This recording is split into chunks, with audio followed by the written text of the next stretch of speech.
Volume 10. Chapter 901, Pretense. Pretense. A half-elf in front of Leyland was called Helen Carter. She claimed to be a survivor of the ancient Arcanist Empire who dabbled in the arcane arts. The inheritance of her family had been badly damaged by the oppression of the churches. She was actually a rank 11 wizard, and other than arcane fire which she used to prove her identity, she knew no other arcane spell models. If things were put in perspective, she was weaker than Leyland. As for her motive in going north, she'd found something akin to the inheritance of an ancient arcanist in her old family tome. She was hoping she could find something there to revive her bloodline. Even with this world's strict prohibition of them, arcanists still exist? Leyland touched his chin. As a matter of fact, this was a very good thing. It meant that even if he managed to become an arcanist in the future, he wouldn't have to work too hard to conceal his identity. Yes. Even with the disapproval of the churches, any wizard that has reached the rank of legend will have to set foot into the essential step of weedless casting. The Netheril Empire didn't leave their inheritance in a single place. Even though most were destroyed in war, some people have managed to luck across remnants of it. Helen tucked a few strands of hair neatly behind her jade-like ear. Her beauty was really on another level. That being said, legends still have to do their research on arcane spells in secret, and once non-legendary wizards are found to be affiliated with any form of arcane spells, they're absolutely done for. Helen laughed bitterly as she spoke about it, as if she was reminded of something she didn't want to be. It seems like she and her family had endured their fair share of suffering at the hands of the gods and their churches. In any case, thank you for saving me from the war creatures. I can tell you everything my family knows about the arcanist inheritance in return. Helen told Leyland sincerely. That was a wise choice. Even if she rebelled, Leyland would have his own methods of achieving what he wanted, such as spells like memory retrieval. Helen wasn't a match for him. Additionally, she recognized that Leyland was someone related to the arcane arts anyway. That alone had led to her lowering her guard against him. Thank you. When I find the documents and information, I'll make a copy for you. Leyland didn't reject her offer. He certainly thought that he deserved it all. Before I discover any remnants of the arcanists, I'll need you to move within range of my detection. Is that okay? Yes, that will be all right. A consequence like this was already a whole lot better than being imprisoned by the war creatures, where she might eventually become a sacrifice. Helen readily agreed to Leyland's request without any negotiation. She was aware that her life was in his hands now. My lord. Tiff showed no signs of surprise when he saw Leyland bringing Helen out of the room. Right, this is Miss Helen. You can consider her our client. Leyland said ambiguously. Helen wasn't pleased about how she was being introduced, but she chose to not voice it out. We've cleared the entire campsite. The high-ranked war creature and tens of normal ones that we've knocked out have been put aside. Tiff resembled a hard-working housekeeper, reporting everything to his owner. There's enough food for 200 people here, and enough weapons to equip an elite combat squad. I also found some half-done high-grade magic potions and other magic items in the leader's room. They're all very strong, probably intended to kill the dragon. Got it, take away all the weapons and armor and leave half of the food. Leyland kept the high-grade ingredients that Tiff handed him. These materials were valuable even outside their use for killing dragons. Bring me all the captives, I have some use for them. Things got simpler after he saw the people who participated in the battle and helped transform their bloodlines. He then asked Tiff to bring Helen along and lead the rest to bring the supplies away before changing his appearance back to how he looked before. Why took you so long? Raffinia's grumble could be heard the moment Leyland returned to the campsite. If you were a little more late, I will already be on my way to find you. Something cropped up, gather everyone now and prepare for attack. Leyland was flushed with excitement. Why? Raffinia mumbled to herself, but the rest of the men had very quickly assembled themselves. I recce'd the area just now, and I found that the weir creature's campsite was completely transformed. Leyland sounded ecstatic. They were attacked and a few of their leaders died. If we go there now, we will be able to wipe them out completely and uproot them. We can finish this damned mission. All the eyes of the soldiers lit up upon hearing Leyland's words. Alec opened his eyes, and that wizard's face surfaced in his mind once more. Damn it! My head Alec stood up with much difficulty and saw his almost destroyed campsite and collapsed captives. Looking at the few survivors between the corpses, even if he wasn't that intelligent, he knew that the mission had failed. He kicked the fainted captives violently in an attempt to wake them up and ordered them to do the same to the others as he sat down. His head still hurt, and messed up his already chaotic thoughts. Human, wizards, attack, captives. Where's the captive? Alec ran to where Helen was imprisoned before, only to arrive at an empty cell. Those bloody humans, Alec growled in anger, causing everyone around him to cower in fear. I'm the biggest here, I'm the head of you all. He struck a few of the stronger war creatures to show his authority. The rest could only whimper in submission. He was a high-grade war creature after all. He exceeded the rest in both strength and speed. Go back, Blackblood. Alec made a decision. He could only abandon the campsite in its current state. But before anyone could object, a voice sounded in his head. Don't go back. Those darned humans, I haven't made my revenge on them. The others will mock me if I go back. The voice circled his head and overtook his previous decision. Alec got dizzy for a bit and decided to abandon his decision and gathered all his subordinates. Those despicable humans, me, Alec, your new head will avenge. After announcing his decision, he received stares of fear instead of excited growling. Leyland's previous attack had frightened them. Before Alec could think of anything else, chaos erupted at the entrance of their campsite. A group of human adventurers barged in. No, it was the city guards, but they seemed to be few in number. Alec scratched his head. He'd attacked both guards and adventurers before. The only distinction in his mind was that guards were greater in number and had more tender flesh. They want to attack us just based on that amount of people? Alec was triggered despite his low intellect. Kill them! He bellowed before charging forward in front of the rest. The first person he saw was an armored young female knight emitting a dazzling aura. A strong one from the humans. Alec was taken aback, but that didn't last for too long before he charged at her. Kill them! The remaining city guards were filled with bloodlust, charging forward for their future in life, as well as for vengeance. They burst forth with bloodshot eyes and the last remnants of their strength. The war creatures who had endured the previous battle were only at half their strengths, and the rest carried injuries that made them weaker than before. Perhaps we really can win this time. The soldiers watched Leyland, who ran before all of them, with a glimpse of hope. Mass bull strength. Cloud kill. Enchant weapon. Charge. Victory is ours. Leyland roared, spells shooting out from his hands as the knights slashed at the war creatures with their swords, sending a war creature's skull rolling to the floor. The paralysis effect is still not over, especially on the high-ranked war creature. The spiritual suggestion is still working though. Deep inside, Leyland was actually observing the battle quietly. He'd left these captives behind on purpose, to give the city guard some achievements. How else would he return? Light from a large-scale spell shone, and Raphania noticed in shock that her strength had increased greatly. A mass buff? Rank 6 spell? She looked at Leyland in confusion. If you find any errors, ads pop up, ads redirect, broken links, non-standard content, etc., please let us know. Report chapter so we can fix it as soon as possible. Chapter 902, Reward. Reward. He's actually broken through. Raphania's eyes widened slightly. She obviously knew what the casting of Mass Bull's strength implied. It was a rank 6 spell that only rank 13 wizards could cast. This sort of spell that could boost a group was very popular in the army. As a noble, Raphania knew more than regular people and definitely understood how terrifying this was. He's only 20. Raphania glanced at Leyland, who was so young that it was ridiculous, and suddenly felt down. While she was considered a genius, she was nothing in comparison to him. However, getting distracted during battle was very dangerous.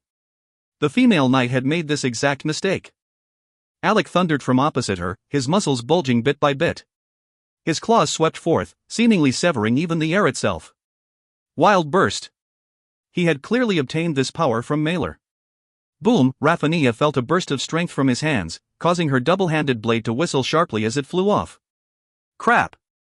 She wanted to retreat, but it was already too late. The high-ranked war creature charged forward, his coarse pores and nauseating skin distinctly visible to her. Alec snarled, only having one thought in mind. Tear. He would tear this knight in front of him apart. Am I going to die? Raphania slowly shut her eyes. How could I let myself get distracted in battle? However, the pain that she anticipated did not appear. Raphania opened her eyes and found Leyland's tall figure in front of her, blocking the attack. A saber fell, and the high-ranked weir creature's head rolled to the ground, blood spurting out of his neck like it was a fountain. Woo-woo, the other war creatures saw that their new leader had fallen at the hands of a human, and the emotions of terror that had been accumulating ultimately exploded. They whimpered and turned to escape pathetically, yet were easily pursued and killed by the human warriors. Most deaths in battle came when one fled in chaos, as such opponents were the easiest to take care of. Is he a hero like in the legends?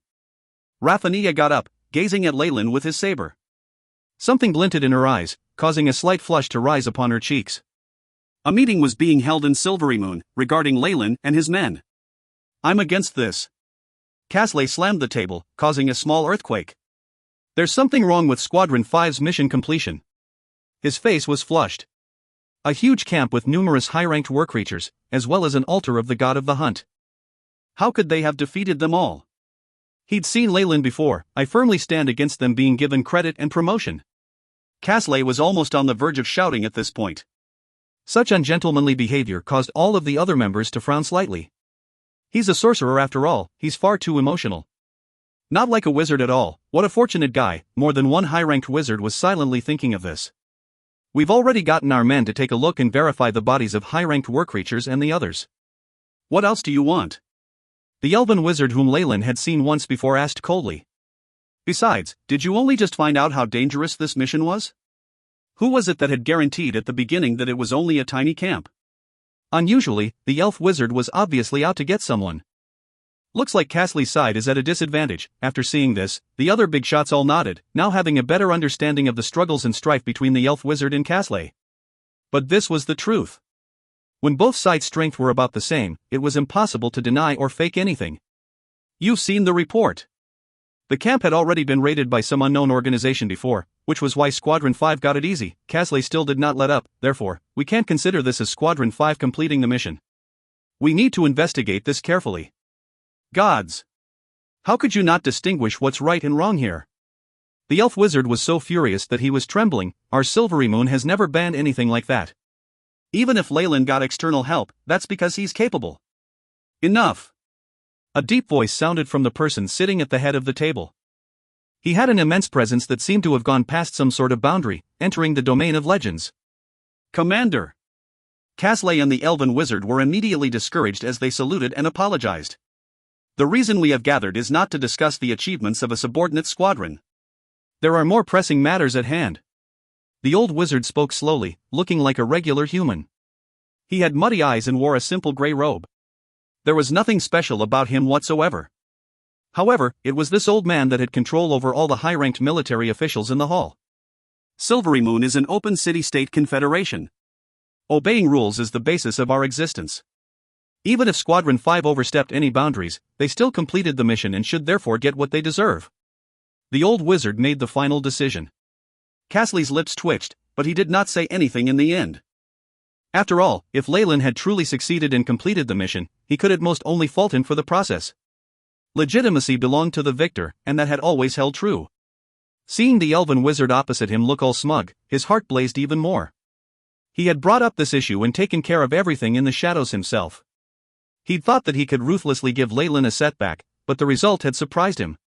The defeat this time would mean that people in the faction would view him less favorably, and the effect on him was practically destructive. Leyland, is it? Casley thought over this name ruthlessly. In a situation where the captain had to return with grievous injuries, he still finished the mission resolutely. On top of that, he was even lucky enough to get the war creatures at their weakest. If he's trying to be a hero, Leyland had gotten just a bit of attention before, but henceforth Casley would ferociously attack this little wizard. As a person in a leading position, he was now seeing a pawn have the guts to move in a way he had not planned it to, and one that was even baring his fangs at himself. Even if that was the current situation, Casley would never imagine that the fellow he'd treated as a pawn would be hiding something terrifying. Our next topic is the allocation of funds for the perpetual fortification on Sunrise Mountain Range. Casley perked up again. One loss meant nothing. What was more important was the orcs' upcoming attack. This is all thanks to you, Leyland. The sunlight shone through the windows of an infirmary room that was obviously of a high grade. The motes of dust floating through the air were rendered visible. Aulin looked slightly pale as she lay in bed, surrounded by the group of officers who had survived. With saving my life and completing the mission, you've helped me twice. I will remember it. Aulin guaranteed. It's nothing. I did it for myself too. Leyland smiled. Aulin now looked nothing like she had been as a soldier, instead seeming rather delicate. It seemed like the matter with Lancashire had given her a huge shock. After this, I'm no longer fit to stay in the city guard. I've already submitted my resignation. I hope you can take care of our brothers for now. It won't be long before you get your rewards. Aulin smiled bitterly. Squadron 5 is my foundation. I'll never give up on them. Leyland guaranteed, looking enthusiastic. That's good, cough cough. Olin began to cough violently for a while, and then eyed Leyland. As for your rewards this time, you'll definitely become a battalion commander. That's a high-ranked officer in the city guards, and you might even be granted a hereditary title. Even in other countries, you will be recognized. At the mention of this hereditary title, the other officers began to look envious. Once one became a noble whose title could be succeeded by his descendants and held his own land, he would truly enter the upper classes of society. His children and grandchildren would become noble youths above the rest. That was the dream of all the officers at the bottom tier, but in less than 2 years of entering the city guards, Leyland had won it all. While some jealousy arose, these feelings melted like ice in the sun after seeing the wizard emblem on his chest. This was a rank 13 wizard at such a tender age. That achievement was more than enough for him to get everything, and the huge gap caused the feelings within them to dissipate. By the time Olin returned, Leyland had gotten his newest appointment and rewards. As expected, I'm now a battalion commander and a baron. Leyland sent the soldier who had come to send the order away, and then glanced at the parchment paper with an enchanted imprint on it. He smiled as if thinking about something. Individual strength was rather powerful in the world of gods, especially the city guards of Silvery Moon. It had a powerful army made of practically all sorts of professionals. Having the authority to command over 200 people was already rather powerful. If this was times of peace, Leyland would never get this role. However, they were expanding the army in preparation for war, and Leyland was considered an old soldier from before, which gave him an advantage. From this appointment, Leyland could smell the war that would soon arrive. If you find any errors, ads pop up, ads redirect, broken links, non-standard content, etc., please let us know. Report chapter so we can fix it as soon as possible. Chapter 903, Illustrial. Illustrial. To be given the title of Baron, as well as receive a hereditary title, it was usually necessary to meet with the city's ruler. To tell the truth, Mistress Chosen was also the Lady of Hope from Legends Illustrial. Leyland was rather excited to meet her. In his 2 years within Silvery Moon, he had never met with her. He had only caught sight of her a few times from the sidelines. Rumor had it that this lady had a very good temperament and even enjoyed blessing the celebrations of ordinary citizens randomly. She was even willing to help beastmen. Leyland's judgment of her was like this: a political idiot, an empty-headed and hot-blooded fellow like Raphania who, if not for her formidable power and the elders and the city hall wiping her ass, would bring down the entirety of Silvery Moon. Leyland felt that Illustrial was more suited to be a humanitarian than a politician. Her naive and natural personality was ill-suited for politics and court, just like Raphania. That hot-blooded and righteous Lady Knight was a very good companion and friend, but she was not a good superior. If she was allowed to run a city, it would all end in disaster. Now, however, Illustrial governed Silvery Moon City properly, and the most impressive thing was that she possessed even more formidable personal power. In times of peace, everything had been good. However, Silvery Moon now faced the orc invasion, which amplified every flaw in her governance. Leyland gradually grew aware that a great calamity would soon be upon them. Court etiquette was a very big problem for newly promoted nobles. They could not be lacking in manners during the ceremony to confer titles as well as their audience with the city's ruler, else the other nobles would mock them. Nobles who had risen from nothing had always found this process very difficult. It was also the main reason why those old nobles despised the new ones. In their eyes, those country bumpkins did not deserve such a position, and neglected the vitality that came with interactions between different social classes. In the end, they had only slowly declined. Fortunately, Leyland had received instruction from an etiquette teacher. He had learned it quickly, and after a single afternoon, the etiquette teacher, who had been specially sent by the court, had left satisfied. Illustrial also wanted to meet him before the ceremony. This sort of private meeting did not matter much to him, as he did not feel she would be able to see through his false identity unless he was face to face with her god's true body. Leyland had seen Silvery Moon's imperial palace in the distance several times. However, he did not care much about any outstanding wealth in the palace. He was only interested in the rumored legendary spell resources that it could contain. However, once he truly entered the palace, he drew his spiritual force firmly back into his body and did not dare to carelessly investigate. There were at least 5 high-ranked magic probes at the gate. There will be many more high-ranked wizards guarding the palace itself. Leyland lowered his head, but something flickered in his eyes. Silvery Moon's palace and the Wizards Guild were the most well-defended and strict places. It was rumored that the strongest in these places could not be bribed, and even legends did not dare to provoke Silvery Moon City, who had the backing of the goddess of the weave. However, Leyland never had the intention of robbing the place, and was thus very calm. He was currently clad in the splendid attire of a noble, the clothes which were embroidered in gold thread stifling him. He looked like a peacock who had spread its feathers. There was nothing that could be done. The clothes of a noble were rich and garish, as if they wished to put everything he had on display. Leyland normally wore robes or leisure clothes at home, but it would certainly be inappropriate to wear those now. Her Majesty the Queen wishes to receive her guest in the side palace hall. At this moment, a female official trotted over and announced in a steady voice. Leyland then followed her to a separate part of the palace. Here it is. Leyland was not left waiting for long. In a moment, he felt the security around him had increased to its utmost, and there were even two powerful soul forces near him. He immediately contemplated them inwardly. Good day, Sir Leyland Fallen. A peal of laughter rang out like a silver bell, and Leyland finally saw Illustrial. Her eyes were like moonlight, and she seemed like the very embodiment of beauty. She only wore a simple gown, but she was naturally breathtaking. I do apologize for my lateness. I went to Uncle Cooper's roast meat banquet, and I brought a blueberry pie that he personally baked for you. It can't be a more appropriate congratulatory gift for you. Illustrial fixed her gaze on Leyland with a smile on her face, passing a basket of roast meat to Leyland. Your Majesty. Leyland rather speechlessly accepted the gift, and respectfully bowed exactly as he had been taught by the etiquette teacher. Your Majesty, how could you see your vassal in such a manner? There are still a few more items on today's schedule to address as well. A white-bearded old man chased after Illustrial into the palace, with thick sheets of parchment and quills in hand. After seeing Leyland, he even smiled helplessly. Scholar Buren, full name Buren Eustace. Illustrial's clerk and the leader of the elders, as well as her most trusted subordinate. He's actually the Prime Minister of Silvery Moon. A string of information flashed across Leyland's mind. Naturally, what drew his notice were the powerful magical undulations coming from both Illustrial and Buren. It meant that they had both broken through mortal limits and had entered to realms of legends. Illustrial's body possessed a trace of divinity from the goddess of the weave, and it in particular attracted a deep interest from him. I really want to devour her. Such a pity. If I did that, the weave goddess will be the first to hunt me down, Leyland sighed in his heart. Ah, Baron Leyland. You don't need to be so formal and stiff. You don't seem like a 20-year-old youth at all. Illustrial undeniably had an aura that was as refreshing as a spring breeze. Conversing with her made Leyland loosen up considerably. Her charisma was great. Your title ceremony will be held in 3 days' time. Tell me, Leyland, tell me like a friend, do you have any requests? Illustrial gently said as she looked at the wizard before her.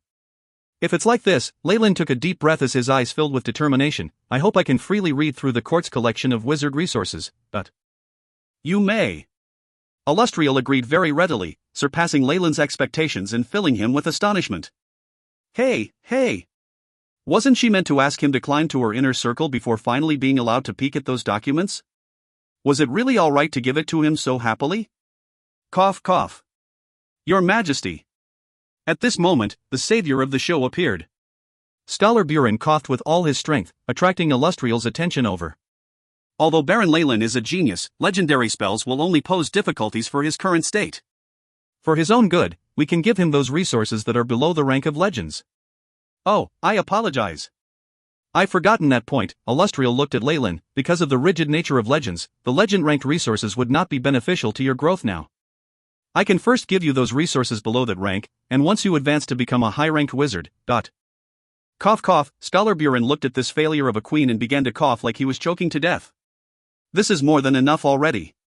Thank you, Your Majesty. Leyland smiled as he bowed, and his elegant demeanor astonished even Buren. Disappointment had indeed flitted across his heart, but he did not show it at all. For those wizards below rank 15, research materials at or above the legendary realm really was too complicated, and Illustrial had meant well when she restricted them. However, Leyland was different. He was not some low-ranked wizard, and he could even understand information on godhood if it was given to him. However, he could not admit this. Buren's actions could also be understood. If this sort of thing was handed out now, then how would he be rewarded for outstanding service in the future? Just because he could understand the reasoning behind the forceful interruption did not mean Leyland's heart was not ill at ease. After chatting with Illustrial for a while and receiving the visitor's pass for the palace library, Leyland left the palace. It had to be said that Leyland had developed a new understanding of Illustrial after meeting with her. It could be said that he had a favorable impression of her, but maybe not of Buren. What did you think of him, Buren? Illustrial asked with interest as she cupped her face with her hands. Even if she was naive, she had changed with the polish of many years of experience, although the changes were not particularly big. He did not have any traces of evil intent or the aura of a devil on him. Buren's eyes turned crimson, looking extremely terrifying, and his thirst for knowledge is sincere, not faked. If it's like this, then how come you didn't allow me to give him the authority to view those resources? Illustrial said, feeling hard done by. Resources ranked legendary or above must be exchanged for contributions. This rule is the cornerstone that protects our Silvery Moon City. Buren looked at Illustrial, who was acting like a little girl, with a helpless and bitter smile. Also, giving an insignificant wizard like him those high-ranked and above resources is more than enough. After he reaches rank 15 and swears the oath of eternal loyalty to the Styx, then we can pass on the legendary ranked resources. Alright, Illustrial waved her hand, you can make the decisions. Oh, tonight I have to attend Mr. Nudu's dinner party. Please forgive me, but I must remind your majesty that as the ruler of our Silvery Moon City and the Alliance, it is highly inappropriate for you to suddenly turn up at the party of our ordinary citizens. If you find any errors, ads pop up, ads redirect, broken links, non-standard content, etc., please let us know. Report chapter so we can fix it as soon as possible. Chapter 904, Beginning. Buren's warning was serious, but Illustrial seemed to have had enough of him. She waved her arms, and a teleportation gate flickered into existence as she disappeared. Watching this irresponsible queen, Buren could only roll his eyes speechlessly. Under the terrifying magic formation in the castle, only the chosen of their goddess could make use of teleportation gates at will. Even though Buren had already reached the realm of legends, there was nothing he could do. Leyland used this period well, staying in the library to copy all of the information on under legendary magic. After a series of long and complicated arrangements, he was conferred his title. He obtained some uncultivated land next to the Moonwood. He changed its name to the Violet Territory, and he became the Violet Baron. There was no way around it. All lands that were fertile, rich and safe had long since been taken up by the nobles. Getting them to spit it back out was far from an easy task. The area surrounding the Moonwood was filled with danger and the front lines for the battles with the orcs. That was why it was being given out. However, it was only a wasteland now. The only good thing about it was that because the intention was to compensate Leyland, the area was 2 times larger than the land given to normal barons.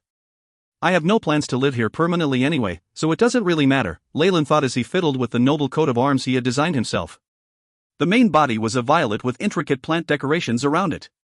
If Baron Jonas were to know of this, he would definitely be delighted. A title and land was something the upper-class people in the world of gods desired the most.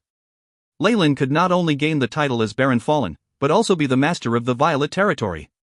Once he had a son, he would let the boy take over and help the Fallen family branch out. That would count as expanding the power of the family. With joint marriages and swallowing up of families, there would be changes and exchanges in titles. Once the scattered territories linked together, a huge noble family would be formed, maybe even a kingdom. Such a rise usually took a few centuries. Of course, the possibility of such a thing was very low. At most, the later generations themselves would begin to bicker amongst themselves. This had nothing to do with Leyland. The only thing that left him more satisfied was that he was now a true noble, and no longer had to work in the name of the next in line. The power and treatment a true noble and an heir had were completely different. He was quickly appointed as a captain of the city guard, and he was assigned a complete troop. The army expanded from the 5th Legion, and had 200 professionals and about the same number of troops and commoners. Altogether, there were about 500 of them. This power is sufficient for me to do a lot of things. Of course, compared to the orc army that's coming, it's not much. Leyland observed the dark clouds in the horizon, his brows gradually furrowing together. With the orc tribes maneuvering, the gloom of war was already enveloping the northern lands. Shops had closed permanently even in Silvery Moon, and pedestrians were moving hastily. The Sunrise Mountains and the orc tribes were practically synonyms of savagery and war. Not only were these orcs born with powerful bodies, but they also had the protection of their own god. Their god was powerful. In the world of gods, orcs and humans were huge races that each did not lose out to the other. Their gods had powerful divine force, comparable to peak rank 8 magi. This was practically the limit of what the universe could accommodate. Without the protection of a powerful god, the treatment one was given in the world of gods was entirely different. Under the huge incoming threat, even the fall of the entire northern lands was likely.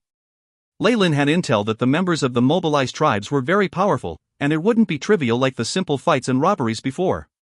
With so many tribes banding together, there was a sense of a fledgling empire taking shape. If left unchecked, an orc empire would rise up. If they wiped out the Silvery Moon Alliance and took over the northern lands, then this empire would form atop the corpses of their enemies. Perhaps this too was a hope of their god. As for the human faction, Leyland had also heard about something that did not mean well for them. The Silvery Moon Alliance was too powerful, referring to Illustrial in particular. She was a legend who was also the chosen of the goddess of the weave. The influence of Silvery Moon had risen in recent times, and there were more and more cries proclaiming her to be the Empress. The Silvery Moon Alliance was an alliance amongst the Northern Lands organizations. This included all the human cities in the Northern Lands, as well as a few other large territories. At the beginning, the intention was to fend off the orcs more effectively, and they had built up offensive and defensive strategies. Illustrial had used her personal charm and the great strength of Silvery Moon to keep her position as the head of the Silvery Moon Alliance. With her lifespan and reputation, she could very well integrate the scattered federations in the next few centuries and form one terrifying empire. This was obviously something the orcs did not want to see. Of course, there were many amongst the nobles in the Northern Lands that approved of this and even helped to achieve it. Meanwhile, there were those strongly against it, doing what they could to hinder it in secret. How interesting. The accumulation of these conflicts is now allowing the orcs to invade them? Leyland chuckled as he glanced at the castle behind him. Powerful spell rays lingered eternally on the walls and magnetic bricks, giving it a unique beauty. The conflicts between humans and orcs, the contradictions of whether to be unified or to split, and even the conflicts between gods. With this spiral of events, I wonder how long the beautiful and fertile Silvery Moon can last. Leyland's eyes flickered with wit. Beep. High-ranked wizard information has been recorded. Spell model database is now complete. Constructing hosts wizard spells. The AI chip suddenly showed this prompt. After he spent a lot of time scanning through all information below the rank of legend in the palace, the chip's database was now complete. At the very least, Leyland would not be hindered before he became a legend. Good. A high-ranked wizard, at rank 15, is publicly known to be someone powerful. AI. Chip, how long will I take to reach that point if I meditate as I do now? Leyland asked. Beep. Mission established. Checking compatibility with host. Proceeding with theoretical tests. The AI chip quickly calculated, numerous 0 and 1s flashing by in front of Leyland's eyes. In a few seconds, it gave an answer. Based on host's current stats, estimated time to reaching rank 15 is in 731 days 13 hours. Around 2 years? That's probably the time that the orcs will attack. All of a sudden, Leyland's expression changed as he looked towards the north. This undulation. It's from a legendary spell. And it's at the fort of the Sunrise Mountains. Could it be? North of Silvery Moon, Sunrise Mountains. This was a huge mountain range that extended through the humans' northern lands and the boundless wilderness of the orcs. It allowed for a clear divide between the worlds of the two. The humans in Silvery Moon had used spells and a lot of manual labor to construct a large defensive fort, and they deployed their military to guard it. Atop the black steely wall was the newest results of Silvery Moon's research, the automatic magic cannon. The troops stationed at the garrison were the most powerful of Silvery Moon. There were over 20 high-grade wizards there, and there were even rumors that there was a legend in charge. Over these many years, this fort alone had forced the orcs to return with their tails between their legs. No matter how crazed the attacks were, the fort had stood tall like a reef in a tsunami. For this reason, the original name that had been complex and awkward had been discarded. In its place, it was given the beautiful name of Unfallen Moon Fort. It represented the silver moon flag of Silvery Moon that, at the front of the city and the fort, would never fall, but... However, at that moment, the beautiful and intricate silver moon flag had slowly descended into the burning flames, turning entirely into ashes. Roar, roar, numerous snarling war-creatures shouted crazily as they crawled up the walls that were said to never fall. Were-jackals, were-lions, were-leopards. There were even gigantic behemoths, snake-men, and fox-woman priests. Numerous orcs with varying appearances arranged themselves in a square-shaped formation, crowding around a golden were-lion as they cheered enthusiastically, Saladin. Saladin. Emperor of the were-creatures. Emperor of the orcs. This orc called Saladin had fur that pointed up like steel spikes, and his eyes were electric. Numerous legends, heads of their respective races, could only prostrate themselves before him. He was Saladin, Emperor of all orcs, and the chosen of the orc god Grumsh. He who possesses the divine weapon of the orcs, the thunder god's hammer. With the power of the divine weapon, he had destroyed the fort's defenses in an instant, and even killed the human legend. I, Saladin, Emperor of the Orcs, King of all kings, shall conquer the northern lands as a jewel on the crown of my god. Saladin snarled, and the many orcs cheered together. Calendar of the Gods, year 37665. Unfallen Moon Fort fell to their enemies, after being completely invaded by orcs on all sides. If you find any errors, ads pop-up, ads redirect, broken links, non-standard content, etc., please let us know. Report chapter so we can fix it as soon as possible. Chapter 905, War. War. With their huge numbers, the orcs had many peak experts. The fort quickly changed hands. There weren't even many magic warnings issued, allowing them to have the time to lay low and wait for the reinforcements once the original guard was taken care of. After a few rounds, the teleportation rays no longer flickered, and the orcs controlled the fort with ease, setting up their own teleportation spell formations. The Unfallen Moon Fort had its own arrangements for escape routes. The wizards had left themselves teleportation gates that would allow for convenient access for assistance. The orcs in turn had messed up the spatial undulations here and sealed off all teleportation. Just as the camp was in a frenzy, a pair of golden eyes looked down from above. In that moment, the weave within tens of kilometers seemed to rebel, and powerful thunderclouds formed silently. Mystra, what's happening? Are you trying to go against our contract? A gruff voice sounded, and the thunderclouds in the sky dissipated to reveal shining moonlight. The orcs below did not even realize that they'd been at death's door, and they all silently gathered their loot. The dim golden eyes did not make any more movements, and instead seemed to streak through the sky and focus on an orc. Grumsh! The owner of the golden eyes called out the name of the war-beast, the flames of her fury growing. You saw that. I didn't make the first move. It's a result of the guy's fight. The orc god chuckled, sounding gleeful. Furthermore, we've gotten the support of many gods, for instance the guy who's been following you. Grumsh reported another piece of news and then was satisfied to see the anger in Mystra's eyes. The powerful Conchin left, looking exasperated at seeing such a conflict happen so close. I can't suppress someone as powerful as the goddess of the weave even at my peak. However, the competition on this path is ruthless. Whether in the dusk of the Magi and gods, or now, Grumsh mumbled, and then he disappeared after sending down a powerful oracle. With their priests, the maddened orcs seemed to spread throughout the north. Survival and reproduction were the two main goals of living beings. The orcs were like locusts as they looted all that they saw, and much blood was spilt. The states that were lucky to survive in the northern lands sunk into an arduous battle after being summoned by Silvery Moon. The situation was in a deadlock. On one hand, the land that the orcs obtained needed to be governed, and the soldiers needed to be reorganized. On the other, with the sudden attacks, the Silvery Moon Alliance had suffered continuous losses and desperately needed some respite. Another great wave of attacks could burst forth, and small skirmishes were a constant thing these days. The mercenaries, adventurers and even dreamers of the human world risked their lives to come to the northern lands, hoping to get some part of the glory. More merchants and commoners fled, which was a huge headache for the country. In this chaotic world, a name that had been in the shadows before began to grow in intensity and shone in the battle with the orcs, thus earning the name of a hero. Unwittingly, a year passed. Year 37666 of the calendar of the gods, Silvery Moon City.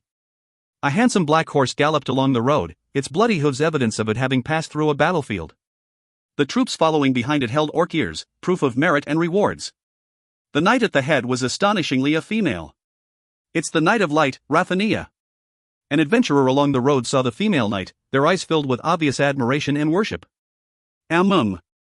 I heard that the lady became a high-ranked knight at a young age. She's been shining in battles with the orcs as of late. A young girl's eyes twinkled. Even more worthy of admiration is the fact that Lady Rathania is like the personification of justice. She treats commoners and nobles all the same and does her best to protect the interests of the weak. Just like the city master. That's why so many adventurers are coming from all over the world. Someone who was obviously the leader beside the girl supplemented, though he was critical on the inside, few agree with the city master's ideals and want to participate in battle. Most people prioritize benefits. Although he knew this, he wouldn't say such a thing aloud. Merit was the best way for adventurers to become nobles.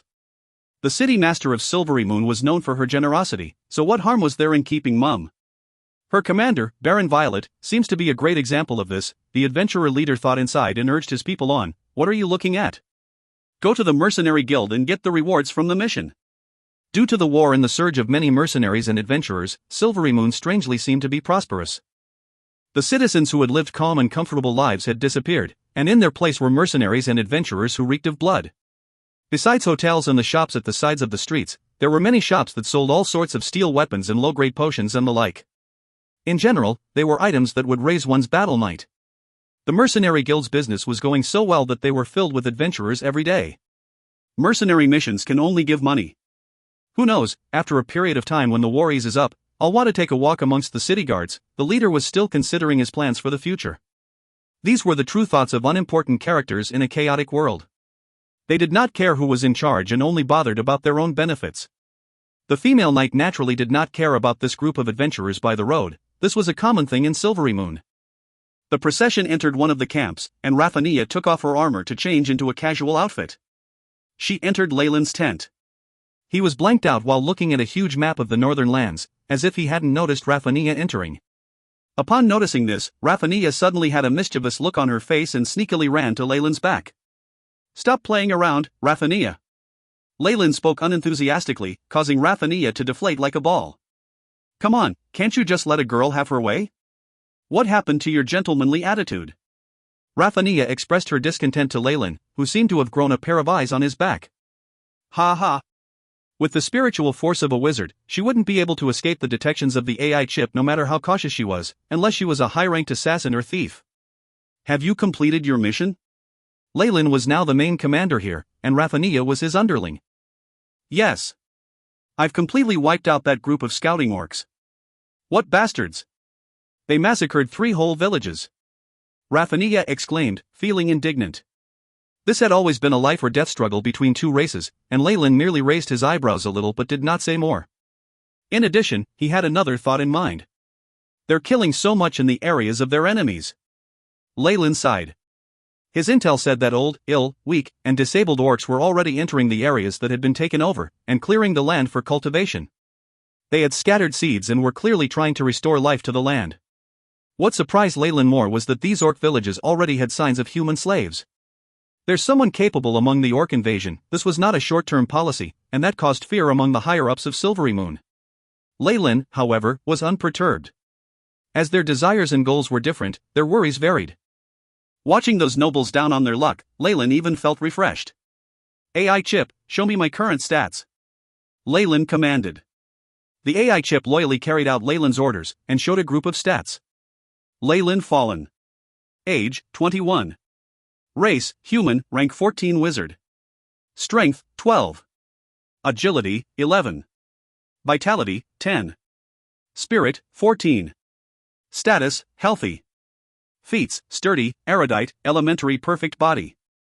Spell slots, rank 6, 3, rank 5, 5, rank 4, 7, rank 3, rank 2, rank 1, rank 0. Progressive analysis of weave, level 0, 100%, level 1, 100%, level 2, 100%, level 3, 100%, level 4, 68.88%, level 5, 37.91%, level 6, 12.36%. Leyland had risen by a rank in the past year, which the other wizards found unimaginable. If not for the war, he might even have advanced faster. Given his continuous outstanding military service, he'd even obtained legend-ranked information.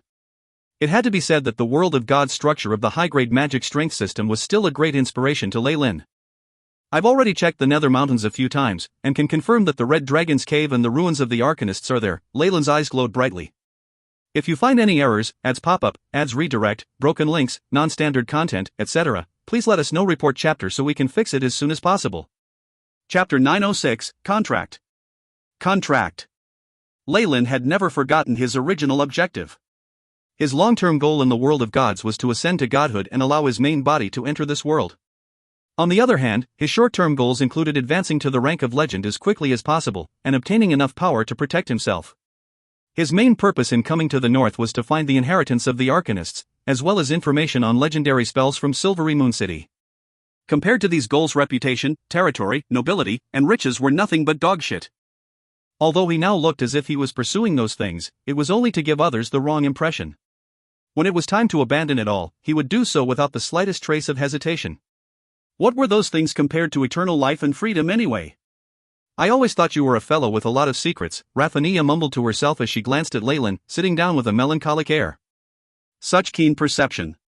She really is a first-rate tool. Leyland inwardly smiled to himself, but it was a pity that this lady knight had such an exceedingly pure soul. She had not seen past the facade into his true nature, else she would have been scared to death, forget daring to stay by his side. "Alright, what are you looking at the map for? Is it time for us to act?" Raphania nibbled at an apple, propping up her toned and slender legs directly on the table. After serving in the army for a year, this lady knight had thrown her aristocratic grace and reserved nature away to the outer seas. It looks like we're in trouble, Leyland replied, adding emphasis on trouble. Is it that Casley? I want to chop him up. The lady knight exclaimed. The day will soon come. Leyland stuck a small flag onto the map, marking down several lines of letters. Tell me, how is he going to trap us this time? Raffania rolled her eyes. It can't really be called a trap. He needs troops to go and defend the territories of several noble families near the Moonwood. Those orcs are acting up again. There have even been rumors of the Black Blood tribe colluding with the Orc Empire. Then why is he demanding that we go? He's asking us to die. Raffania shouted. Just the Black Blood tribe was enough to challenge Silvery Moon City, and if orcs were added into the mix, then it would be a complete death trap. We don't have a choice. Those nobles whose territories are being threatened are getting anxious. Additionally, my Violet territory is also near there. Leyland's lips curved into a mocking smile. If he was truly a minor noble, then it would have been imperative for him to go. Otherwise, neither Silvery Moon City nor Casley would let him off. The secular world's shackles as well as strict martial law could not be joked around with. In Leyland's view, however, what did they matter? Naturally, he'd put some effort in on the surface. He also had no choice in actually going to the Moonwood, but it was entirely up to Leyland whether he wanted to fight sincerely. Send the command. All personnel have had their holidays cancelled. They must go into standby mode, prepared to set off at any time. With Leyland's order, the entire barracks was immediately thrown into chaos. Against such powerful enemies, even the officers trembled in fear. However, Leyland didn't bother with his subordinates. After he had gave the command, he mounted his horse and traveled alone to his residence in Silvery Moon City. Mr. Leyland. Only Bessany remained in the vast residence's laboratory. She appeared to be very cold and cheerless. After the news of the Great War had erupted, Aina and her sister had been strictly ordered by their families to return. Only Bessany had stayed. I'll run the bath for you, sir. Also, the funds from the previous business deal have already been transferred to your bank account. Here is the receipt. Bessany immediately left the alchemy table and bowed to Leyland. She had kept everything in good order while he was gone. It had to be said that this young lady took her work quite seriously and worked hard. After all, she's a seedling that I raised myself, Leyland thought. No need for that. Leyland waved his hand. Bessany, I have something that I would like to ask you. Leyland looked at Bessany attentively. She had grown up very well, and had even reached the realm of a rank 5 wizard. It was a shame that her power was nothing but a speck of dust in front of the great army of orcs. Please tell me, sir. Bessany clasped her hands and seemed rather ill at ease. After spending such a long time with Leyland, she naturally understood that he was enigmatic and impossible to predict. Questions that even the high-ranked wizards of the colleges could not answer were easily solved by him. She had only been able to break through to a rank 5 wizard under his guidance. Compared to her, Aina and her sister were still lingering in the realm of rank 3 wizards. For all this, Bessany knew that she had to pay the price. It was only that when the moment came for her to do so, she seemed rather uneasy. With the orcs pushing the battle closer to this place, Silvery Moon City will become very dangerous. Don't you wish to go home to your family? Leyland looked at his apprentice and asked with great interest. My family? Bessany smiled rather bitterly. I don't want to go home. I want to continue walking the path of a wizard and advance. If I go home with my current strength, I'll have to serve my family until I die. As a low-ranked wizard and alchemy apprentice, Bessany's family would absolutely not allow the goose who laid golden eggs to marry out of the family. Bessany's only future was to be a sacrifice for her family, and silently devote her life to them until she died of old age. Or perhaps her family would want to carry on the bloodline of a wizard, and adopt several men she disliked into the family. Just envisioning this sort of life made Bessany feel like she was going insane. Then, do you wish to continue receiving my instruction? Leyland asked, looking deeply into Bessany's eyes. If that's possible, then my gratitude will know no bounds. After hearing the thing she wished for the most, Bessany felt that she was the most fortunate person in the world, and almost fainted in happiness. All right. I would now like to hire you as an alchemist for the fallen family. Have a look at this contract. Leyland passed a scroll of parchment to Bessany. A contract? Bessany opened the parchment, looking at the contract which had been written in black ink. It stipulated that she needed to serve the fallen family for 50 years, and through that obtain Leyland's financial assistance and advice as a wizard. It was a spirit-binding contract, and there was a beautifully intricate pattern around the parchment. I have no problem with this. I agree. Bethany scanned through the contract and confirmed that she had no issues before gritting her teeth and agreeing. All right, then sign your name in your own blood. This demand was a little strange, but Bethany still bit her thumb and signed her name at the end of the parchment. Crash, in the blink of an eye, the entire scroll floated into midair and spontaneously combusted. Bethany's eyes grew dazed as she felt herself losing something she could not name. However, she also felt like nothing had really happened. Good, the contract has been established. On behalf of the fallen family, I welcome you into our ranks, Leyland smiled as he placed several items down on the table. Here's 100 gold coins, as well as several scrolls and magic items. Take them with you just in case. Tomorrow, you will go to the south, to the Fallen Islands. There you will find Wizard Ernest, who will set up arrangements for you. Scrolls? Alchemic materials? Bethany gently stroked the magic scrolls with her fingers, and the powerful energy in them made her quake in fear. Leyland had personally smelted these magic items, and they were absolutely priceless. Compared to that, the gold coins were worthless. Why must I leave? Could it be that Mr. Leyland is not optimistic about the future of Silvery Moon City? Leyland answered without the slightest hesitation. His answer made Bethany's body sway on the verge of collapse. How is that possible? The city is under the protection of the goddess of the weave. Our enemies have their own gods. Additionally, only the ruler of our city can survive. It doesn't mean that you ordinary people will. Leyland's cold voice shattered her delusions. Of course, after Silvery Moon City, it won't be possible for the battle to spread further south. Your family won't be in danger, so there is no need to worry. Sending this rather distracted young lady away, Leyland smiled as he looked at his right hand. A trace of the purest soul origin force had arrived in his palm. Even if Bethany died now, her soul would belong to him. This was the power of a devil. My young lady, if you don't pay attention when you sign a contract, it's difficult for you to not lose out. Putting tricks into a contract was the favorite method of many devils from all dimensions. The decorative border around the parchment was the simplest trick. Naturally, even if Bethany had heard of such a thing, she didn't regard Leyland as a devil. As a result, she most likely had not even considered that he would do such a thing. It's just child's play, whatever happens will happen. Leyland could easily educate many alchemy students to her level, but since it seemed that Bethany was innately gifted, and her luck was rather good, he didn't mind helping her a little. Silvery Moon City, Leyland sighed softly. What he had said earlier wasn't just fear-mongering. The possibility was real. The Silvery Moon Alliance has already threatened the central human kingdom, and those kings do not wish for a powerful human kingdom to rise in the north. There are many nobles who share this thought in the north, and as a result the support that the Silvery Moon Alliance will receive is limited. This was still the material plane after all. The gods of human factions could not unite in solidarity. Mystra could only rely on herself to take on all the orc gods. Even with the assistance of several gods she was on good terms with, the city did not have hopeful prospects. If you find any errors, ads pop-up, ads redirect, broken links, non-standard content, etc., please let us know. Report chapter so we can fix it as soon as possible. Chapter 907, Rescue. Rescue. On the contrary, Leyland felt at ease when gods held conflicting views and were petty. If the gods all presented a united front, there was no way he could have been able to survive and grow in the main world. His alternatives were either the deep abyss or hell itself. The consequences of the will of the world of gods, the over-god, falling into slumber had encouraged many gods to harbor their own agendas. Leyland recalled the world's will in the world of gods. The gods were the children of the world, and the world's will was their leader. The one and only over-god. In Leyland's opinion, the will of the Magus world and the world of gods had reached the realm of rank 9. Omniscient and omnipotent, they were but one step towards eternity. Back then, not only did the Magus and the gods exchange blows, but even the wills partook in the battle, with both sides perishing and entering a heavy slumber. Before its slumber, the will of the world of gods had completely sealed the world with a layer of crystallized wall that isolated the world from any form of communication. This move had effectively protected the world of gods and allowed the growth of newer gods.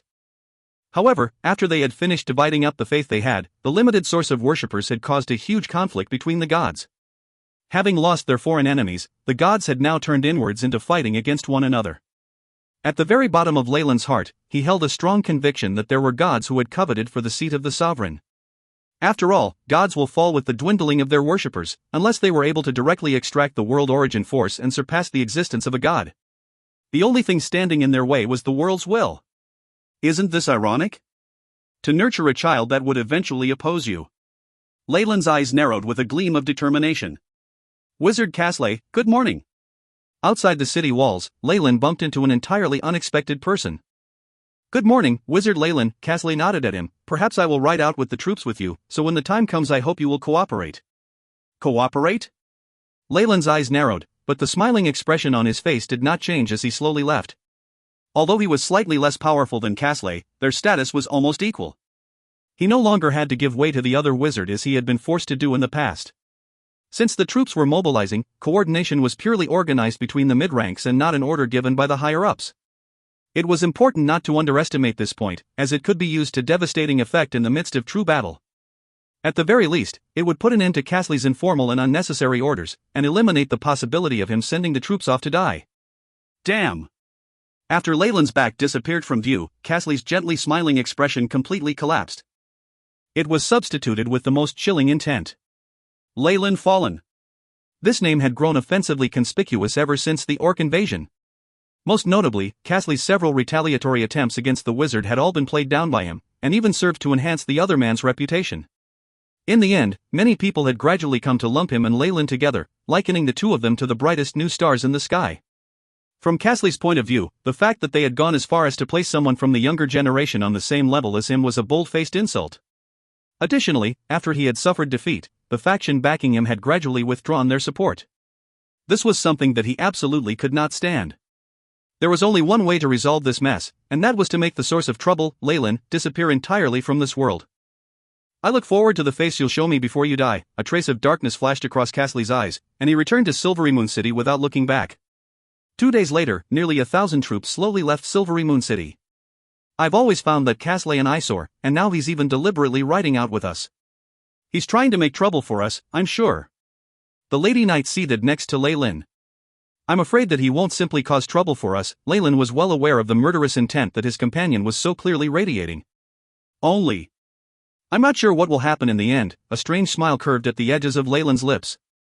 "We're now entering the danger zone, stay alert." As they drew closer to the Moonwood, even Casley became even more vigilant as it was possible that the war-beasts could attack.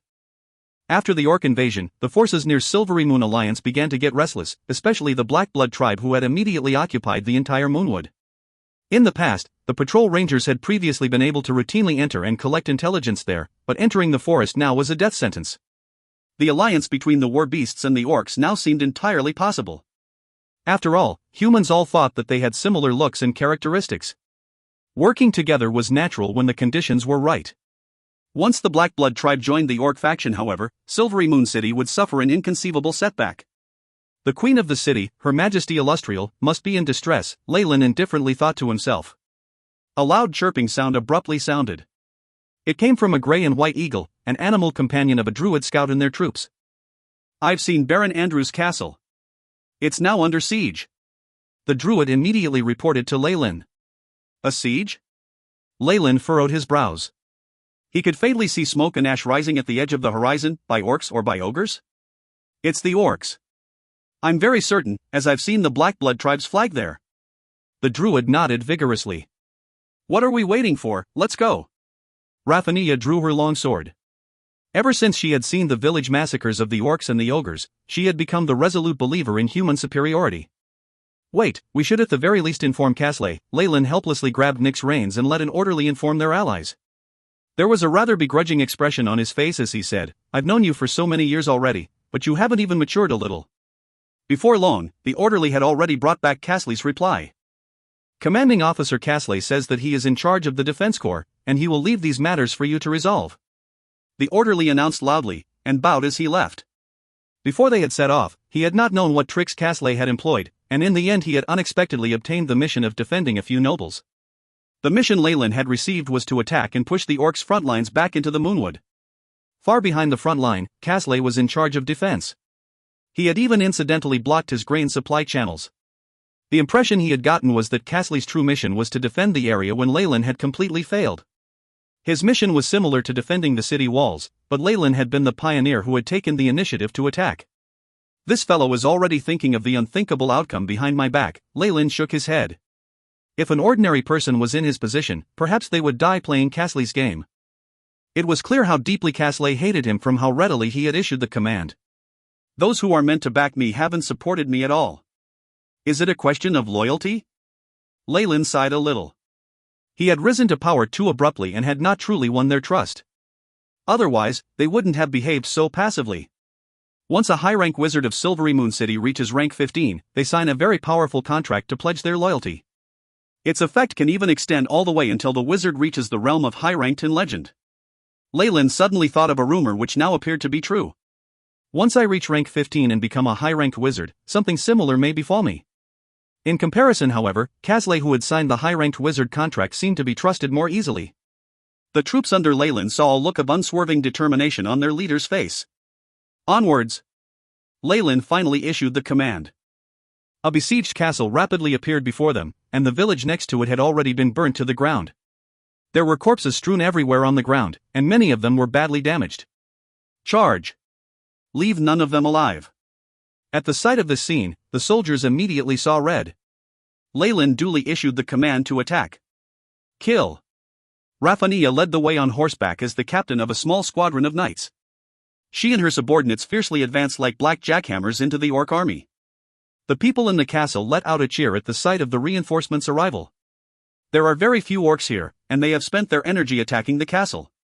If we coordinate with those inside the castle, they'll have no luck in defeating us. Leyland's gaze swept across the entire battlefield as he demonstrated his natural leadership skills.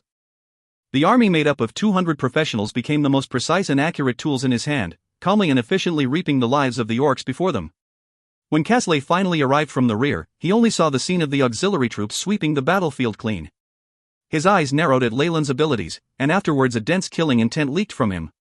I am Baron Andrew, and I thank you all for coming to our aid. At this moment, the securely shut castle door was flung open. A middle-aged noble walked out with his retainers, with a trace of fear still lingering on his face. I am Casley from Silvery Moon City. You and your people have been saved. At this moment, Casley stood at the forefront and willingly took the credit. He looked as if he had no qualms about doing this, and Leyland's subordinates were extremely angry at the injustice. Ha ha! This is reality. Even geniuses must be restrained by the rules. Casley had absolutely loathed this rule in the past, but now he felt very carefree. If you find any errors, ads pop up, ads redirect, broken links, non-standard content, etc., please let us know. Report chapter so we can fix it as soon as possible.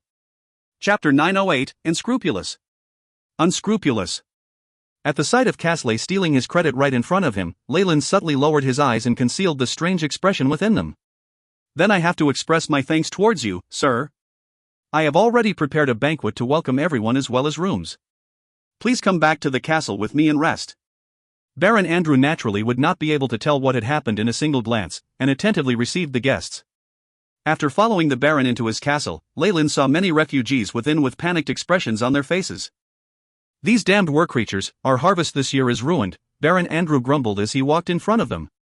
Afterwards, he instructed his housekeeper and his wife to make preparations for the feast. A magnificent feast was held within the castle's enormous great hall. Roast chicken which looked a little scorched, wine as red as liquid ruby, and mountains of white bread were brought out. It could be said that to host Leyland and the men, this Baron Andrew had taken out what remained of his store of quality items. Naturally, no matter how the world changed, the lifestyle of those in the upper classes would always be much better than those below them. Leyland swayed his wineglass and watched the dark red wine swirling within it, a strange smile on his face. Please be assured, Baron Andrew. Silvery Moon City will not sit idly by and watch these war creatures attack. The tax exemption is an entirely different matter, and you will need to contact the city hall. In the position of the guest of honor, Casley was cheerfully chatting with the Baron. His manner of speaking made Baron Andrew nod slightly, looking completely convinced.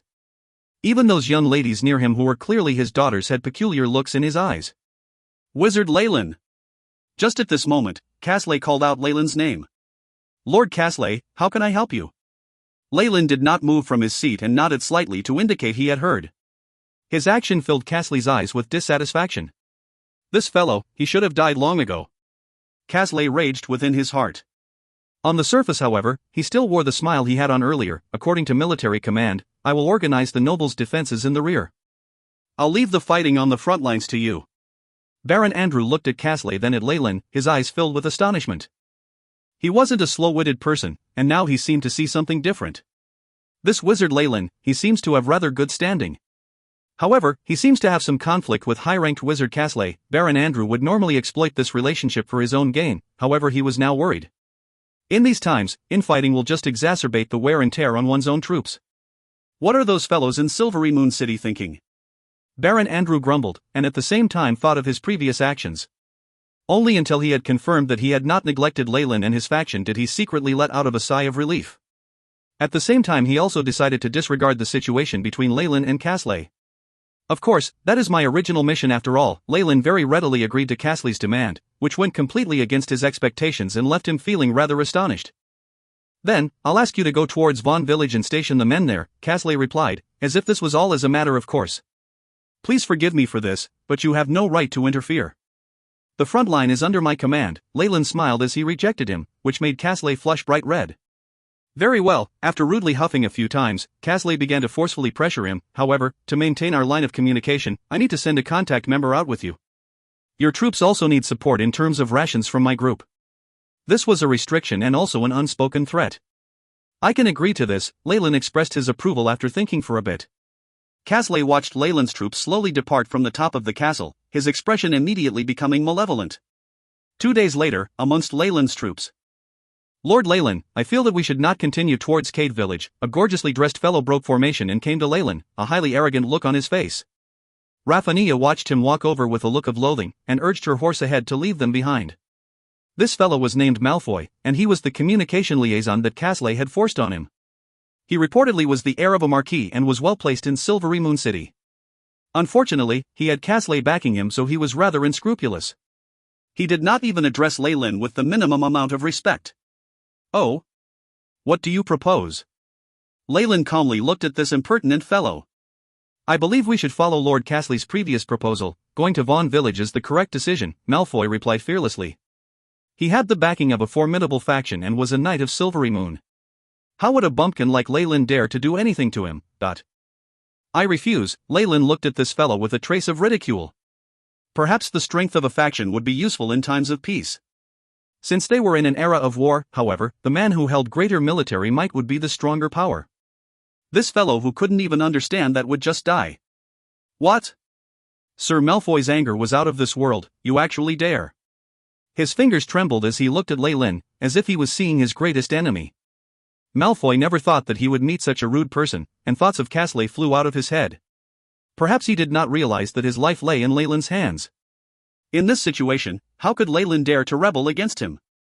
Thump thump, right at this moment, an enormous dust cloud swept over them. The dust had been kicked up by a great number of troops and their horses. Stay alert! The alarm rang. Malfoy almost fell to the ground in fright, his face paling rapidly. His behavior made those knights around him smile disdainfully. The deafening sound of hooves clopping against the ground was followed by a huge squadron of troops appearing in their field of view. The purple flag of the Violet family was dazzling as it hung on the carriages. It's the Violet flag. The insignia of the commander's family. The soldiers all cheered. This is, Malfoy trembled as he saw the massive squadron ahead slowly integrating together with their own troops. An old man who looked like a housekeeper even personally came to pay his respects to Leyland. Almost 500 personal troops, as well as so many carriages full of grain. Leyland's carriages were full of elite soldiers, and there was even an enormous cart in the fleet with sacks filled to the brim with grain. At this point, his power is really, Malfoy's face grew pale. With this assistance as well as Leyland's original 200 professionals and 300 auxiliary troops, he commanded over 1,000 soldiers. He could even provide rations for his troops by himself, and he did not need to Casley's support at all. The most frightening part is that if these men only answer to Leyland, and if they decide to rebel with him, then perhaps it's enough for them to. Malfoy grew even more frightened, and his voice grew shrill. No, that's impossible. How do you have so many men? Perhaps you've forgotten that my Violet territory is here? Leyland taunted him with a smile. Violet territory? Malfoy stared at him blankly, and immediately thought of Leyland's fiefdom, which was only a huge wasteland. Even savages did not live there. Looking at Malfoy's stunned expression, Leyland laughed inwardly to himself. Although his Violet territory indeed possessed nothing, it served well to boost his position and aid his pretense. After receiving this title, Tiff and the others in the organization all became Leyland's vassals. They could even transport their previously hoarded resources and rations, as well as weapons and other military material to this place. Everything had happened in one go, resulting in this. Young master, we've received the news. Tiff's expression grew somber as he murmured into Leyland's ear. Oh, that? I understand. Leyland looked at Tiff, who had broken through his limits to become a legend. Spread word of my command, we will go west. Our target is the Nether Mountains. What? What? Malfoy was the first to blurt out, Lord Leyland, please take note of the orders you are under. Don't tell me that you're thinking of disobeying Silvery Moon's army? Even if I disobey, what can you do? Leyland smiled as he ridiculed the man, watching as blood drained from Malfoy's face. Did you really think that martial law and Silvery Moon's noble title would tie me down? Originally, Leyland's subordinates were all Silvery Moon's men. Whatever plans he had could not be realized unless he left by himself, and he would become a wanted criminal. Now, everything was different. The private vassals of a noble would be absolutely loyal to him alone. With this power in hand, Leyland could now completely coerce all his subordinates. In the beginning, he secretly controlled over half of this unit. After a year of leading them, he now no longer had any problems. What? You dare to disobey orders? I've always found you an eyesore. Drag him down and behead him. Leyland waved his hand as if he was swatting a fly. Two bulky and muscular vassals immediately hoisted Malfoy up from under his arms, wringing him like a chick. Since you're about to meet the God of Death, I'll tell you some news. Leyland drew closer to Malfoy, a malicious smile on his face. The orc hordes have already launched a surprise attack on Silvery Moon City, and have completely surrounded it. In other words, that privileged noble status which you have been so intensely proud of is about to disappear. If you find any errors, ads pop up, ads redirect, broken links, non-standard content, etc., please let us know. Report chapter so we can fix it as soon as possible. Chapter 909, Nether Mountains. Nether Mountains. The orc armies had launched a surprise attack. Silvery Moon had been besieged. This was the earth-shattering news that Tiff had given Leyland. Tiff was a legend of the Dark World, and the network under his control passed this information to him even faster than Casley did. Leyland counted on this news when he made the decision to abandon everything. After all, the so-called martial law, the rules and nobility of Silvery Moon, was built on the basis that it still remained. What about when it was no more? Looking at the larger picture, even if the defense of the city was ultimately successful, the chaos of war would continue to spread. In times of such disorder, what were the deaths of 1 or 2 knights?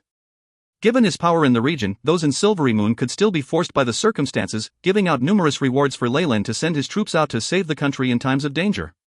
However, the situation doesn't seem good with the goddess of the weave. I'm afraid there might already be traitors in the alliance, Leyland muttered to himself. She's still a powerful greater god, and she will definitely be unscathed. With her status as a chosen, Illustrial will probably be safe as well. The ones who suffer the most in war are the commoners, who are at the bottom of the hierarchy. Of course, none of these had anything to do with Malfoy.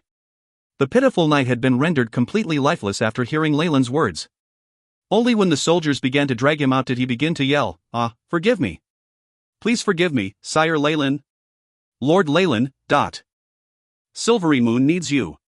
I guarantee that as long as you bring me back, I'll tell my father to give you everything you want. Everything. After a short period of pained cries, Malfoy's voices came to a stop with a grunt. Leyland's underlings had gotten used to these scenes and were expressionless. Only Raffania looked slightly disturbed. In her eyes, no matter how hateful the other party had been, Leyland had gone too far, and her heart was a little shadowed by the traumatic experience. What was he saying about Silvery Moon at the end? Since Leyland had whispered those words directly into Malfoy's ears, the girl did not know the full story. Just some nonsense. Leyland carelessly chuckled. My butler has already given me the newest information. Thanks to the goddess, those simple-minded war creatures only have thoughts of occupying the Moonwood and then come out and rob people. They have no interest in allying with the orcs to eliminate the Silvery Moon Alliance. Thank the gods. Upon hearing this, Raffania heaved a sigh of relief. She hated the idea of this beautiful city being destroyed just like this. In that case, what was it you said about the Nether Mountains? That's nothing. Since it isn't that dangerous here, I'm planning to do something private and explore some ruins that I found a while ago. Leyland now looked relaxed and satisfied as he flung the horsewhip. Didn't you hear my orders? We're changing directions towards the Nether Mountains. Leyland's authority had solidified over the year. Even in front of these ordinary troops, it was necessary to emphasize the need to obey superiors, much less one like Leyland. The troops of Silvery Moon had planned to risk their lives against the war creatures, but with Leyland's personal troops inciting them, they soon went with the flow and obeyed the orders. The army of men and horses changed direction, heading west towards the Nether Mountains. Casley. I hope you like the present I left behind for you, Leyland snickered inside. In this sort of situation, it was difficult to understand what exactly the war creatures were thinking. In addition, once his main forces retreated, Casley would face with the brunt of the pressure from the war creature armies. When the time came, too, would he retreat to Silvery Moon and ask for support or stay behind to take care of the war creatures? Leyland anticipated his choice. He's changed. Raphania watched absent-mindedly as the groups of men and horses brushed past her, looking to be in disbelief. The Leyland just now was very different from the one she was used to. While he was as handsome, straightforward, and refined as always, he had a domineering aggression to him. Or rather, the aura of impetuousness and a devilish charm. He's like a completely different person. Why, Raphania's mind was now turning black as a huge sense of fear appeared. "Captain, are you all right?" A knight nearby asked in concern after seeing how she was acting. I'm fine." Raphania managed to spit out. She urged Nick to catch up to the troops ahead, but her brows furrowed further. The Nether Mountains were a straight vertical stretch in the north. While there was nothing horizontal across it that created a divide between the northern lands and the wilderness of the vast Sunrise Mountains that belonged to the Orcs, it was an important dividing line in the northern lands. It clearly divided the Moonwood and the Orc organizations. The mountains had a terrifying spell pollution and energy isolation. Even the weave was a little weak here, and in some areas it was even impossible to detect. These places were known as magic dead zones, and whether they were wizards or priests, everyone turned useless in these regions. Due to the terrifying contamination, the plants and animals in the Nether Mountains went through a bizarre transformation. Not only were they more powerful, they were also more savage and bloodthirsty. Legend said that this was a result of the battle between two divine soul saints which completely changed the geography, turning the place into a forbidden zone for life. A group of human soldiers had abruptly entered these mountains on this day, cutting the trees and thorns as they moved on, relying on the strength of powerful spellcasters and warriors to enter the depths of the mountains. The weave seems to be much better here compared to those dead magic zones. Leyland had gathered all the senior officers in the heart of their camp at night. There were two factions among them, Leyland's personal troops and the officers of Silvery Moon. "I have gathered you to discuss our current target, a fully grown red dragon," Leyland announced in a low voice as he looked at the huge Nether Mountains map on the wall. Tiff did not voice any objections upon hearing this, evidently knowing of it. However, the officers of Silvery Moon caused a storm of protest with Raphania at the head. "An adult dragon? That's a legend, a powerful being." Never in Raphania's wildest dreams did she think that Leyland harbored such insane thoughts of slaying a dragon. A dragon was in the legendary realm, and they were normally more powerful than human legends. It's not like we don't have any legends on our side." Leyland pointed towards Tiff, and he exploded forth with terrifying energy. It was like the might of a dragon itself, the roars of an ancient beast. "Legend?" Raphania gaped, looking towards Tiff and then at Leyland, suddenly feeling bitter. "Is that what you've been preparing for? The wealth and glory of slaying dragons? All I need is for you to do is deal with some dangers in the surroundings to restrict it from a distance. You don't need to deal with it head-on. How about it?" Leyland sighed ruefully. If not for having an army of 1,000 professionals, it would be difficult to enter the Nether Mountains. The endless monsters they had met on the way were already enough for small adventuring groups to be wiped out.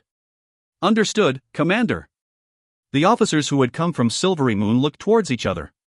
While it wasn't surprising that senior officers of the army would use their troops to do personal work, it was rather rare for people to be so brazen and unbridled. However, after watching Tiff, who seemed to be a regular fighter, let loose his aura, as well as Leyland's personal troops staring at them intently, they decided to submit. This actually was possible thanks to Leyland gathering all communicative tools from them. Because of the geography of the Nether Mountains, this group temporarily had no contact with the outside world.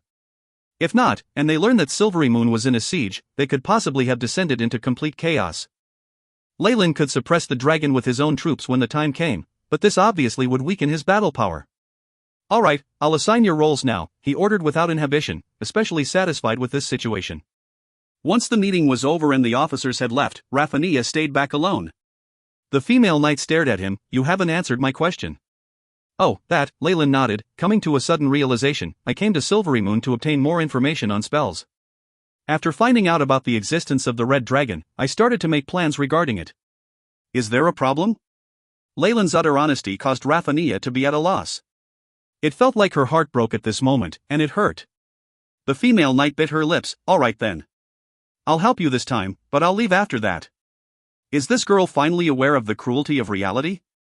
Leyland's quirked up in a slight smile. "Of course. I'll also give you a portion of the wealth from slaying the dragon." "I don't need it. Take that filthy wealth of yours and die." Raphania flipped the entrance of the tent and jogged away, leaving Leyland scratching his head. While she knows this is cruel, she's still not practical enough. Whatever it was, Leyland's plan was still carried out well. With a legend in charge as well as the temptation of glory and wealth from slaying a dragon, these officers and their underlings were very enthusiastic. The good news came soon enough. The exact location of the dragon had been found. If you find any errors, ads pop-up, ads redirect, broken links, non-standard content, etc., please let us know. Report chapter so we can fix it as soon as possible. Chapter 910, Slaying a Dragon. Slaying a Dragon. Roar, a huge silhouette streaked across the sky, and a huge monster that was tens of meters long immediately pulled its terrifying meaty wings before disappearing into a dark cave. That truly is the red dragon. Leyland nodded. Dragons in the world of gods were like huge lizards with wings, though they looked far more sinister. Their eyes that looked like spheres of lava left an especially deep impression on him. Yes, my lord. Helen answered from next to him, her body trembling. Is this because of the dragon's aura? Leyland looked at Helen, suddenly understanding and shaking his head with regret. Looks like the professionals under rank 10 shouldn't come. They can't handle the intimidation from the aura, he concluded. In his view, this fearful draconic aura was a weakened version of a spiritual force domain. Just facing the dragon would be a problem if one lacked a strong mind or a spiritual force training, let alone attacking it. As expected, the regular troops can only fight in the surroundings. Without alarming this huge creature, Leyland brought Helen secretly back to the camp.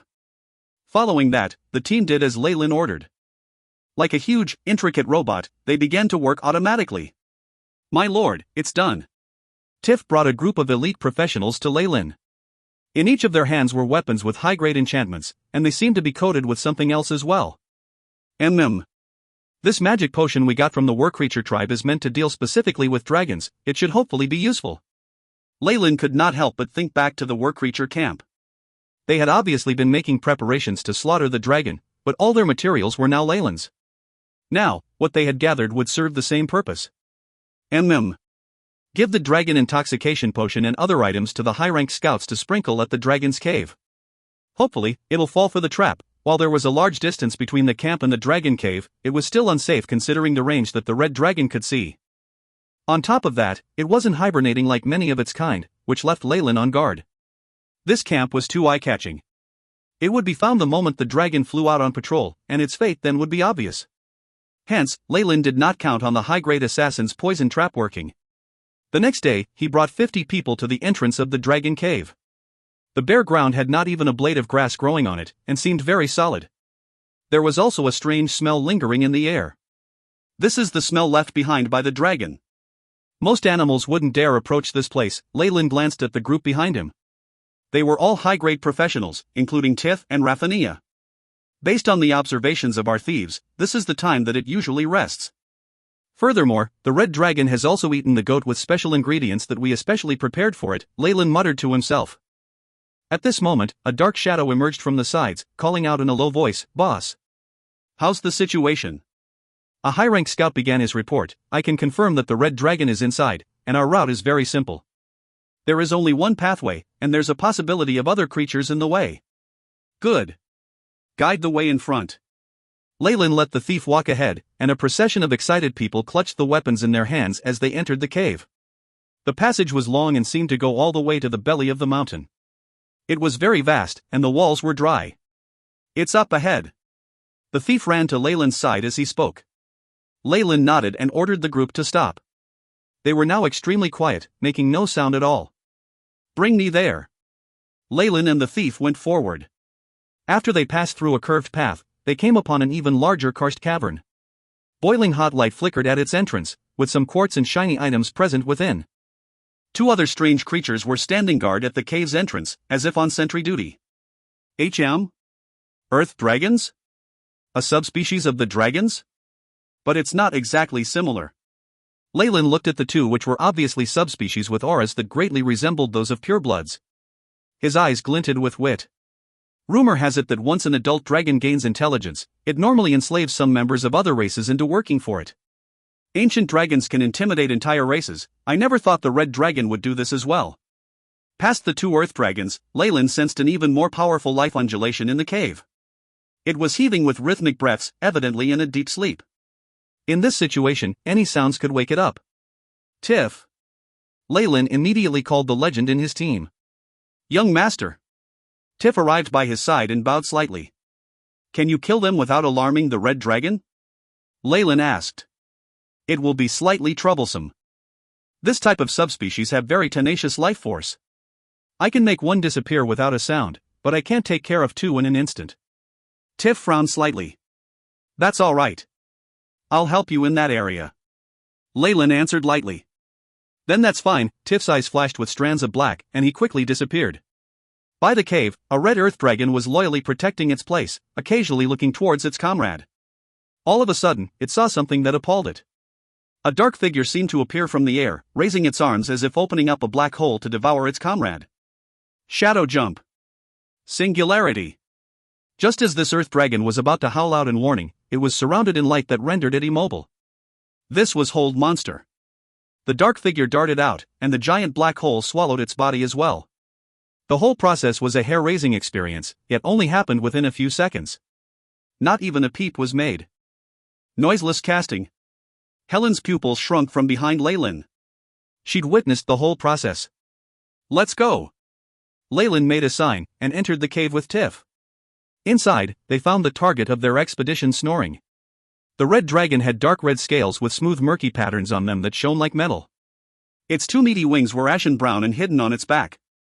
Its neck twisted sinuously like a snake's as it buried its vicious head into its chest. Its nose occasionally puffed out two streams of white smoke. A dense spiritual might was being emanated from its body, enough to cause the cowardly to break down. It really is a dragon, and it's an adult that's reached the realm of legends. Raphania's palms trembled slightly, and she could not help but hold tightly onto her long sword. Only she, Tiff, and Leyland were in the cave right now.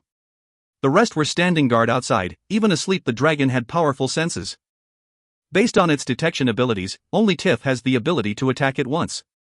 After that, it'll definitely awaken. Leyland gave Tiff a look with his eyes, and he immediately understood. Tiff drew closer to the giant, holding onto a golden dagger. Raphania and Leyland also prepared their own attacks. Begin! Tiff's golden dagger pierced into the triangular scale under its neck. That was its reverse scale, and the largest weakness. Roar! In that moment, blood splattered everywhere. The red dragon roared abruptly. It was now awake. Pack! Tiff was sent flying by a red tail, his figure wrapped up by many shadows while in midair. You despicable mortals! How dare you harm the mighty Sylvester? While the injury Tiff had given it with its dagger was much smaller than the area of its body, the red dragon still snarled in its fury, preparing to give these little ants a lesson such that they'd repent in hell. You're even thinking of using something like a toy, it roared, eyes like fireballs trained on Leyland. All of a sudden, its voice disappeared. My strength. What's going on? You wretched worms, what have you done to the mighty Sylvester? The red dragon's voice was filled with astonishment and anger, while Leyland was very pleased with the results of Tiff's attack. The golden dagger that he had held was a dragon-slaying dagger. Leyland had specifically prepared for this. The powerful toxins and curses were something even a dragon could do little against. AI chip. Leyland ordered calmly. At this moment, the AI chip immediately showed its stats. Name, Sylvester. Race, Red Dragon, Adult, Strength, 21, 25, Agility, 10, Vitality, 19, 21, Spirit, 16. Status, Weakened from Curse. Strength, Vitality weakened. Feats, 1, Intimidating or a 2. Dragon Scale Defense 3. Dragon's Breath 4. Suggestion Spell. Description: this is a creature that has reached the realm of legends. It possesses extraordinary strength and can even destroy a small city or army. It has acquired the magic and memories of the pure-blooded dragon race, and there is a chance that its bloodline can improve further. Do it! Leyland yelled, his attack in Raphania's reaching the red dragon's body at practically the same time. The longsword was edged with sharp chi. The enchanted weapon glinted as it ruthlessly tore through the dragon's huge meaty wings. Leyland's attack struck just then. If you find any errors, ads pop up, ads redirect, broken links, non-standard content, etc., please let us know. Report chapter so we can fix it as soon as possible. Chapter 911, Secret Pathway. Secret Pathway. Chain Lightning. Freezing Sphere. A burst of powerful light appeared from Leyland's hands and struck the two wings on the back of the red dragon in an instant, causing a chilling cold in the air. Leyland proficiently controlled the power of the spells, launching attacks on the wings with powerful spells. Dimension Hop. At this moment, Tiff's figure flickered behind the dragon's back, and two curved knives ruthlessly slashed into the base of the red dragon's wings. With added support from powerful spells, even the defensive dragon's scales began to show signs of damage, scalding dragon blood spurting out. Damn it, damn it! You bunch of wretched worms! The red dragon exclaimed, blasting crimson flames from its throat that were hot enough to smelt metal. Let's go! Leyland summoned numerous walls of ice in succession, but with the dragon's breath, they could only hold on for a few seconds. That allowed him to escape from the cave with Raphania. Their strategic goal had been reached. Staying behind any longer for a fight to the death would be foolish. Dragons possessed wings, and once they soared into the sky, the others could only blink and watch with a dumbstruck expression except for Leyland and Tiff. That was why Leyland had chosen the battlefield to be in the cave and focused entirely on the wings. This would cripple the red dragon and render it unable to fly. Once it no longer had the advantage of flight, he would use his men to tire it out and then kill it. Quick, attack! Seeing that Leyland and the other two had run out of the cave, Helen immediately launched huge fireballs from her hands, targeting the red dragon behind them. Attack! Are you all deaf? With Leyland's yell, those high-ranked professionals jolted to awareness, brandishing the large weapons in their hands and charging forth. You darned worms! I will tear you to shreds! The red dragon Sylvester continued to shout. These human mercenaries seemed to have come prepared. Not only had their weapons been smelted with special methods, there were also toxins smeared on them. Even its thick hide and muscles could do nothing against them. Roar! A huge figure flashed past, and the red dragon flung its tail. A few professionals who could not dodge in time were sent flying, spilling blood in midair and fated for death. Rumble! The red dragon opened its mouth once more, and a powerful cone of flames spewed forth violently. Tens of professionals who could not evade were incinerated into ashes in that moment. You will pay for your foolishness, mortals!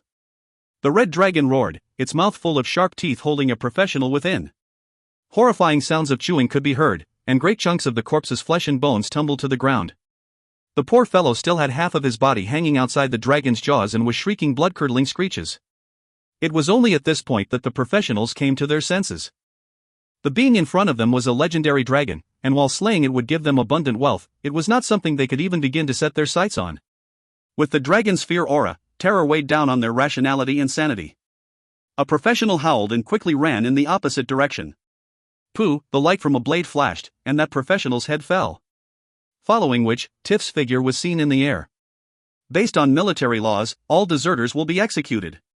Tiff had a cold look on his face, and strange flaming scales appeared on his body. A sorcerer? I never expected Lord Tiff to be a legend in sorcery. Tiff soared into the air, eyes trained on the giant red dragon in front of him. With a raise of his hand, numerous spells flickered into existence. Dimensional imprisonment. Absorption. As expected, these professionals are only passable with someone guiding them. Leyland was not surprised by this sight. As he watched Tiff guide the other close combat professionals to stall the red dragon, his expression was calm. Pay attention. Shoot. Under his guidance, many archers released the spellslayer arrows in their hands. With powerful magic held within, the arrows landed on the dragon's body like raindrops. There were terrifying devices mixed into this rain of arrows. Beep. Surrounding physical environment data has been successfully scanned. Trajectory calculations complete. Leyland was now controlling a ballista, aiming the crossbow that was 4 meters long and as thick as a person's arm at the red dragon. Thump! The entire ballista thundered when the mechanism was pressed down. An explosion rang out as black lightning streaked through the air and penetrated into the red dragon's chest. The huge groove on the arrow tore at its injuries, causing boiling dragon blood to flow unceasingly, forming a dark pool on the ground. Dragon-slaying arrow.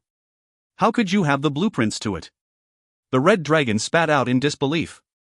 Someone gifted it to me. Leyland glanced at the ballista that had fallen apart, not looking to find this a pity at all. These items were prepared by the high-grade werbeasts, and this was their final attack. It was a pity that it only had a one-time use. The red dragon Sylvester had a bad feeling that it was really going to die, and suddenly began to fight harder, all its might put into the constant use of powerful magic. It was a pity that with Tiff in charge and Leyland the wizard around, it had no chances at all. Even the dimension was completely sealed off, giving it no chances of escape. Let me go. In the name of the dragon god, I, Sylvester, vow to give you all my wealth and never seek revenge. The red dragon thundered. He, a dragon's promise? Leyland snickered, grabbing a large vorpal sword and charging forward. Tiff. Leyland yelled. The legend had also launched his last attack now. Terrifying corrosive energy struck the dragon, causing a large portion of its chest to wither up. Ha! Leyland's sword pierced into the wound from the dragon's slaying arrow, ferociously splitting it open. Chain lightning. Freezing sphere. Disintegrate. The terrifying wounds tore apart once more, and the flesh and blood even glinted as they charred up. Huge amounts of scalding blood splashed onto Leyland's body, practically drenching him. The dragon race will not let you off. The light in the red dragon Sylvester's eyes gradually weakened till it disappeared. Its enormous corpse that was like a hill crumpled to the ground, causing a small earthquake. You won't let me off? Leyland snickered, and then sensed an aura similar to a vengeance spirit spilling out of its body and pouncing onto him. Is this something like a revenge mark? Hee, Leyland's eyes glinted, and in that instant he wiped this mark out thoroughly, leaving nothing behind. The hot dragon blood bath still continued, and the AI chip's voice sounded out. Beep. Host has been baptized by dragon blood. Strength +1. Vitality +2. Skin has increased resistance. Matches with part of perfect body and has been combined. The power within dragon blood? Leyland experienced the burning with his senses, it holds so much strength. Even the devil blood dagger wouldn't be able to devour everything. This sort of dragon blood was basically poison for all with a vitality below 5. They could not handle the corrosive energy within and would only be fated for death. However, for high-grade professionals, this was a pretty good boost, though only if they could withstand it. Gather the dragon blood. Do it fast. Dragon blood was a very precious magic ingredient, and wasting all of this had even Leyland feeling a tinge of regret. Afterwards, the red dragon that was like a hill was dismembered by Leyland's underlings. Its blood was gathered first, followed by a complete layer of its hide. This would be a great material to make armor out of. There were also the dragon bones, dragon crystals and the like, which were pretty good.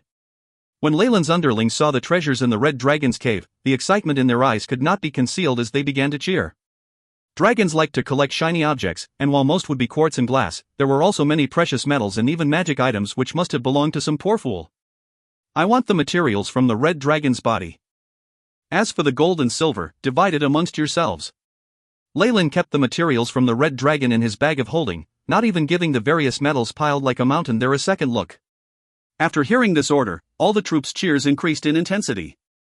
In the night, the soldiers set up a feast to celebrate their success in slaying the dragon. Being able to witness the birth of a dragonslayer was something they would be able to brag about for their entire lives. The participants would receive even more glory. The celebration went deep into the night. Besides the guards on duty, everyone was completely drunk. A few dark figures arrived at the dragon's lair at that time. Are you sure it's here? Leyland gently touched a black wall, the traces left behind from a great battle still vivid in his mind. Yes. I can confirm that the gate to the ruins is here. Helen crouched down and found a twisted rune at the corner of the wall. The inheritance of the Arcanists was under this red dragon's lair. Is this a coincidence or an intentional arrangement? Leyland's eyes had a searching look in them. Some Arcanist flames then blossomed from his hands, disappearing into the twisted rune in the corner. Rumble, a secret passageway appeared. The fact that it had been undiscovered by the red dragon for such a long time exhibited its terrifying concealing abilities. This should be some sort of spacetime technique. Leyland nodded and entered the passageway with Helen, while Tiff stood guard outside. What is the difference between arcane spells and those of magi? Leyland's eyes glinted, holding within them a trace of hope. If you find any errors, ads pop-up, ads redirect, broken links, non-standard content, etc., please let us know. Report chapter so we can fix it as soon as possible. Chapter 912, Ruins. Ruins. Where is this place? Helen asked as she touched the solid metallic walls in the surroundings. They had a silver-white luster, making them look like a product of science fiction. It seems like it is a pocket dimension made by an arcanist, though it's quite small. Leyland closed his eyes, and his astounding senses spread out. They allowed him to feel the undulations connecting the dimension. This place is already on the verge of disappearing. It was always sealed, but now that we've activated the dimension, we've started the countdown to its demise. Leyland had an interest in this spatial overlay technique that sprung from the depths of his heart. These preparations showed that once the Magi who comprehended laws showed them the path, they'd combined those experiences with advanced technology to do amazing things. What a pity, there was a trace of regret in Leyland's eyes. The pocket dimension was incredibly tiny and only as large as 2 football fields. It was on the verge of being destroyed now, so it held no value. If not for that, were this pocket dimension to be revealed, all wizarding legends would try their utmost to obtain it. A wizard tower constructed atop this place would make for a covert and stable den. Once they became a god, this pocket dimension could even be transformed into a divine realm. Of course, with the current state of the plane, it was impossible to remodel it. A pocket dimension? Destroyed by this sort of spatial storm? Helen shivered. A dimensional storm caused by destruction of space was something even legends weren't guaranteed to survive. But we should still have 3 hourglasses worth of time. Leyland snapped his fingers, and light flashed as an endurance spell enveloped him. The environment in the pocket dimension would not be the same as in the prime material plane, possibly more extreme. Of course, this place shouldn't have been that way given that it was prepared by an arcanist, but Leyland liked to be ready just in case. After seeing what Leyland had done, Helen suddenly came to a realization and did the same, adding another layer of protection. Rumble, the silvery metallic door was pushed open to reveal rooms that were arranged like in a honeycomb. The floor was spotless, and even one's image could be reflected in it. That's all the information I have. How about you? Leyland looked at Helen behind him. I only managed to see some fragments left behind in my ancestor's notebook. Helen smiled wryly. Looks like we can only check them one by one. Leyland glanced at the flickering chandelier. The core energy is still working, so there might be some traps left behind by the arcanists. Be careful. While it was possible for arcanist inheritances to be here, Leyland wasn't sure if arcanists shared the eccentricities of wizards. Don't worry, my lord. Helen nodded, her slender figure disappearing into the passageway. Looks like she's going to rely on luck to get her through. Leyland nodded before shaking his head, and then he placed his hands behind his back and entered a random room. The two of them went their separate ways. Inside one of the secret labs in the arcanist's pocket dimension, a light blue screen brightened to show images of Leyland and Helen. Lines of red text streaked across it. Beep. Invaders discovered. Activating rank 1 defensive measures. Arcane spell elemental reserves 1.09%. Unable to activate. Legendary golem, dimensional banishing spell formation scarce. Implementing plan B. Scanning of alchemic golem complete, is 34.17% intact. Beginning charging. Charging complete. Starting preparatory defensive mechanism number 0331. After the lines of text appeared, a door that had been closed for a very long time opened up from one of the rooms, and an alchemic golem that was almost 3 meters tall walked out. Number 2133 awaits commands. Received mission, beginning task. Blood red light brightened in its eyes, and a screen appeared with a projection of Helen.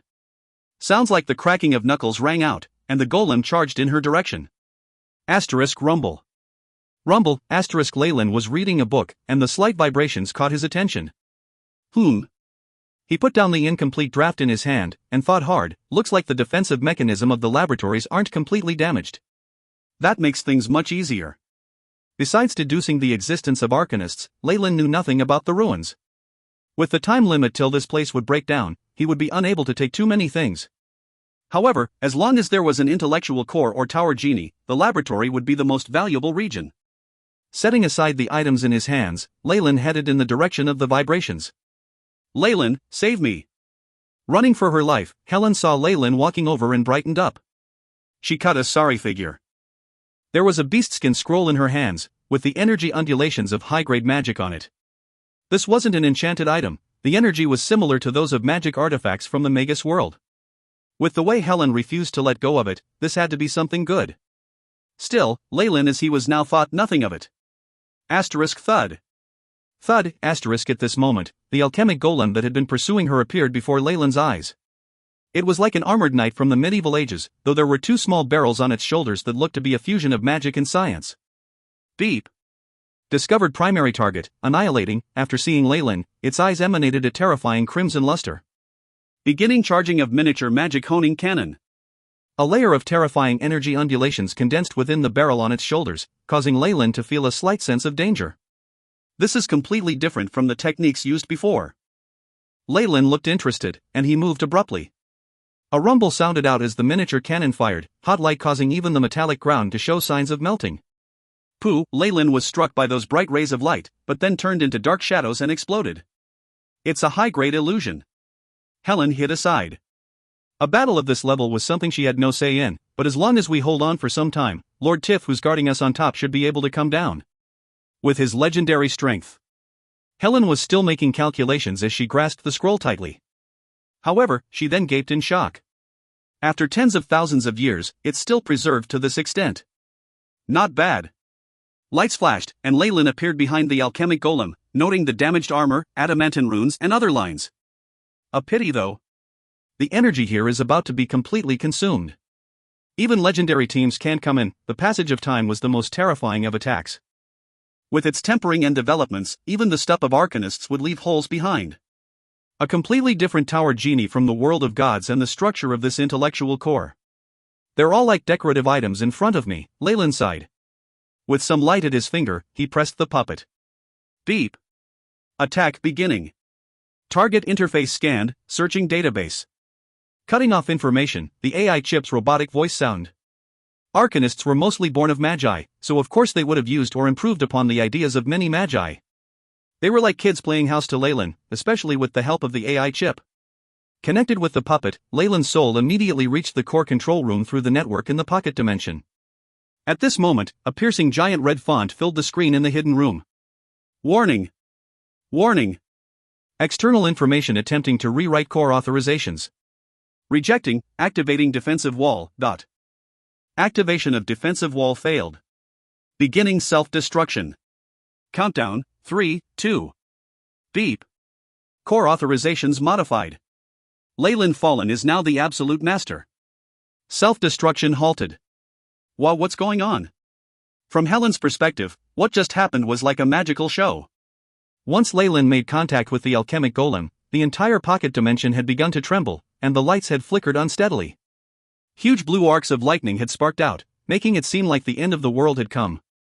A moment later, however, everything returned to normal. Come. With authority over the laboratory's core, Leyland now had a different aura on him that compelled Helen further. She was astonished as he brought her all the way to the core of the laboratory, as if this was a familiar route. Be it the password-locked door or any other hindrance, all obstacles were easily taken care of in his hands. It was like he was the owner here. Identity verified. Welcome, Master. A door with a statue of an angel on the left and one of a devil on the right opened with a rumble. Helen followed Leyland inside, watching the door with fear. He passed through a legendary curse so easily? This ease was unbelievable, and it made Helen realize that Leyland had an increasing number of secrets to him. If you find any errors, ads pop up, ads redirect, broken links, non-standard content, etc., please let us know. Report chapter so we can fix it as soon as possible. Chapter 913, Arcanist. Arcanist. Who on earth is he? He's just a minor noble of Silvery Moon City on the surface, but secretly he possesses the power of a legend. Besides, he seems to be very familiar with this place. So why did he lie to me earlier? Helen was completely puzzled, but she carefully hid all her thoughts. After all, Leyland now held the right of life and death over her. The core of the control room was unexpectedly small, and it only had an area of 5 or 6 square meters. At the center was a strange hexagonal prism with all sorts of strange screens next to it. Some of them had already lost their glow or were filled with a grayscale static, while others were working. Open. The outer shell of the hexagonal prism opened with Leyland's command, revealing a blue crystal structure within. This is, Helen looked at the splendid and magnificent blue crystal which sparkled beautifully. It was like she had been bewitched. This core port controls half of the laboratory and is also a communication terminal. Many resources can be downloaded here, Leyland said lightly, unconcerned as to whether Helen understood him. He pressed his palm to the surface of the blue crystal. Beep. Spiritual force interface established. In a split second, Leyland seemed to have become a demigod, and nothing in the pocket dimension could be hidden from him anymore. Weapons, live specimen libraries, database.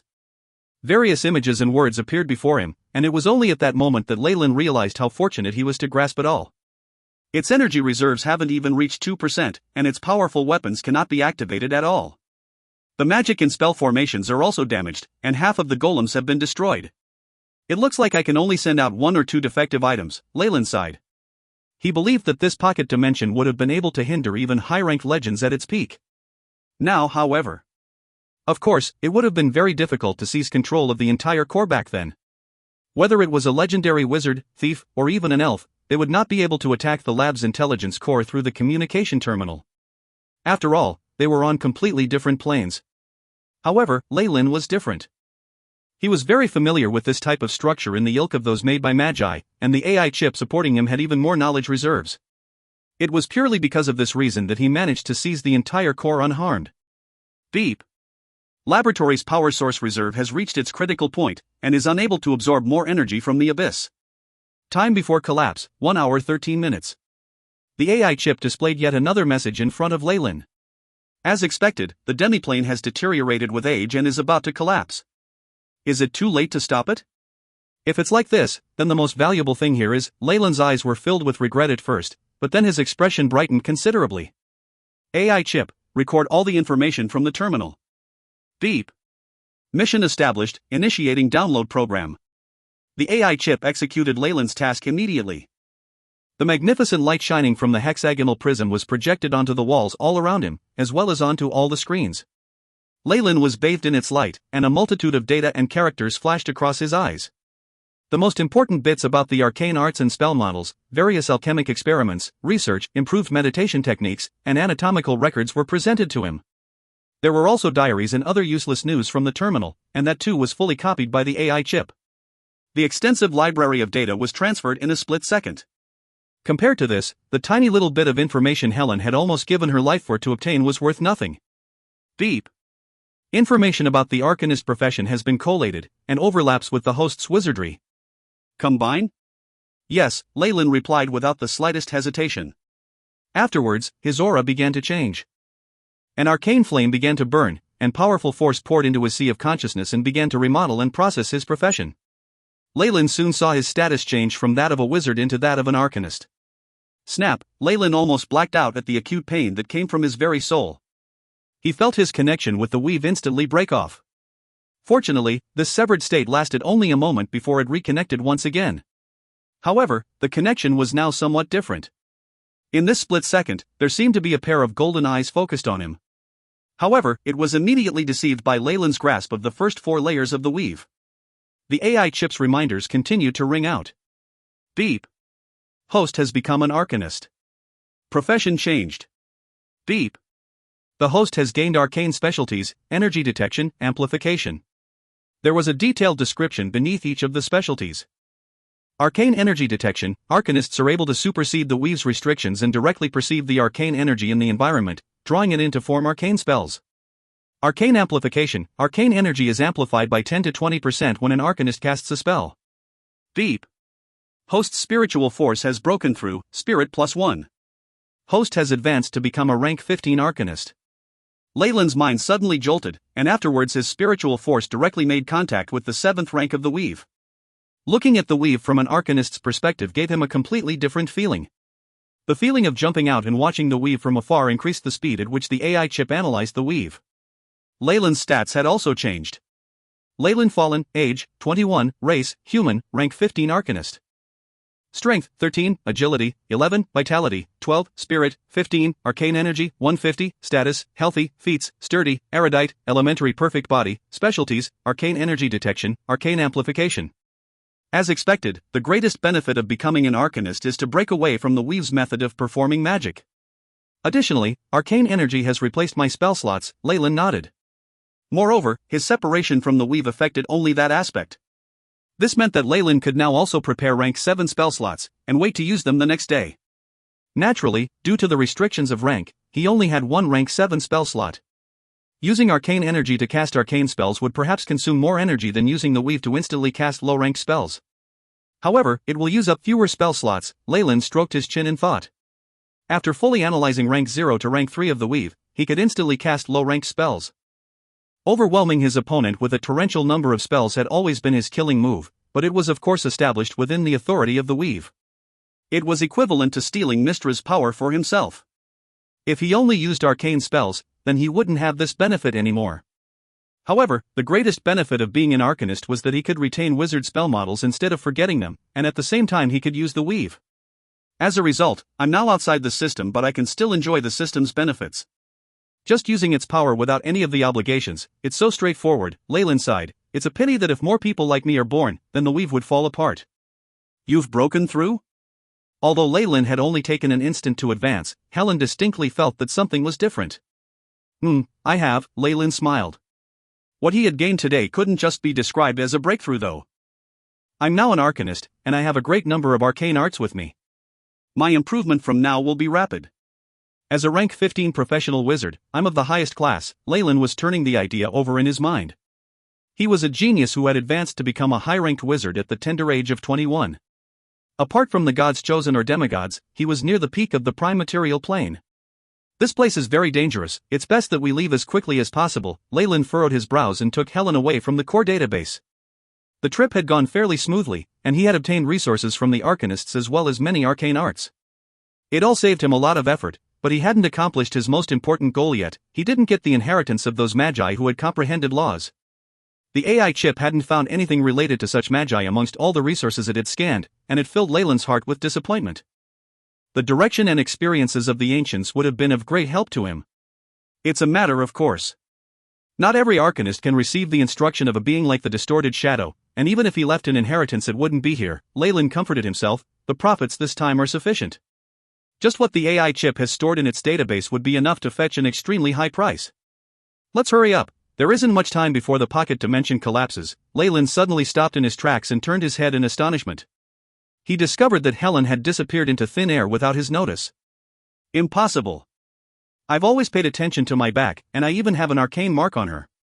How can the AI chip sweeps not discover her? AI chip. Sweep the entire laboratory and find Helen.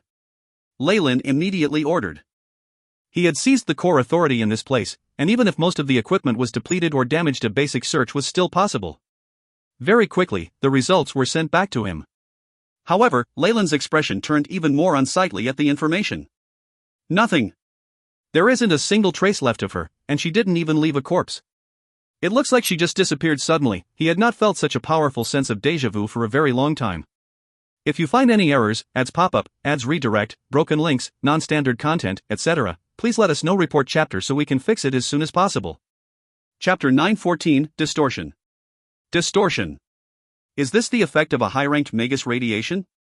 Leyland murmured, to achieve this even after thousands of years, only someone at rank 7 or above could do such a thing.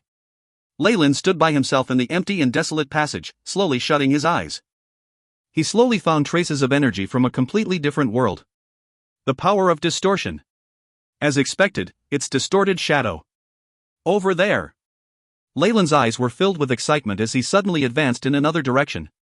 He had sensed a clue to the inheritance of an ancient magus who had comprehended laws. Such an incredibly precious treasure was enough for him to brave the risks that surely lay ahead. The ancient distorted shadow's path of laws should deal with space or distortion, or something related to that. No wonder he could make so many dimensions overlap. As he ran, Leyland instantly thought of the fold in space he had encountered just before. Legend states that distorted shadow was at least a rank 8 magus, and he was a peak rank 8 who had perfected his own path. Bang! He followed his instincts to a laboratory, and a strong gust hit his face when he opened the door. Arcane missile. Leyland's fingers shot out a more powerful version of magic missile. The thing was full of arcane energy, and it smashed the metal gears that were wrapped within the strong wind to the ground, leaving behind dents in it. This place, he looked around him. The room was modeled like a giant workshop, with many metal lathes and machine arms tidying and moving things back and forth. Some of the machines had a layer of green rust on them. Is this some golem processing workshop? Leyland followed his instincts and found a trace of distortion left behind. Mr. Leyland, save me! Just at this moment, Leyland suddenly turned his head and he heard Helen's voice came from his side. Helen? He suddenly shouted, and several layers of protective light glowed on his body. Save me. The only reply he received was her weeping.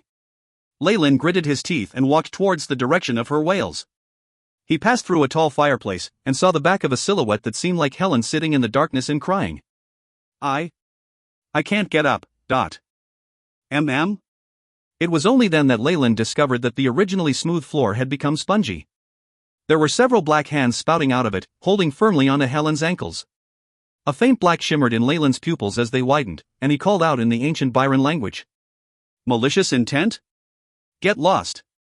SSS, his soul essence had already transformed into a phantom Targaryen, and it suddenly began to roar.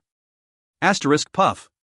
Puff, asterisk, the sound reverberated in the room, and those enormous black hands suddenly swelled as sarcomas boiled out from under their skin. These tumors grew larger and larger until one could see veins within before finally exploding. Ah! Helen let out a blood-curdling shriek. The giant black hands had disappeared, but a layer of skin on her ankle had been torn off as well, leaving behind a horribly infected wound. The black pus seemed to have great corrosive ability, and it ate away half of Helen's clothes in an instant. SSS great quantities of the black rain landed on the metal surfaces nearby, corroding everything it touched. Cure moderate wounds. Leyland immediately cast a healing spell and raced to Helen's side. Are you alright? I'm alright. Helen sluggishly turned her head, and Leyland's eyes narrowed. What appeared before Leyland was a strangely distorted face. Her facial features were screwed into incorrect positions, and it was full of distorted veins and scars. It was more disgusting than the most disgusting monstrosity. What on earth are you? Leyland immediately moved away from it, watching this freakish monster who was undulating Helen's soul force. Sir Leyland, it's me, Helen, the monster let out a panicked voice, but its distorted face wore a malevolent expression.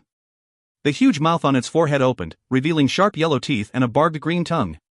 It looks like Distorted Shadow never had the intention of leaving an inheritance behind. Perhaps he had only come here and left an evil spiritual parasite. Now that the pocket dimension is about to collapse, the evil intent has awakened. Leyland was startled as he thought of this possibility. An evil intent left behind by an ancient rank 8 magus would put him in grave danger, and could even kill him. Fireball! Fireball! Fireball! Scorching Ray! Scorching Ray! Scorching Ray! Leyland launched his killing move in this life or death situation. Many rank 2 and 3 fire spells combined to form a meteor shower from the sky. Spell Torrent. The violent surging blaze submerged the monster in its flames. The effect of many low-ranked spells piled up on top of each other to reach near legendary power. Bang! The blazing fire melted the surrounding lathes and mechanical arms considerably, forming white-hot molten iron that slowly pooled to form a stream on the ground. After the torrent of spells, Leyland saw a bare passage appear before him. The monster had already disappeared without a trace, and seemed to have been burnt to ashes. The molten iron was red through and through now, making the black material look even more unsightly. It hadn't been corroded, instead bobbing up and down unsteadily. That's the beastskin scroll Helen had before Leyland was suddenly alarmed, and a stony gray hand emerged from the scroll. The black hide was stained with blood, but it did not dissolve in the molten iron.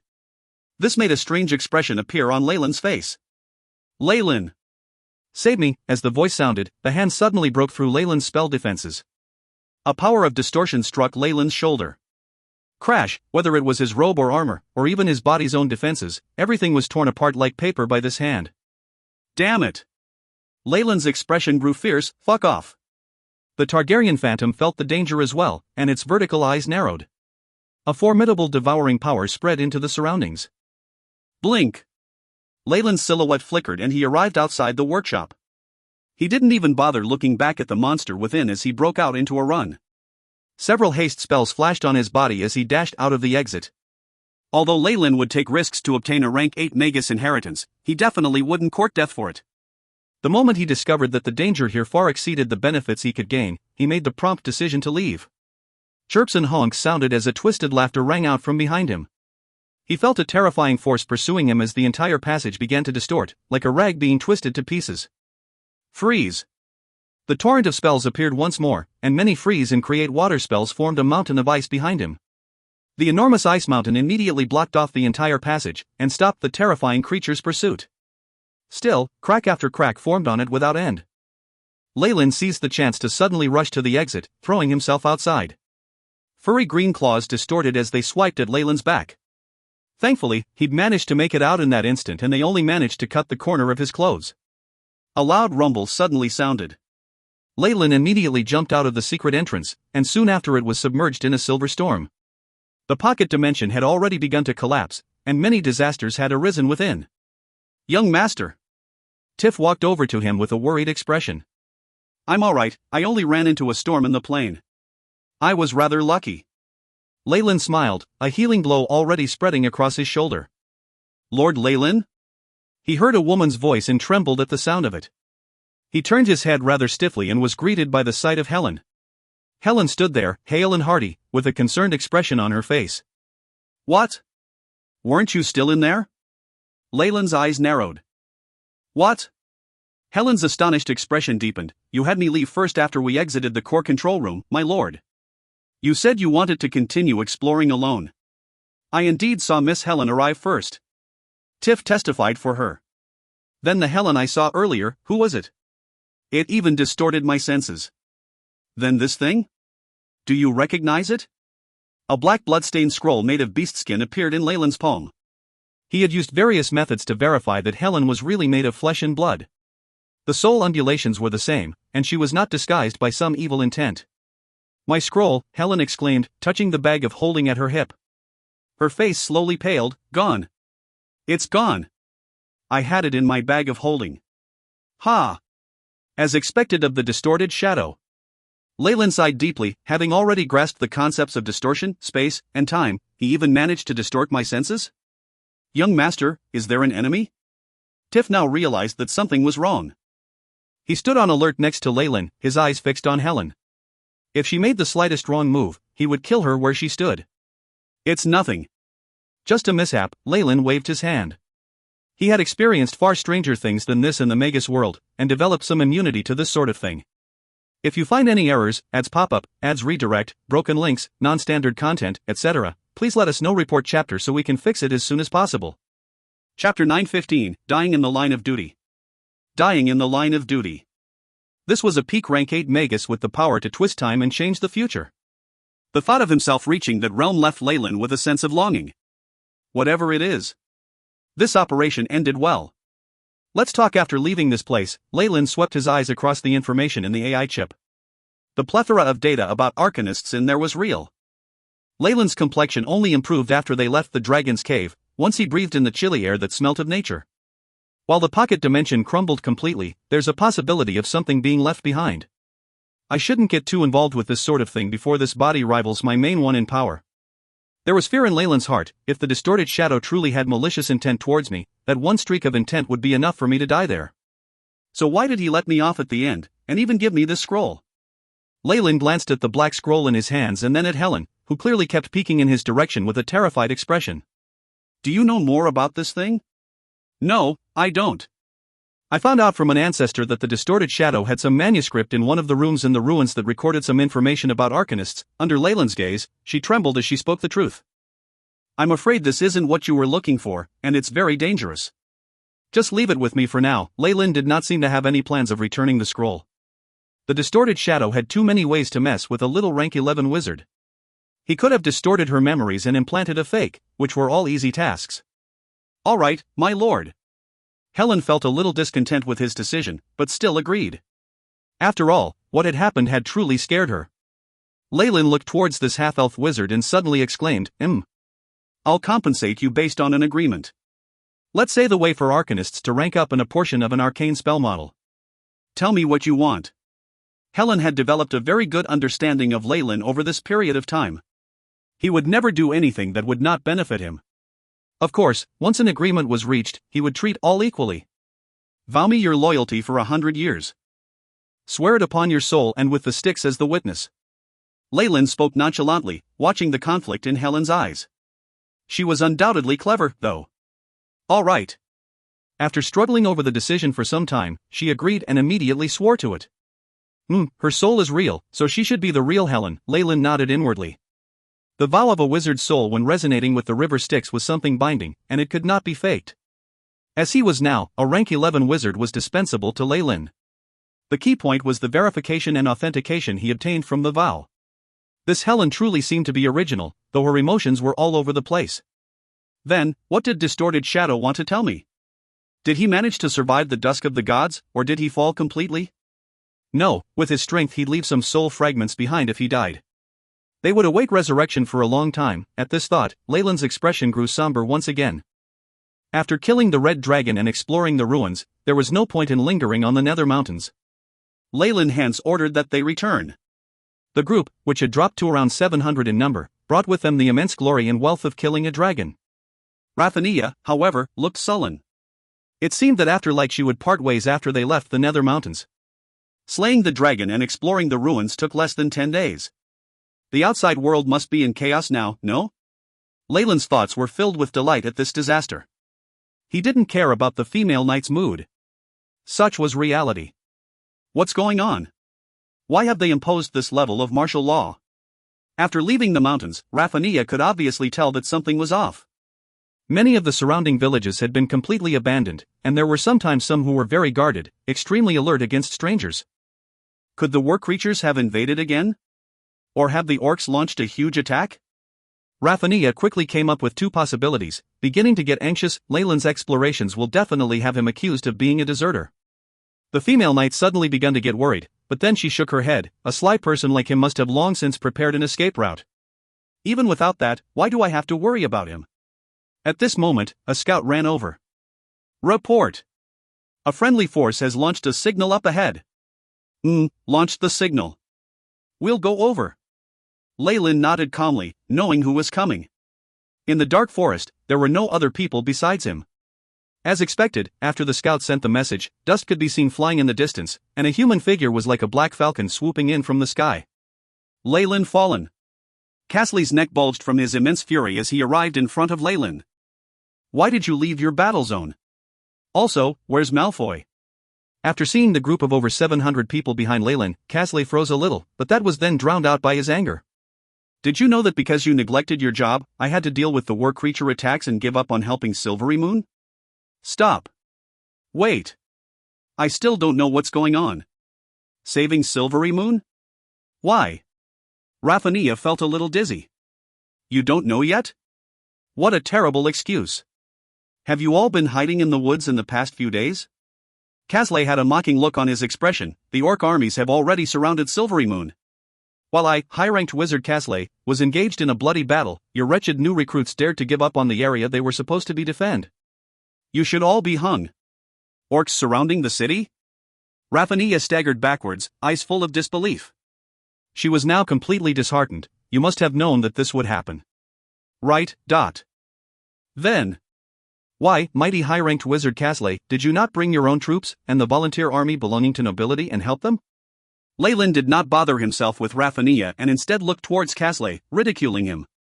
That's because I need to guard against surprise attacks by the war creatures. Casley glanced at Leyland haughtily. While you neglected your duties and thus committed a crime, I won't pursue this. Baron Leyland, in my capacity as the chief officer of the Northern Lands, I command you provide support to Silvery Moon now. Immediately. Till this point, Casley still had no plans to stop setting him up. Leyland looked straight at Casley till he was almost exasperated, and then answered slowly, Why? Why? You mean you even have the gall to go against my orders? Are you forcing me to execute you right this instant? Casley narrowed his eyes slightly. His strength as a high-ranked wizard was what he prided the most. His opponent was at most a rank 14, and even with his own troops and other men, he was nothing. Furthermore, the documents that appointed him as the chief officer of the Northern Lands had been sent over through urgent channels. With his status now, it should be fine to kill a baron, much less one that had committed the crime of neglecting his duties. Yes, killing a genius wizard myself seems to be a good idea. However, I have to wait first. When Andrew sends the troops, and I take over Leyland's army. They even have a great deal of rations, which is pretty good. In the Northern Lands right now, it's best to have both rations and men. A myriad of thoughts swirled in Casley's mind, but before he could come up with another plan or decide if he should temporarily be nice to the other wizard, Leyland suddenly chuckled. If you want to kill someone, do it. Why overthink it? What, ugh, Casley suddenly felt an intense pain in his chest, and his body stiffened. He looked down and found that a black dagger had pierced through his chest. That's impossible. I have a high-ranked wizard armor and instantaneously casted mishap. Enemies definitely won't be able to break through my defenses in an instant, unless... Legend. Casley crumbled down, and what he saw last was Tiff's expressionless face.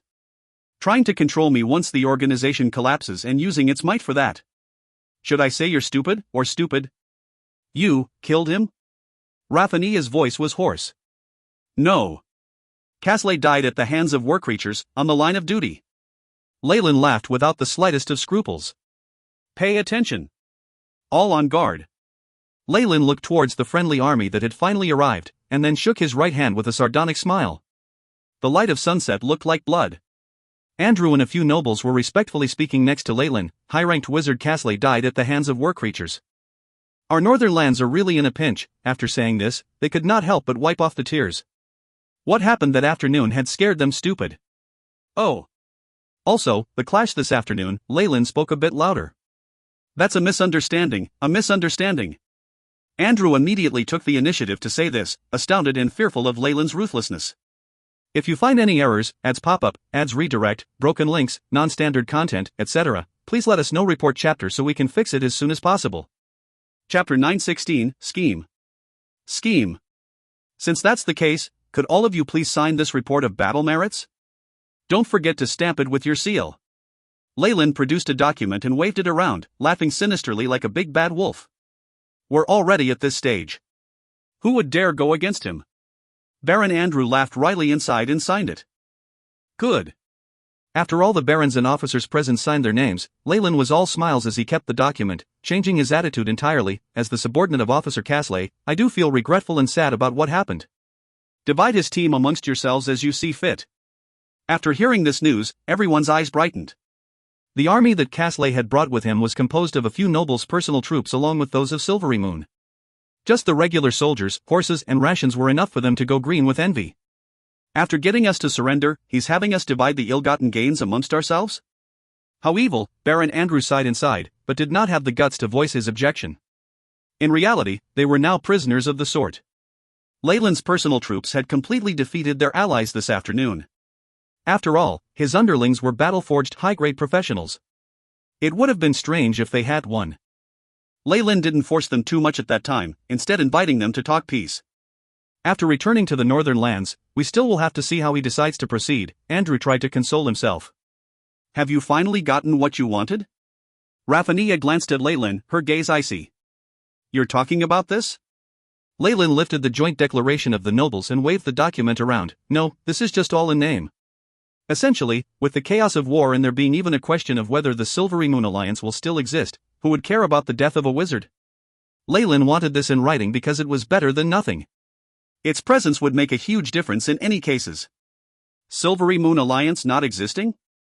Are you that pessimistic? Raffania was rather astonished by Leyland's conclusion. That's how it is, Leyland sighed. The might of the Silvery Moon Alliance already threatened the status of the human countries in the south. Mistray is facing all the orc gods practically alone. Raffania paled at his simple analysis.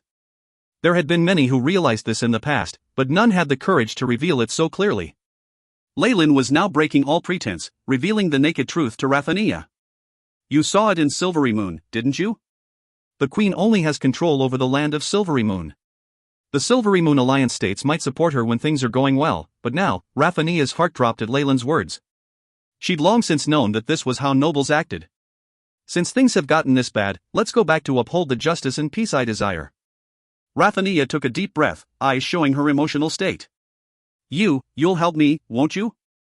The female knight had already guessed at the outcome, but still watched Leyland full of anticipation, hoping for a miracle. I'm sorry, this girl was practically shining, the true model of a hero. It was a pity that Leyland would never do anything like seeking his own death. Silvery Moon has now been surrounded by the orc armies, and they even have several high-rank legends in charge. This level of strength, Leyland presented his reasoning point by point, causing the light in Raffania's eyes to dim. The Leyland in her memories and how he was right now were two completely different people. But you are the hero of Silvery Moon. At this point, Raffania gave it one last try. Oh. Please don't call me that, Knight of Light. Leyland's obvious rejection caused Raffania to finally give up. Even knowing that this will take my life, I will not give up on my sense of justice. This is my path as a knight. Raffania's voice resounded in the tent. Watching her back as she left, Leyland stroked his chin and muttered to himself. What conviction she has. It'll be difficult to make her fall. She planned on using her strength alone to turn the tide of the losing battle, to become a shining hero. When he was young before, in his previous life, Leyland had read many novels of that type. He thought them to be chock full of emotion and hot blood, but in the end only bitterly smiled at it. Reality and imagination were two completely different things. Turning the tables under such terrible circumstances was something only possible in stories, and it was just an author trying to please the readers. In reality, such a thing had less than 100 millionth of a chance of happening. Such shining heroes who were full of fiery passion were indeed worthy of respect, but Leyland would never join their ranks. Besides, such an impulsive person like Raffania will probably die halfway to her goal. In the end, will her achievements allow her to be reputed as a hero? The next day, Leyland received word that Raffania's departed without informing him. Using her own charm, she had even persuaded some people and taken about 20 with her. Leyland merely rolled his shoulders back in answer, since they're fools, let them go. After gathering Andrew and other nobles, Leyland discussed their next move. Silvery Moon is now under siege. As part of the Silvery Moon Alliance, I grieve and lament the situation. I've already dispatched my knights to bring people to provide support. If there's anyone here who wants to go, please announce yourselves. Leyland exclaimed with a smile. What came next was a difficult silence. The nobles who were seated all knew that the orcs were extremely determined. Their elite army of 100,000 had surrounded Silvery Moon thoroughly, and going forth with the small numbers of people and horses they had was just suicide. On top of that, Leyland's army had low morale, and it had recently dropped even further. Hence, all these nobles wanted to do was bury their heads in their chests like ostriches. The personal troops of the nobles will only be able to do as they please in their own territories. Leyland shook his head at this and then clapped. Good. Next, let's discuss the direction of my army. The nobles looked at each other when Leyland acted like the master here, but nobody dared oppose it. The term my army obviously included them as well. Officially, Silvery Moon had pulled back all of their forces. Leyland's army basically had the highest power. Illustrial had personally invested him with the title of a baron whose power extended over generations. He was a noble who had been granted territory near the Moonwood. Who else had more power than him? Most importantly, when it came to strength, Leyland alone would be able to eliminate the rest. The reason he had gathered them was only to nominally receive their agreement, and the nobles had all sensibly chosen to consent to this silently. This was what Leyland had prepared. The moment any of the nobles dared go against him, he'd just slaughter them. In the turmoil of war, what would the deaths of a few people amount to? A large military map was hung up on the wall. At the center of it was the wizard city, Silvery Moon. The Jewel of the North already had multiple red arrows around it, showing how it was surrounded. The map also showed the surrounding terrain. Most of the lands in the north had fallen to enemy hands, colored black. In the west were the Moonwood and Nether Mountains. As the orcs had expended most of their strength in surrounding Silvery Moon, or perhaps because of the Weir creature's Blackblood tribe, the humans were still somewhat in charge there. However, the terrifying Weir creatures were already a huge threat, and these nobles were fleeing with all their might. There were now 3 routes for Leyland and the rest. One was to provide support to Silvery Moon selflessly, clashing head-on with the orc army. The second was to stay here and pray that Silvery Moon could hold on. After the war had ended, they could then settle their accounts. The last was to move to the south and abandon the territory and people here. Leyland was more inclined towards the third. Silvery Moon is the wizard city after all. The queen is a chosen, and even if the orcs can breach Silvery Moon, they would have to pay a huge price, and that would make it difficult for them to go south. Such an explicit declaration put the nobles on the spot. Lord Leyland, a Silvery Moon won't be able to hang on with its strength. While many of the nobles were greedy, despicable and shameless, there were also many who were clear-headed and unwilling to part with their territories. This was the only source of their power. In order to protect their interests, nobles could even make a deal with the orcs or devils, and disregard the threat to their lives. It's best to let the orcs and Silvery Moon harm each other. This way, nobody would be able to bother with us. There were also many who thought the same. Leyland made a quick scan of the surroundings and understood their thoughts. How childish. Do they think they're out of the woods if they bury their head in the sand? Leyland snickered inside, though he knew that getting the nobles to abandon everything was not reasonable. Thankfully, with the report just before and the joint declaration as well as the document, there was no change in whether they stayed or left. Besides, the negative effects of bringing these people along far outweighed the benefits. All right. All of you can leave alone if you wish to. Any who are willing to head south with me can stay here. If you find any errors, ads pop up, ads redirect, broken links, non-standard content, etc., please let us know. Report chapter so we can fix it as soon as possible. Chapter 917, Yorkshire. Yorkshire. With Leyland's current reputation and the nobles now seeing his true colors, they politely spouted a whole pile of meaningless words. They then sped off as if their rear ends had been set on fire. Soon enough, the tent began to seem a little desolate. Only a few figures chose to remain, one of which was someone Leyland was on familiar terms with. Baron Andrew. I never thought you would make such a choice, Leyland said calmly as he looked at the middle-aged noble, who was constantly taking his silk handkerchief out and wiping his face. The orcs are attacking extremely ferociously. Even the war creatures were not so easily dealt with. The ration stores in my territory aren't enough to get us past this winter famine, Baron Andrew laughed wryly. I only have a humble request. When we pass by my territory, may I bring a part of my family along? Leyland nodded, as long as the numbers are within 100, and if you bring your own supplies. Thank you very much. Andrew lowered his head. While it was tough losing his position as the leader, Andrew could clearly see the situation in the north. Those fools and swines wanted to compromise with the orcs, or had the hope that the other side would let them off lightly. That was as impossible and laughable as the sun rising from the west. Great then. I'll give you a day to prepare. Once time is up, we will depart immediately. Leyland decided. A large army slowly marched across the scorched wilderness. A few knights dashed ahead on horseback, their bodies stained with blood and filled with a valiant aura. The knights darted to a giant carriage, speaking respectfully, "My lord, we've taken care of the troubles in front." It was a wave of goblins and dwarf bandits, there are no casualties. All right. Order the troops to quicken their footsteps. Leyland said slowly from within the tent, his eyes closed. He stopped his deep contemplation, and the group's speed increased with his orders. This is really quite massive. Leyland opened the windows of the carriage and watched the lively crowd, especially the disorderly refugees following next to his people, and sighed. The orcs' main forces were focused in the direction of Silvery Moon, while the war-beasts were occupied with the territories that Leyland and the rest had abandoned. They were more than glad to see all these people leaving. Including the people of Andrew and the other nobles, Leyland had over 1,000 in his entourage. That was enough to intimidate others. Large military armies would not think much of them, and they were able to deal with the harassment of smaller groups. Hence, the trip to the south was very safe even though these refugees were rather unexpected. The fierce attacks of the orcs and other large organizations completely broke Silvery Moon and the regions to the north. It resulted in a tremendous wave of refugees. Many humans were fleeing south, and quite a few were bringing their families along. Things were very chaotic. There was wave after wave of bandits, thieves on horseback, and goblins committing all sorts of crimes in the autumn wilderness, be it fighting, raiding, or plundering. It could be said that reaching the south safely without any military protection was just a pipe dream. Along the way, it wasn't as if commoners or nobles did not come over and beg for his protection. However, Leyland himself had very few rations left. It didn't make sense to give them to people he did not know. Besides taking in a few nobles as external support, he did not accept anyone. However, there were refugees who tagged behind Leyland's group and made use of their might. There was no way around that, and as long as they posed no threat, Leyland could not be bothered to deal with them. The glory of the north is now consigned to history. Leyland walked out of the horse carriage and got onto a handsome black horse, surveying the entire group.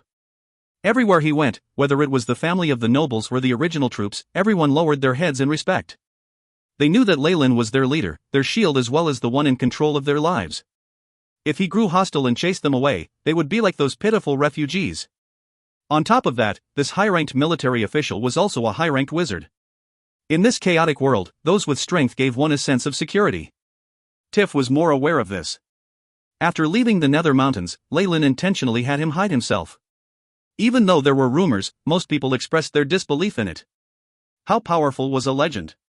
Why would he suddenly serve under Leyland? On top of that, most of the legends in the north had risen to fame a long time ago. Tiff was an unfamiliar face, and on top of that he was using an alias. Lord Leyland. Andrew brought a handsome white horse to Leyland's side, seemingly wanting to curry favor with him. After seeing his mount, Leyland had the urge to laugh. Commanders who rode white horses were normally very unlucky in his previous life. White was the easiest to spot after all. It was the same now. If there were assassins or archers here, their first target would definitely be Andrew. His mount and the ornaments indicating his status as a noble were far too obvious. There's about 3 more days left. We're about to reach Yorkshire already. What are your plans? Leyland asked. Yorkshire was the human territory to the south of Silvery Moon. It was also the place where Leyland predicted the orc waves would stop. The expansive regions in the north were already more than enough for them to take, and there were other organizations unwilling to see the orcs and their gods expanding further. I have a few relatives there, so I'll seek shelter. Andrew now had a forced smile on his face. Perhaps I'll be able to buy a villa in the city and a few manors outside. It would be impossible to live as luxuriously as I had in the north though. The extravagant lifestyle of nobles all came from their territories, with the taxes squeezing the people dry. Once they lost their territories and troops, they had basically lost all their power. This was why many nobles had stubbornly stayed behind in the north. It wasn't that they could not see the obvious outcome, but they could not bear to leave. In comparison, Andrew's choice was more sensible and firm. Yorkshire, Leyland had a ruminating look. Yes. That is Marquis Lancet's territory, Andrew said, but he did not continue. That Marquis was an important power in the Silvery Moon Alliance. However, his stance was rather dubious in this calamity, and he had been stuck in a rut. He also had good relations with other human kingdoms in the center. Of course, Leyland's method of escape was not particularly impressive, so there was no use criticizing Andrew for his decision. No matter what world we are in, as long as nobody is foolish as enough to threaten the central nobles, the chances of placating the regional nobles is still very high. Even in the world of gods, this holds true. Leyland deeply understood the thoughts of those who held power.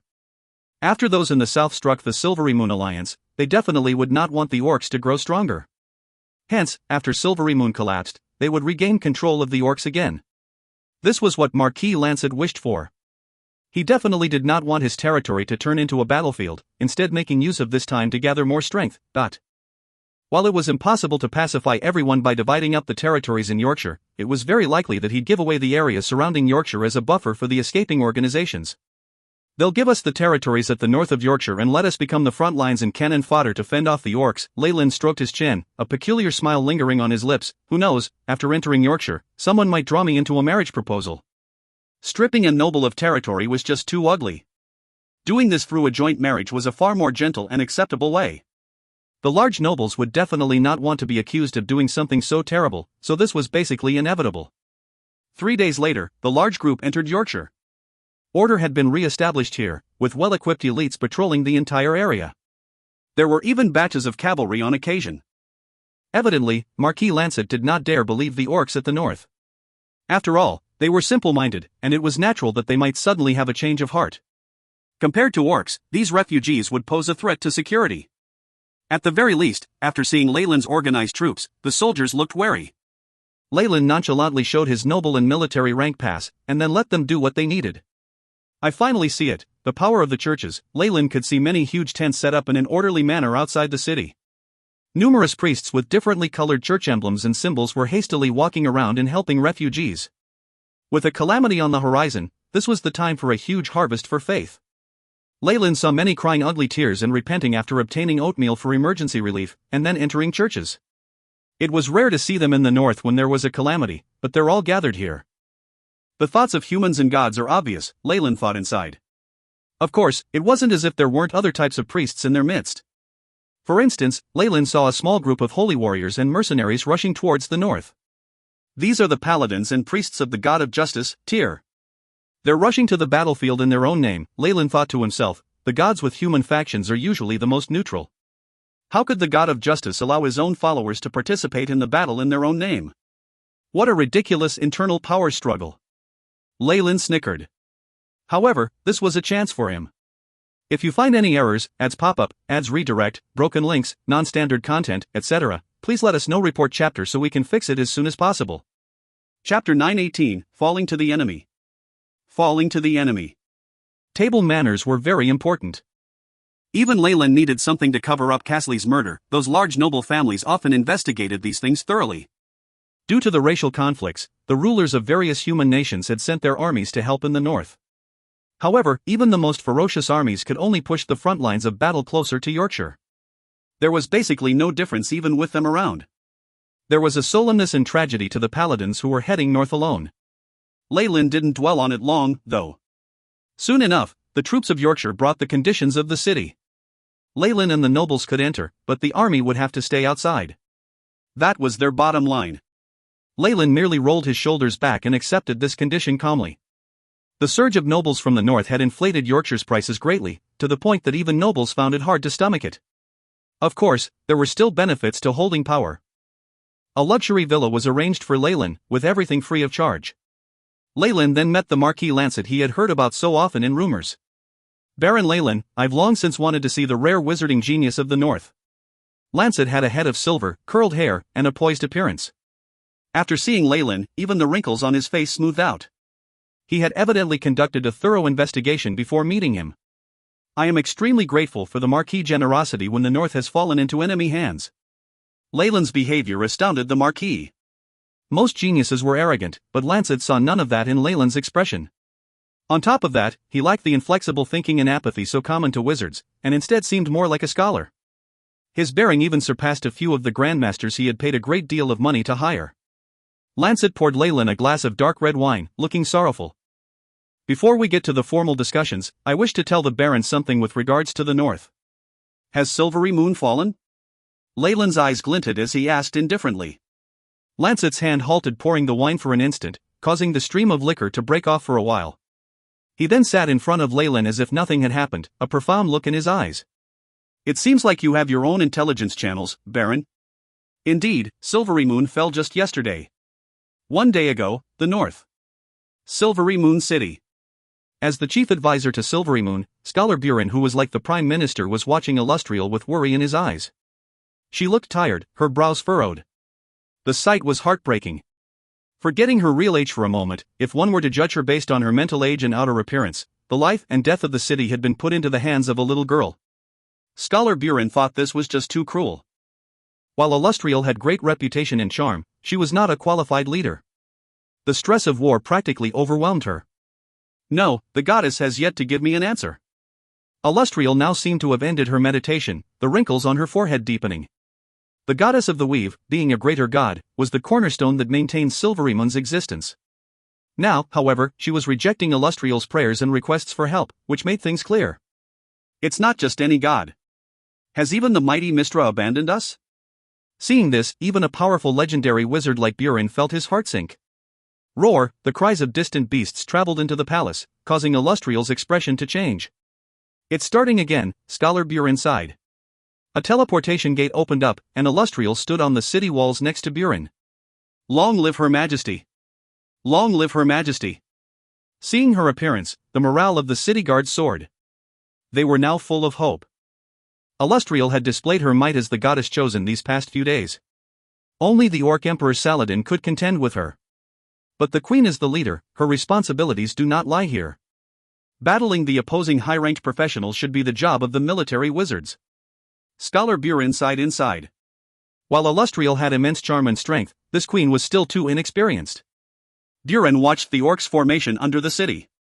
There were huge siege vehicles and terrifying behemoths with them, and the worry in his heart increased.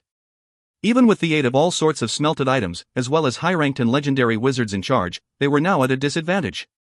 We have too few men. Few in the Silvery Moon Alliance contributed much, and the troops that were sent out with orders didn't bring any others back. Less than half of the original city guards that could take on the most rigorous missions returned. Scholar Buren thought it over, and then proposed to Illustrial, Your Majesty, things have gotten this bad already. Please consider my suggestion. No need for that. I can't abandon my people, especially at a time like this. Illustrial resolutely interrupted Scholar Buren's words. Look. She pointed downwards, there are still so many of my people, so many of those who believe in me here. How could I abandon them and leave? Illustrial's face flushed red, an even greater might exploding forth from her body. Raphania quietly looked in the Queen's direction from a corner of the crowd. Powerful energy undulations were radiated outwards, and the golden light shining on her made her feel comfortably warm. Is this grace? No. It's a large-scale buff. Raphania's face flushed, and she felt as if she could slay a dragon right at that moment. Illustrial's little face was now pale.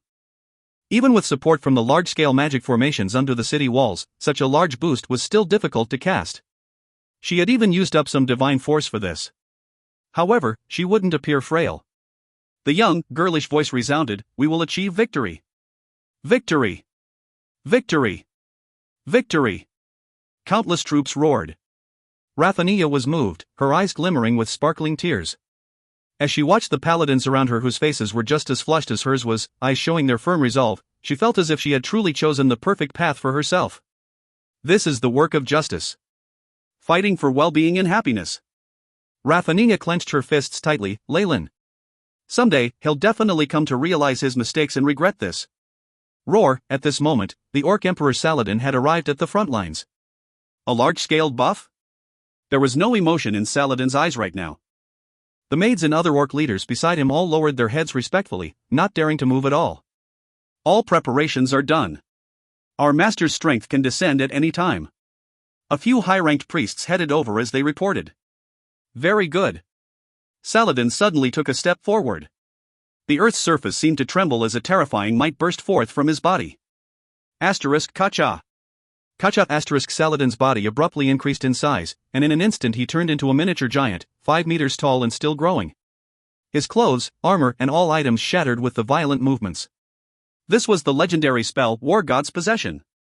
Finally, Saladin turned into a terrifying giant over 50 meters tall. Only one item scaled up with him, the Thunder God's Hammer. Lightning strike.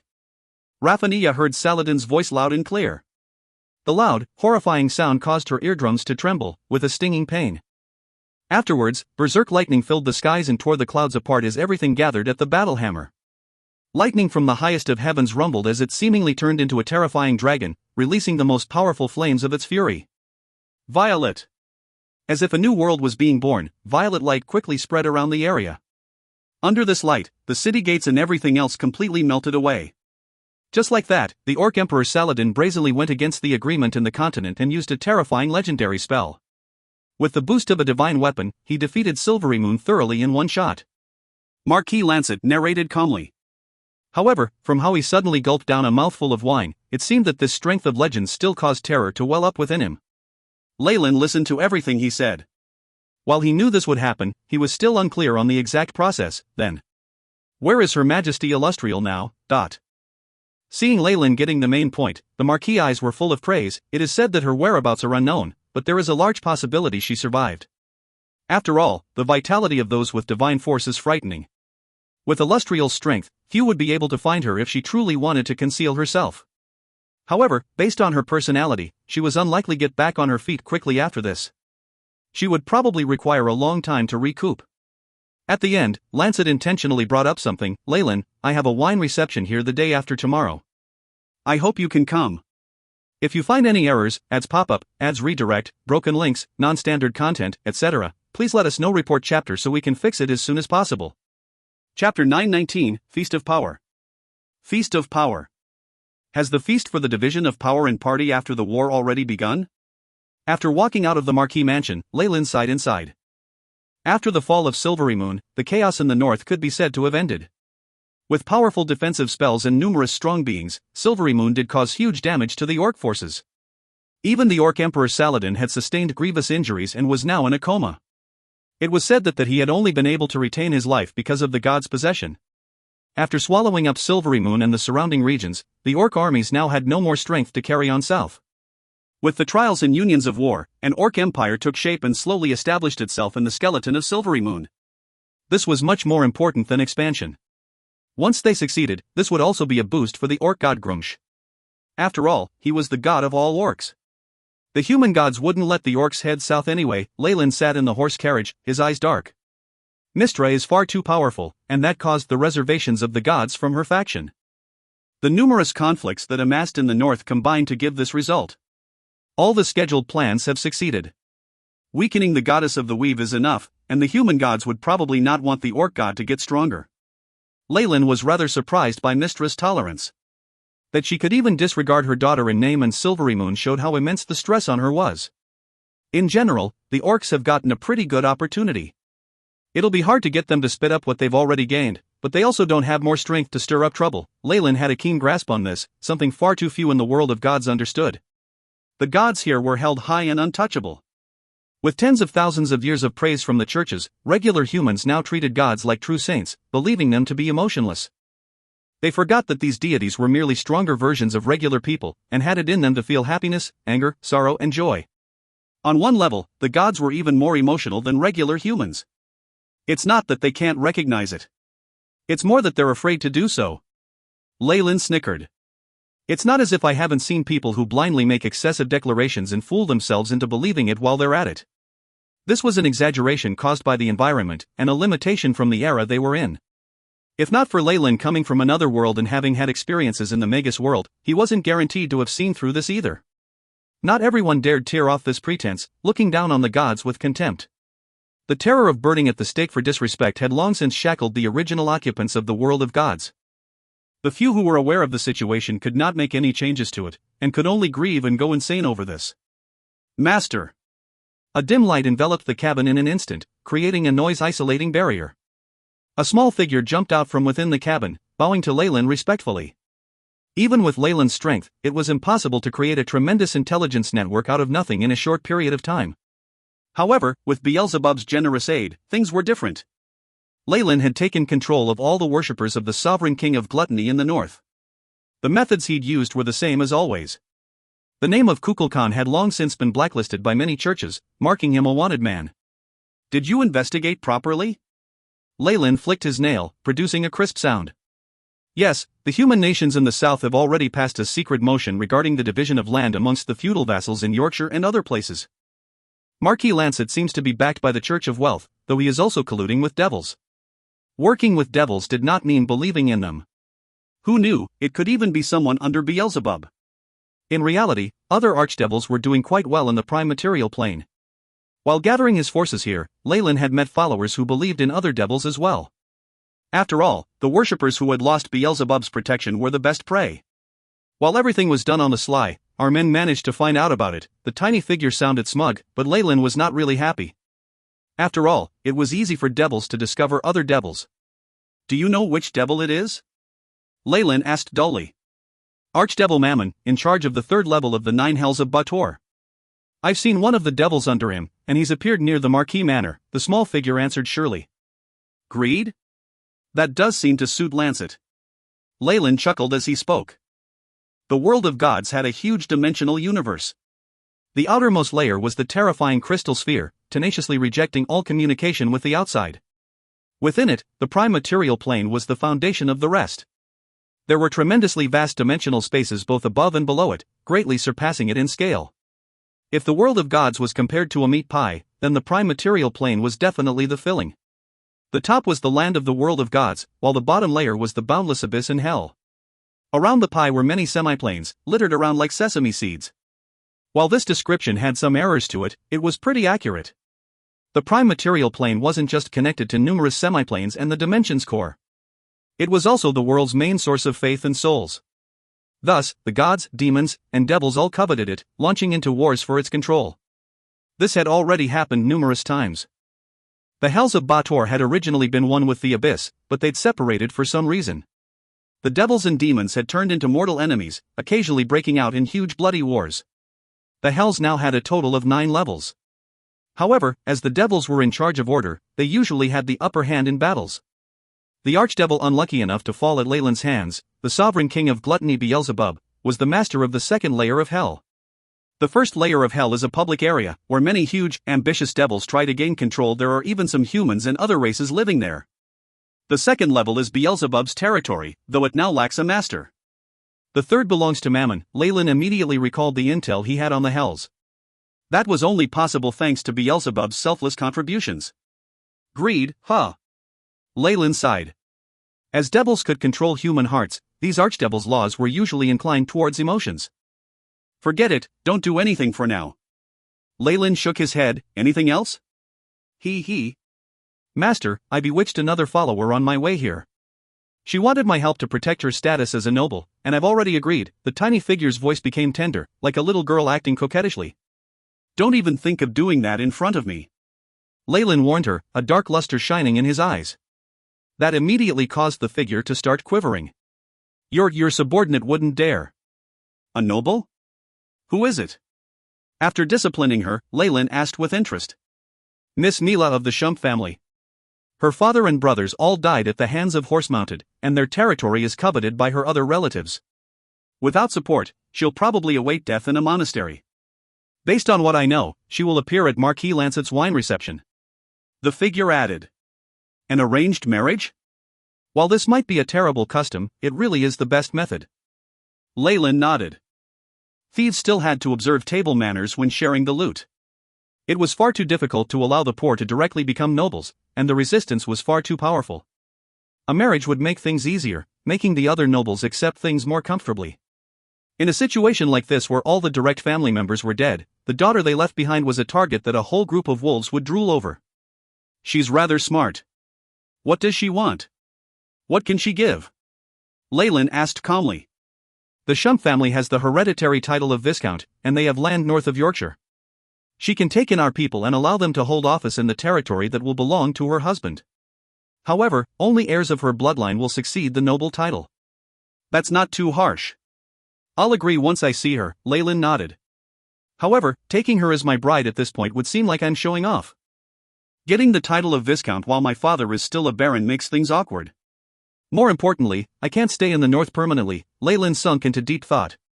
Seems like Miss Mila should look for a husband from among my underlings.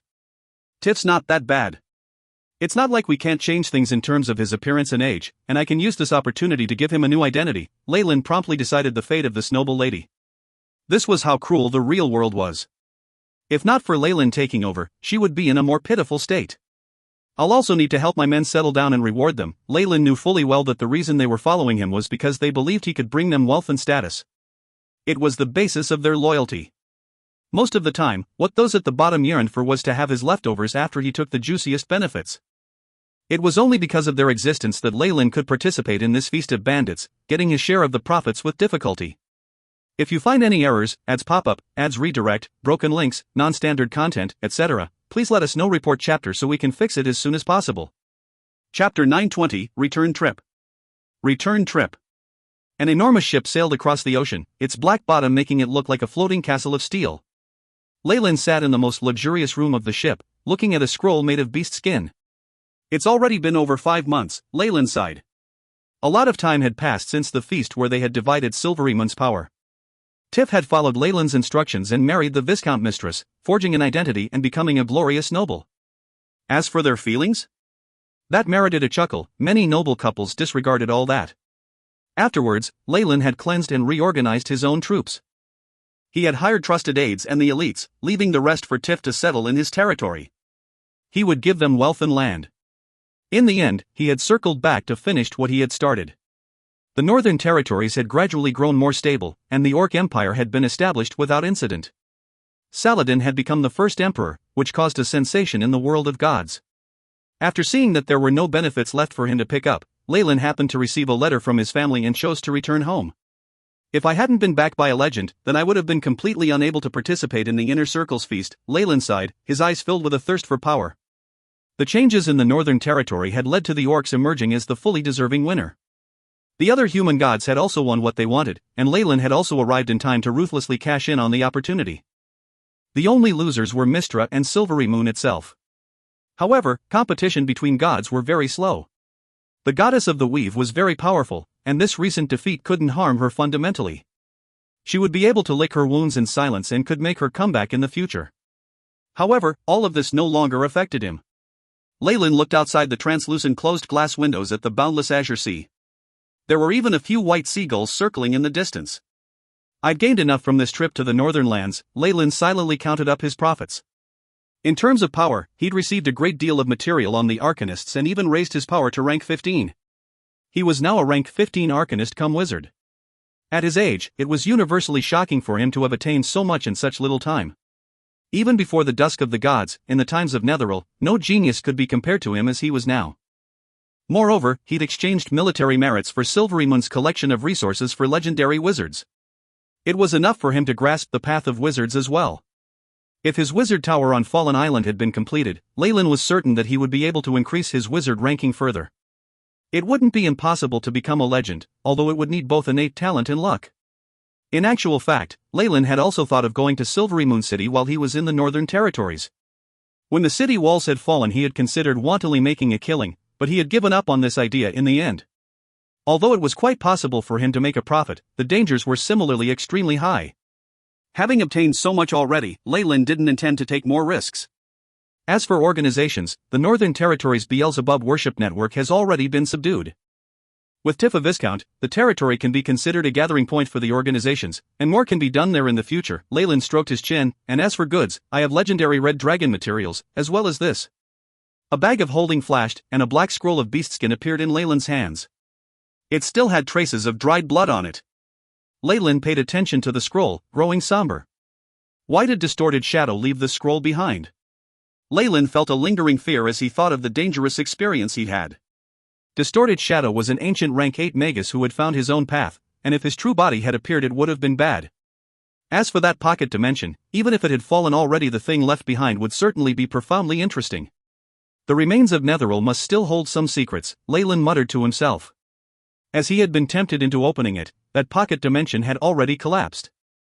However, Leyland believed the ruins weren't that simple in layout. And Helen, after careful consideration, Leyland had decided not to bring the half-elf arcanist and mid-ranked wizard along. He had left her in Tiff's territory in the north. The power of the law of distortion, the intent Distorted Shadow had left behind, had been extremely terrifying. More so was the power of distortion that it wielded, which could affect even time and space. It completely exceeded Leyland's expectations, which fueled his interest further. If not for that, he would long since have disposed of something like this beastskin scroll. No matter what these ancient magi had prepared for him, wouldn't it all be useless if he did not take the bait? The ancient distorted shadow. Even in the Magus world, there exist very few records of him. It is only known that he is not a native of the Magus world, but a formidable power from another world. No one has ever seen his true body. Leyland thought of the research that his main body had seen. As for his path, clearly the law of distortion is his main one. It has the power to melt time and space, and even has illusory abilities. Is it inevitable that the path of a rank 9 magi must touch upon laws dealing with spacetime? Leyland's eyes flashed as he rose to his feet, moving in front of the desk beside him. The mahogany desk was mottled with black dots and marks, as well as numerous nicks. The debris on top of it had already been cleared and the desk was clean, leaving behind only a distorted pentagram array. He put the beastskin scroll into the center of the array and his eyes seemed to glow blue. AI chip. Pay attention to scanning and record all the information down, Leyland commanded. Beep.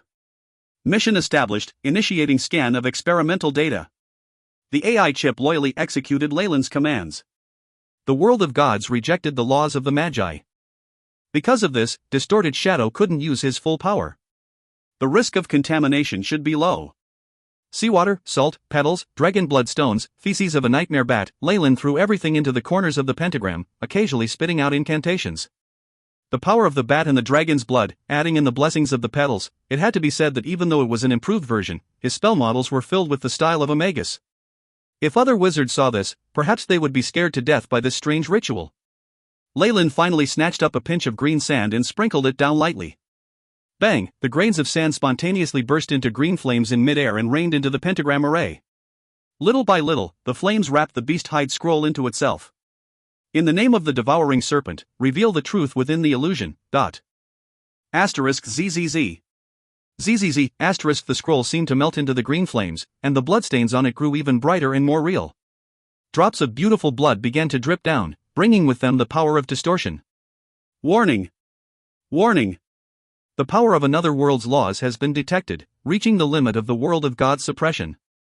At this moment, the AI chip also issued a new red warning. Wait! Leyland's face was flushed. He suddenly made up his mind and plunged his finger into the array. A warm feeling spread into him the moment his finger touched the red bloodstain. Afterwards, Leyland saw his hand grow endlessly old and rot. The skin grew wrinkled, yellowed, and even rotted black. The aging process spread unceasingly, extending from his fingertips to his shoulder, his chest, then his entire body. ZZZ, the skin was followed by his flesh and bone, the red and white wasting away under the force of time. Time seemed to speed up in the region, and the world seemed to transform. In the blink of an eye, several thousand years had passed. I am the distorted shadow. Your devouring serpent shall feed my heart. In the end, all that was left of Leyland was a pair of eyeballs. It was at this moment that he finally saw a formless mass spreading everywhere. This was Distorted Shadow, who lacked a true body. Beep. Energy has been exhausted from law probe, process automatically terminated. Leyland looked at his hand. His white fingers were bright and clean and filled with the vitality of youth. There was not the slightest trace of age and decay. Nothing in the room had changed, as if everything that had transpired had only been an illusion. The pentagram array's green flames had already burnt themselves up, and the bloodstained scroll rested nicely in the center of the array. However, the dragon blood stone and other items had already disappeared without a trace. The belongings of ancient magi are very dangerous. As expected, it's strange enough to be terrifying, Leyland muttered. Did I immediately get cursed after I opened it?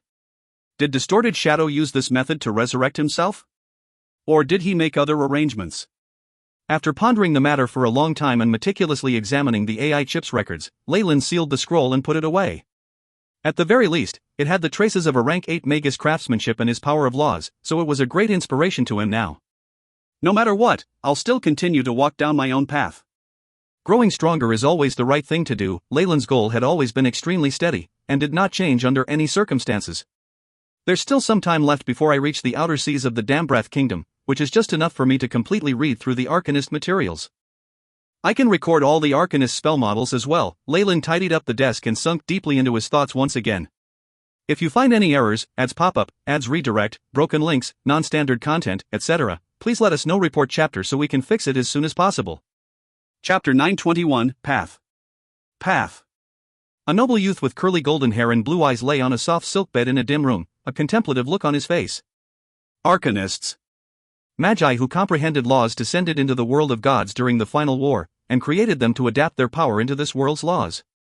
They attempted experiments to make themselves like natives, and this was the result. They were the founding fathers of wizardry. Leyland viewed the materials he had obtained from the ruins of Netheril. With the AI chip's powerful capabilities, he had copied all of the ruins' information and begun to arrange them into categories.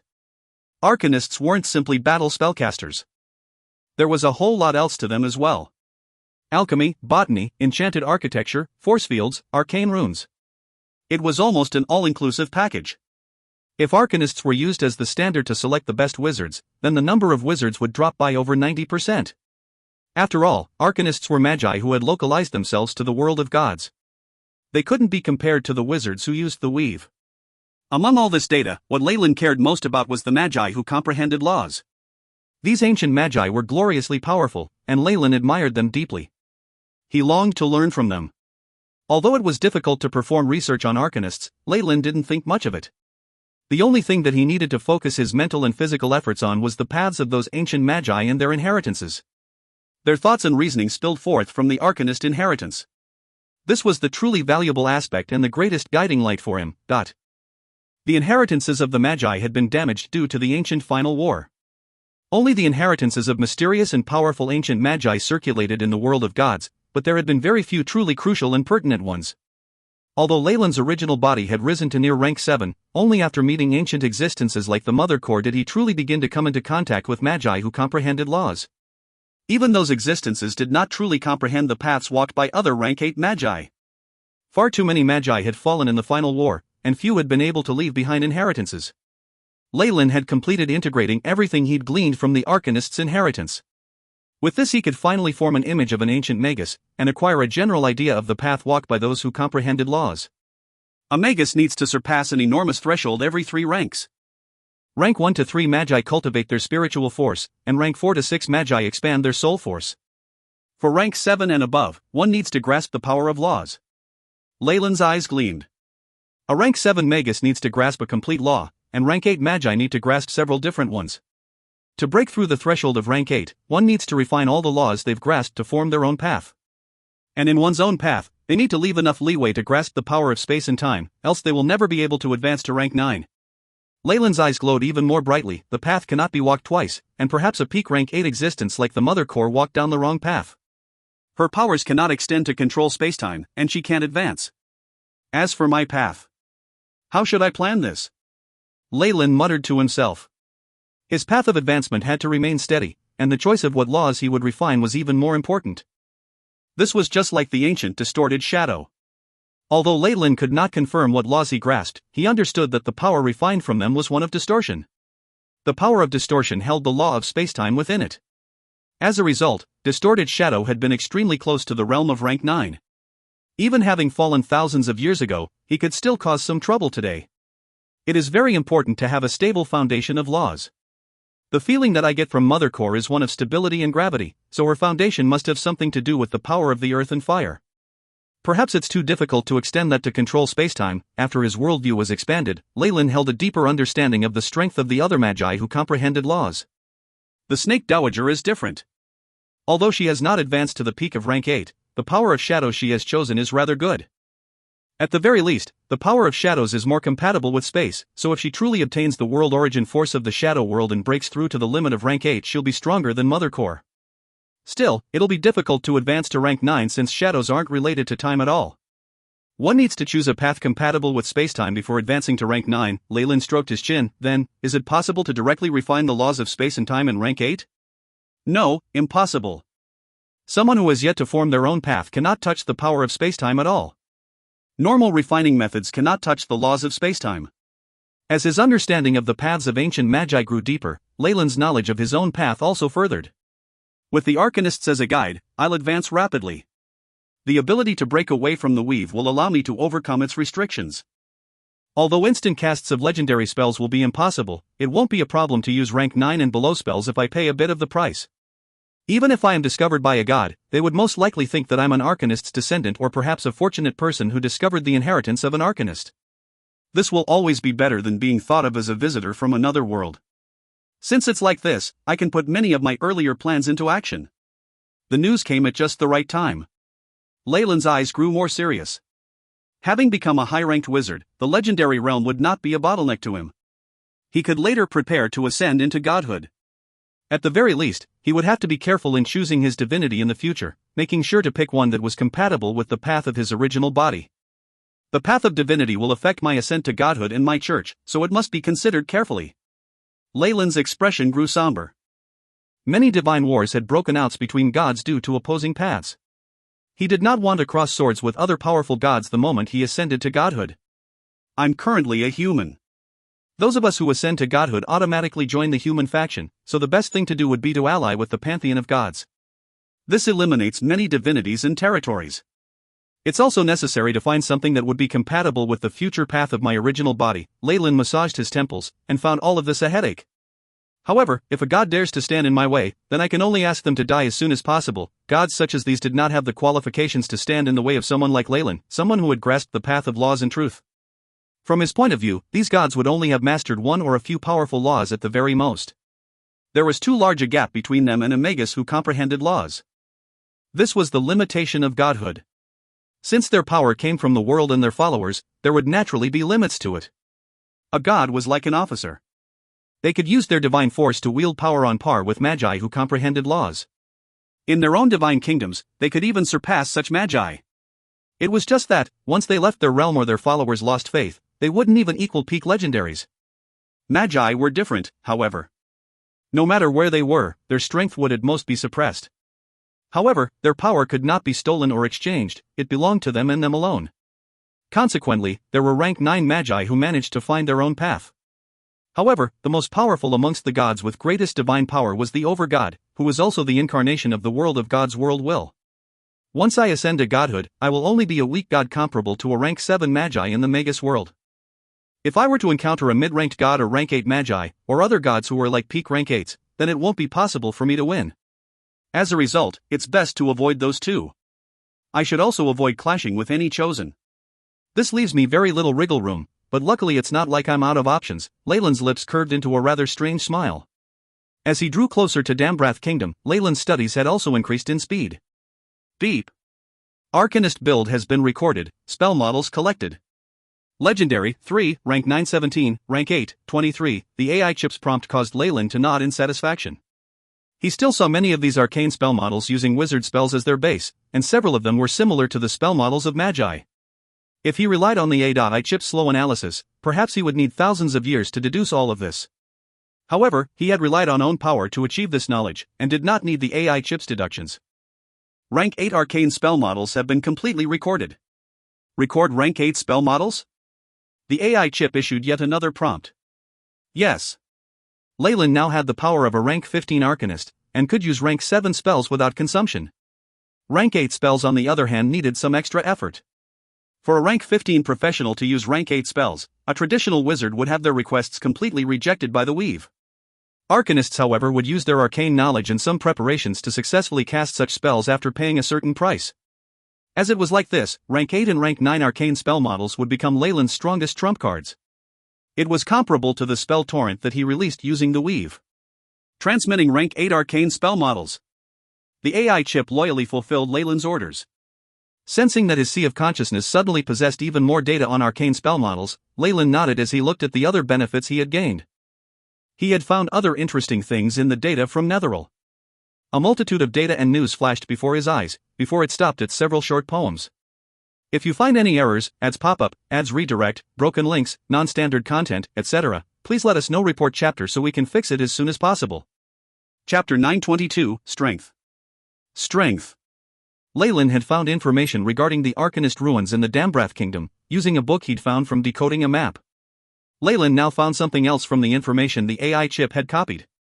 The information that the AI chip had recorded was complete, with the information on the spell models that Arcanists had used among others. This included even personal diaries of some Arcanists and the like. There was some short poetry in the disordered data, something that most people would probably overlook. No. In the short span of time it took for the pocket dimension to collapse, most adventurers would find it difficult to even find information on the Arcanists, having to turn their heads. Only someone like Leyland who possessed the AI chip could copy this information. Along with these few poems were some recipes that caused Leyland to look disconcerted. Even if adventurers unknowingly found the resources that had this information, they would quickly ignore it, but he was different.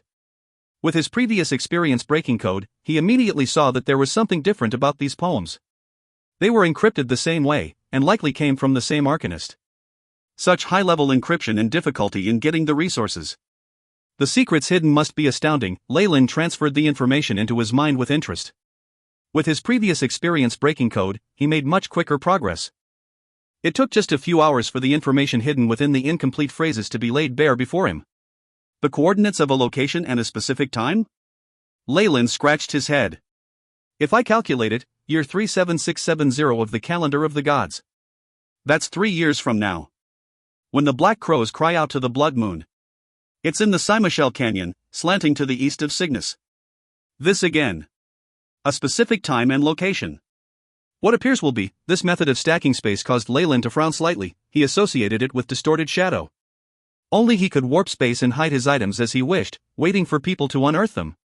But distorted shadow has already passed down his path. It might be possible for a legendary Arcanist who was his disciple. Leyland pondered over this as even more information was decrypted. What will appear as a floating city? Leyland stroked his chin, seemingly in disbelief. A floating city didn't seem like much to his eyes. The Magi of Sky City had already developed such a technique. The city floated eternally using the powers of the Adept Scepter, something that could even boost one's vitality a single time. Leyland had made use of that feature, and even toured the core control room of Sky City to personally touch the scepter. He hadn't found it all that amazing. No, that's not it. It mentions a floating city. It might be due to an arcane spell that the legendary Arcanists came up with by themselves. It's a fort used by Arcanists to fight gods, and one of the major accomplishments of arcane spells. How could it be that weak? Leyland's expression changed, and he then looked through the descriptions of the arcane spells.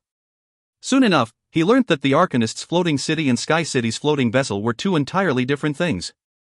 I see, a true floating city is powered by a mice energy core, and needs the strength of a pocket dimension. At its final stage, it's a dimensional fort. In such a floating city, legendary Arcanists would be comparable to gods.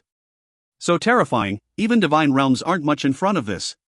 Sky City's floating can at most be considered a weakened version that lacks this amount of power, Leyland muttered.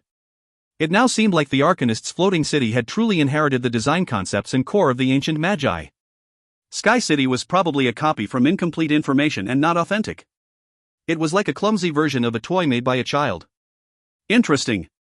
When my main body awakens, I should get the Monarch of the Skies to do research on my behalf for a few days. Leyland quickly made up his mind. Given his strength near rank 7, the Monarch of the Skies had no power to resist whatsoever. As for this, Leyland eyed the resources in his hand, sighing a little. The information hidden in the short poem said that an Arcanist who was performing experiments during the fall of the Netheril Empire had made a mistake. Due to it, he jumped the floating city to a lost plane. The legendary Arcanist, his students, and all other lifeforms had died in the floating city, but that plane might still exist. Due to this incident, the floating city evaded the gods' investigations and luckily got away. That was probably the only one in the world of gods. The Arcanist who had left this trail behind had spent his life pursuing the peak of arcane arts, and had found this treasure in a ruin. He had successfully deduced the time and location that the floating city could return. However, he had been born far too early. There were over 10,000 years till the floating city leapt back. Evidently, unless he successfully became a god or turned into an undead lich, he would not be able to wait that long. Hence, he chose to leave the information and related clues behind for others to discover. From the inheritance left behind, the Arcanist that discovered the clues must have died long ago, Leyland sighed. After the destruction of the Netheril Empire, the churches went all out in persecuting the Arcanists. To be able to find this, the Arcanist must have reached the legendary realm himself. That led to more fear from the gods, and chances of him still surviving were far too low. However, that made things easier for Leyland. A floating city that can rival the gods' realms? Leyland stroked his chin, eyes full of wonder. Ancient floating cities were very powerful. There had even been records of legendary Arcanists piloting them to attack divine realms. Even if it wasn't for defensive purposes and just research, Leyland was very interested in the design, mice energy core, and magic cannons. A floating city without a master that can independently operate for tens of thousands of years and even automatically leap back to the world of gods. The intellectual core in Mice Energy Core must be incomparably perfect. Treasures from the peak of arcane culture? Interesting. Interesting. I'll have to give it a go if I get the time. Leyland made up his mind. Tens of days passed by. The weather was exceptional that day, and Leyland had left the hold of the ship and arrived at the deck. The sea breeze had a clean, salty smell, and the warm sunlight felt very comfortable. I've already made records of the arcane spell models. Information on the floating city has all been deduced. With these 2 parts done, Leyland was in a good mood. The calculations say I should reach Port Venus today. He'd left home for many years, and was finally returning. In that moment, Baron Jonas, his wife, Ernest, Jacob, and many other faces appeared in Leyland's mind, causing him to feel emotional. I was only around rank 10 when I left, but now I'm a high-ranked wizard. Master Ernest will be shocked. Leyland took a look at his stats. Leyland Fallen. Race, human, rank 15 Arcanist. Strength, 13. Agility, 11. Vitality, 12.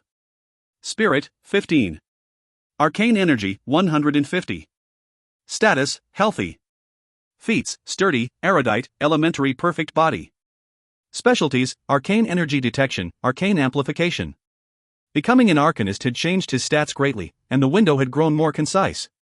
He could still use spell slots like before, and he also had the spell slots for a rank 15 wizard, but after becoming an Arcanist, Leyland now had another card up his sleeve beside the analysis of the weave. After somewhat breaking away from the weave, the AI chip's analysis of the weave has increased in speed. Seems like the weave has a very tight hold on wizards. Leyland took a look at the AI chip's analysis report of the weave, lowering his head in thought. At this moment, the AI chip's prompt rang out, and Leyland's stats changed once more. Deep. Analysis of level 4 weave, 100%. Obtained all rank 4 spell models. Spell slot limitations removed. Host is now immune to forgetting rank 4 spells, no materials will be required to cast them. Analysis of weave, level 0 weave 100%. Level 1 weave 100%. Level 2 weave 100%. Level 3 weave 100%. Level 4 weave 100%. Level 5 weave 55.21%. Level 6 weave 33.89%. Level 7 weave 17.22%. Spell slots, rank 7, 1, rank 6, 4, rank 5, 6, rank 4, rank 3, rank 2, rank 1, rank 0. Rank 7 spells were considered high-ranked spells. The Ring of Wizardry had now lost all its effect, increasing only a single spell slot for spells below rank 6 originally. I'm advancing too quickly. My equipment isn't keeping up with my needs. Leyland muttered to himself. Thankfully, I still have many ingredients from the legendary Red Dragon that I can use to make a new batch of items, but if you find any errors, ads pop-up, ads redirect, broken links, non-standard content, etc., please let us know. Report chapter so we can fix it as soon as possible. Chapter 923, Welcome. Welcome. Port Venus was right up ahead. With the pirates' tide and the fall of the Baltic archipelago, the port was now booming. Countless shipping routes were opened up, and the closer one got to the port the more ships they could see. The port had already expanded several times, and there was no issue with accommodating over 100 ships now. This had been something Leyland had considered when choosing the location. His choice of a wide deepwater port showed his foresight. The dock was crowded with people, though there was also a gathering of some who were out of the ordinary. A few people in the front were wearing gorgeous noble attire, and Leyland's excellent eyesight allowed him to vaguely see some familiar faces. Right in front were Jonas and his wife. Madame Jonas was waving a white handkerchief in his direction, occasionally wiping away her tears. The moment he got off the boat, Madame Jonas pounced into Leyland's arms before he could even greet her. "Oh, child. My child. How could you be so heartless as to leave us behind for so many years?" Upon seeing this, Leyland could only nod towards Baron Jonas and begin to console his mother. "All right. That's enough, darling. Leyland's return is something to be happy about." Baron Jonas looked much older now. The hair on his temples was already graying, but he seemed to be in good shape. The stern decisiveness he had from his time in the military had dulled. What was left was grace, calmness, and the steadiness of power. "Father, I've returned." Leyland smiled and bowed. "It's great that you're back." Baron Jonas nodded, and then led a pair of children who were around 5 or 6 years old over. "These are your brother and sister, Jake and Sherlin. Come, meet your brother, Dot." "Brother! Brother!" The two pairs of eyes held innocence and fear within them. They were still at an age of ignorance, but still listened to their father and sweetly called out for him. Leyland nodded. Leyland sensed his father's bloodline in these children, but they didn't have his mother's blood. However, this was common among nobility. Children born of concubines had no status whatsoever, made obvious just from the fact that their mother had not come along. As children of concubines, the most they could do was enter a god's church or become the housekeeper of another noble family, unless of course Leyland was willing to divide and hand over part of his territory to them. As they posed no threat to Leyland's status, Madame Jonas was not hostile to them. Hello, Jake. Hi, Sherlin. Leyland now acted like a gentle big brother. While had not known this would happen, he still managed to produce gifts quickly. A beautiful rag doll and intricate moccasins he produced caused the children to cheer. Leyland had long since prepared a ship full of presents to distribute, and naturally wouldn't mind giving out 2 more. Seeing you being so friendly puts me at ease, Baron Jonas nodded in satisfaction. What Leyland was doing was making his stand clear. At the very least, he would not need to worry about how his children would be brought up after he passed away. Based on his understanding of Leyland, he definitely knew that when it came to scheming and strength, the pair definitely could not match up to him.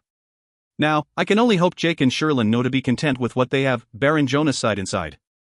Jacob. Leon. Leyland greeted a few other people, passing them their presents. Young Master Leyland.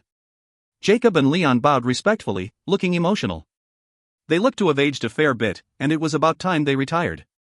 It's been hard on you, Dot. Leyland scanned the area, and then saw the gold priest of the goddess of wealth, Xena. And Priest Xena. Long time no see. It's really been a long time. Xena still maintained her appearance as a young girl. The glory from the gods allowed her to slow her aging, to the point that she would retain her youthful looks even at death. The look in her eyes, however, showed how she had matured. I have many things to discuss with you regarding Port Venus and our future cooperation. By the looks of it, I think it'll be better for me to visit you in the future, the priest spoke considerately. Leyland nodded. There hadn't been change in the management of the Church of Wealth here, but there was in the 2 others. There were new bishops for the god of knowledge, Ogma, and the god of suffering, Ilmater. They met up with Leyland individually, getting to know him as he did them. Come to the Wizard Tower tonight. I have something to show you. Ernest was still the same as ever, leaving after throwing him a few words as if he had an important experiment to attend to. The corner of Leyland's lips quirked slightly. At this point, the Wizard Tower should have been about finished. He was sure that his master wanted to discuss something related to that. When the time comes, I hope my progress doesn't scare him. After the complicated and disorderly welcome ceremony, Leyland returned to his villa in Port Venus. With the maturation and development of this area, the core of the entire island had shifted to this area, turning the manor into a resort.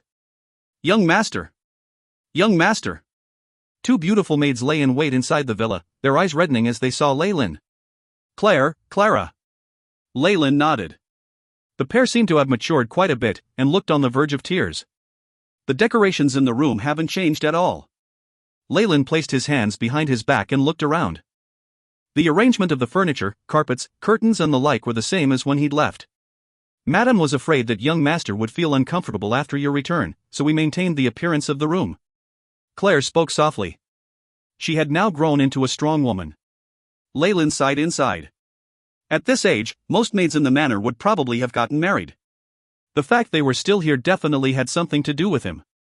Before he said a word about this, even the father of these 2 beautiful sisters, the old housekeeper Leon, would not dare make any decisions. Sometimes, a mere idea by someone with power could cause a huge change in the lives of the people below. However, Leyland had no other thoughts about this. What was past was past. At the most, he could just give them some more compensation. Boil some water, I'm going to take a bath before bed. I've had enough of life on the sea. Leyland ordered, and the sisters quickly did as he said. Well, Leyland didn't have much time left after a brief rest. Far too many things had piled up when he was gone. First was the wine banquet at night to welcome his return, and it also included interaction with a few other powers. He had to go attend. After that, Leyland went to Baron Jonas' study room. The Baron's study room was much larger than before. There was a faint aroma from the dark red Seaman Hovini, and it was illuminated with magic lights. The conditions were much better than before. Baron Jonas sat at the desk and watched his son. You did well, my child. You are my pride. It's a pity about the north. We've no choice but to let go of the Violet territory, but the title of the Violet Baron can be passed to your other heirs. Leyland had mentioned his title in the north to the Baron before. His Violet territory was in the hands of either orcs or war creatures, having become a part of the Orc Empire. It was impractical to expect to reclaim it. However, what Baron Jonas prioritized was the title of Baron that could be passed on through generations. This was much better than the titles of the nobles in the court, and could also be passed down through generations. Leyland had lost his territory through the chaos of war, but his title had not been robbed from him. A loss of territory was an unspeakable humiliation for many nobles, but they still retained their titles. Already passing the threshold of status, they could climb up the ranks much more easily elsewhere. Even with the loss of the land in the north, it wasn't difficult to gain it in Dambrath. There were still many deserted islands in the outer seas, and with some work Leyland's hereditary barony could well be transferred to Dambrath. In that case, the fallen family would have 2 baronies to pass on, so in a sense their strength would double. Perhaps the Baron viewed the ability to pass down land as something worthy of being happy over. With our family's current strength and trade relations, it won't be difficult to influence the king. You're also a noble, and as long as your land is in the outer seas and doesn't affect the interests of the other nobles in the continent, there shouldn't be many going against you, Baron Jonas spoke confidently. Even now, his eyes were still trained on land of the nobles, as well as the profits from trade. Leyland listened on, declining to answer. His only target was immortality, but different people had various paths and ideas. He would not force anything on the Baron. How about Marquis Tim? Has he made any trouble for us? Him. After coming back from the capital, he's become more honest. I actually called you back for other matters. Baron Jonas turned serious at this point. What is it? The letter had only said that some issues had come up, so Leyland had no idea what this was about. Traces of devils and demons are becoming more common in the outer seas. Cyric's church is rising, and the barbarians have returned and are expanding, Baron Jonas spoke unenthusiastically. If you find any errors, ads pop-up, ads redirect, broken links, non-standard content, etc., please let us know. Report chapter so we can fix it as soon as possible. Chapter 924, Wizard Tower. Wizard Tower. Everything was happening in secret. The Baron's enemies were not so easily dealt with, and the person most qualified to do so was Leyland. He now had control over the Scarlet Tigers and had even gotten rid of the Baltic archipelago. Baron Jonas had his suspicions about this, but the father and son maintained a tacit understanding and did not lay it bare. I understand. Leyland nodded. In his opinion, the return of the barbarians and the rise of the devils and demons was only to be expected. The period post-calamity was a golden period for churches to expand, but so it was for demons and devils as well. The ripples caused by the pirates' tide still hadn't faded. And Cyric? Leyland's eyes shone. He had some things to settle with this church. What they had done before had left Leyland slightly discontent. I'd be at ease handing all this over to you. If there's anything you need, do tell me. Prioritize your safety, I don't want to lose an outstanding heir. Is that understood? Baron Jonas spoke seriously. Yes, father. Leyland nodded. Good. Go meet your master Ernest. He has a surprise for you. Baron Jonas had a smile on his face. Spend more time with your mother now that you're back. We can't delay your wedding either. At the mention of this, Leyland felt a headache coming on. He found an excuse to leave the study room. It was night, and Port Venus still had lights everywhere. At the very least, there were huge torches burning at the pier, where ships hurried to unload their cargo. This would have been unimaginable in huge cities. With the labor and physical resources in the Dark Ages, the cost of illumination in the night was a huge burden. Till now, Leyland had only seen one city capable of using lights to brighten the area, and that was Silvery Moon. Port Venus was now added to that list. It was a pity that the port was several times smaller than Silvery Moon, so it wasn't comparable. It's beautiful, isn't it? Ernest watched the pier that seemed to glow with stars, his voice showing his awe. This is the result of the effort of father and everyone else. Leyland spoke in a very humble manner. He could tell the delight and fondness in his master's tone. Ernest probably treated this like his second home. The more prosperous Port Venus is, the more people will come. The crime rate here is now almost at a stage that even the guards can't deal with it.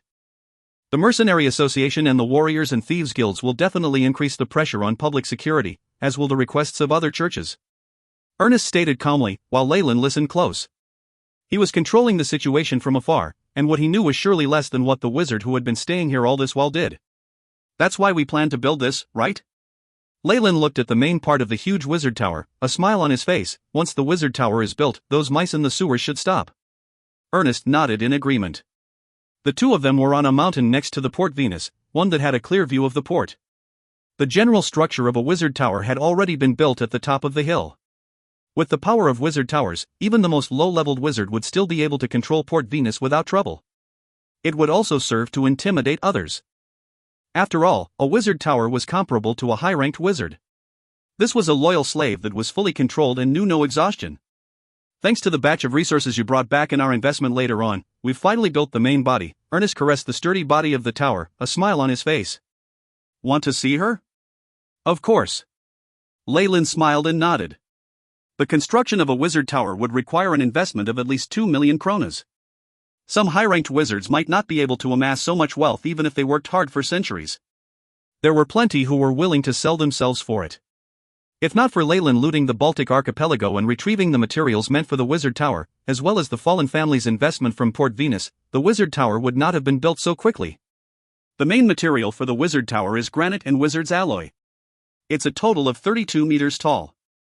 Ernest brought Leyland into the wizard tower, making introductions as they walked. The strengthening runes and defensive spell formation of the tower have been completed. The mithril and adamantine that you brought have been completely used up, and we've even had to buy a new batch. The tower itself has 7 floors, with the basement, drawing room, storage room, laboratory, leisure room. Ernest seemed to be very invested in the tower. He abruptly pulled a large door open. It was empty and very dry. This is the storage room. It can hold enough rations to last 200 people a year. There's eternal warmth and maintenance spell formations, so the food won't go bad. You can cultivate fruits and vegetables in the garden. Also, the spell formation connecting the 4 main elemental pools has been completed. Energy can be unceasingly drawn from the 4 elemental pools, and the pure water from the water elemental pool can create a water cycle, but... At this point, Ernest looked to be hesitating, but still spoke. Also, based on what you said you wanted in the letter, the dimensional summoning spell formations and negative energy pools have been set up in the basement. As a traditional wizard, Ernest had a natural hatred for these things, but could not prevent this. Advancing from higher ranks to the realm of legendaries definitely required research in these 2 areas. He believed that Leyland knew to restrain himself and not deal with devils and demons, and was rather at ease. Of course, with your current strength and talent, you'll be able to use these facilities within 10 years, Ernest spoke with confidence. In his eyes, the strength Leyland displayed gave him a very good chance of becoming a high-ranked wizard within 10 years. That speed alone would have been shocking. After all, the advancement of wizards was not similar to other close combat professions or priests. There was a lot of accumulation required, which was also why many young wizards were weak. You didn't call me here to discuss this, right, Master? Leyland smiled. He had not placed his wizard ranking emblem at his chest. He hadn't verified that he was rank 15 even in Silvery Moon, so he was being treated like a rank 12 to 13 wizard. For Leyland's age, that was already outstanding. Yes, how do I explain this? Ernest had a flush on his face. The structure of the tower has been completed. What's next is vitalizing the energy core and the constructing the tower genie. Ernest muttered, you know that vitalizing a tower requires at least a rank 7 spell. A high-ranked wizard is necessary. While we can discuss this after you've advanced, the safety of Port Venus is of immense importance. We have to activate it immediately. I think we should consider inviting a high-ranked wizard to cast an activate intelligence spell. Of course, they'd have to join the fallen family, sign an oath with the sticks and hand over the tower afterwards. However, that would only be used for observation for a while. This level of strength alone will arouse the interest of many high-ranked wizards, and can greatly increase the number of trump cards we have. After all, a wizard above rank 15 is a true high-ranked spellcaster. Ernest was very inarticulate at the beginning, but he spoke smoothly later. The control of a wizard tower was a sensitive subject, and anyone would hope for their own people to have it. Sadly, both he and Leyland were quite a distance away from meeting that requirement. While I'm still a low-ranked wizard, I never thought there'd come a day that a wizard's tower would be right in front of me, yet I'd be unable to control it. Ernest laughed wryly as he spoke. Bring me to the core room, Leyland nodded calmly. Upon hearing this, Ernest brought Leyland to the top floor and entered a narrow room. Everything has been prepared. All that's left is a high-ranked wizard who can cast a rank 7 spell. Ernest sighed, but it was followed by a look of surprise as Leyland walked to the core of the spell formation. What are you doing? Did you think you can start the tower? Ernest was stunned as he watched Leyland place his hand on the core control crystal. While what you say makes sense, it's too dangerous to let others control the wizard tower. Even with the restrictions from the oath, it can't be guaranteed that the outsider won't have their own methods. This could be fatal to the safety of the family's land, Leyland spoke. While an oath to the sticks was binding, in his experience there were many ways to find loopholes. Of course, that would have been their course of action if left with a choice. However, he already met the requirements, so why would he give the control of the tower away? Alright, little Leyland. I know you're not resigned to this, but... Oh, God, Ernest had been advising him while finding this hilarious, but then gaped immediately after. If you find any errors, ads pop up, ads redirect, broken links, non-standard content, etc., please let us know. Report chapter so we can fix it as soon as possible. Chapter 925, Activation. Activation. Powerful spell light shot forth from Leyland's body, to Ernest's shock. He'd only sensed this sort of terrifying, imposing aura and pressure from high-ranked wizards before. Now, however, this had appeared on Leyland. A high-ranked wizard. Ha ha. I'm definitely dreaming. This is a dream, right? He slapped himself so hard his face was swollen, but that didn't allow him to wake up. He could only choose to accept this reality grudgingly. A rank 7 intellectual activation spell? Leyland had chosen to hide his energy undulations before, and Ernest obviously did not have the ability to see through it. Even high-ranked priests would not be able to discover it. While this spell can illuminate the entire wizard tower, the tower genie that's generated will only be a low-ranked kind which won't be all that intelligent. It won't be able to become a wizard's right-hand man. Besides, I didn't memorize this rank 7 spell yesterday. The spell slots of a wizard had to be prepared a day in advance. Leyland only had one rank 7 spell slot now, and he obviously wouldn't have saved Activate Intelligence. However, with the numerous arcane models in his hand, Leyland now had more choices. The rank 7 arcane spell Activate Construct is better than the rank 7 wizard spell. Arcanists naturally had their own wizard towers, and they had invented countless methods to activate them. Every genie born of their processes was far more exceptional than the alternative, so Leyland easily made his choice. In my name as Leyland Fallen, activate. Leyland silently chanted in his mind, multicolored lights flashing at his hands. Through the crystal, it spread out. These energy undulations. This is definitely a rank 7 spell. But it doesn't seem to be Activate Intellect. Ernest had yet to become a high-ranked wizard, and obviously could not tell the difference between an arcane spell and a wizard spell. Arcane spells looked just like wizard spells on the surface, they just weren't bound by the weave. Forget Ernest, even if high-ranked wizards were here they wouldn't have been able to see the difference. The dazzling light first lit up the core control room, spreading in all directions. The 4 elemental pools began to rumble as they began to draw continuous streams of energy from the 4 great elemental planes. Level after level of the wizard tower lit up, the powerful magic light like bright torches in the darkness. A wondrous scene was created at Port Venus. This wave was sensed by many powerful beings. Be it priests or other exceptional powers, everyone lifted their heads in the direction of the wizard tower, concentrating on the scene. Bishop Xena of the Goddess of Wealth gazed at the wizard tower in the distance, looking stunned for a moment before regaining her usual calm. I never expected that you'd already hired a high-ranked wizard to look over us in secret. Congratulations, Lord Baron, it looks like the security problems we were worried about can be set aside. Oh, not at all, Baron Jonas had a professional smile on his face. While he was saying something so modest, he was just as confused. Where did Ernest find a high-ranked wizard to help out? I wasn't even greeted before. The Baron couldn't believe that a child like Leyland could advance to rank 15 either. Many swears were uttered among the crowd at the port. Many shadows snuck out of the sewers, darkness, and even private houses, disappearing quickly from the harbor. Damn it! How did the Fallen family activate the wizard tower so quickly? The intel isn't accurate. Leave quickly. The detection abilities of a wizard tower are not to be trifled with. With the powerful suppression from the wizard tower, all the schemes of these people had failed disgracefully. Inside the wizard tower, a hazy image of a girl's face formed in the crystal. Her eyes gleamed as she smiled at Leyland, Master. In more vulgar terms, the tower genie was the seed of the wizard who'd activated it. The natural brand extended deep, and changing the master of the tower was a troublesome matter. All right. Report the operational state of the wizard tower. Leyland commanded. Defensive spell formations completely activated. The 4 elemental pools are operating normally and have amassed 15% energy, the female tower genie reported to him in a formal tone. Start the detection spell formation and set the scope to be Port Venus. The Baron's residence and City Hall are to be inspected thoroughly. Immediately report any energy undulations above rank 10. Understood. The tower genie quickly carried out Leyland's wishes. Leyland then brought Ernest away from the core control room, layers of powerful luster enveloping the area. Ernest seemed reluctant to leave. He knew that once the tower genie was activated, nobody could enter this place besides Leyland. What's going on? When did you become a high-ranked wizard? Ernest shouted after they returned to the drawing room, unable to hold himself back anymore. It's a long story, Leyland smiled slightly.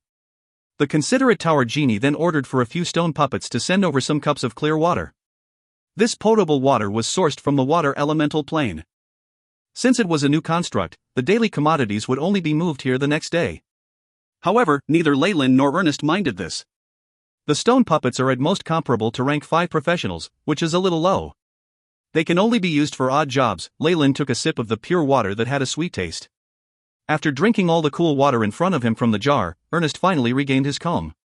However, his 2 eyes were firmly trained on Leyland, like huge searchlights. Enough. You'd better give me an answer now. All right, Leyland laughed wryly. He raised his hands in surrender before giving a brief account of his experiences. Of course, he withheld quite a bit and added some fake information. He was great at telling stories anyway, and many of the details were still hair-raising. So that means, my son has already become a high-ranked wizard, Leyland was inside the Baron's study room, left with no choice but to retell the story in front of the Baron and his master. Yes. He really is a wizard genius. I don't doubt his ability to become a legendary wizard at all. Who knew that I, Ernest, would be able to guide a legendary apprentice? The next time people see Leyland, they'll first think, oh. So it's Leyland, the wizard that Ernest taught. Ernest was obviously immersed in his fantasies, while Baron Jonas was more practical. Good.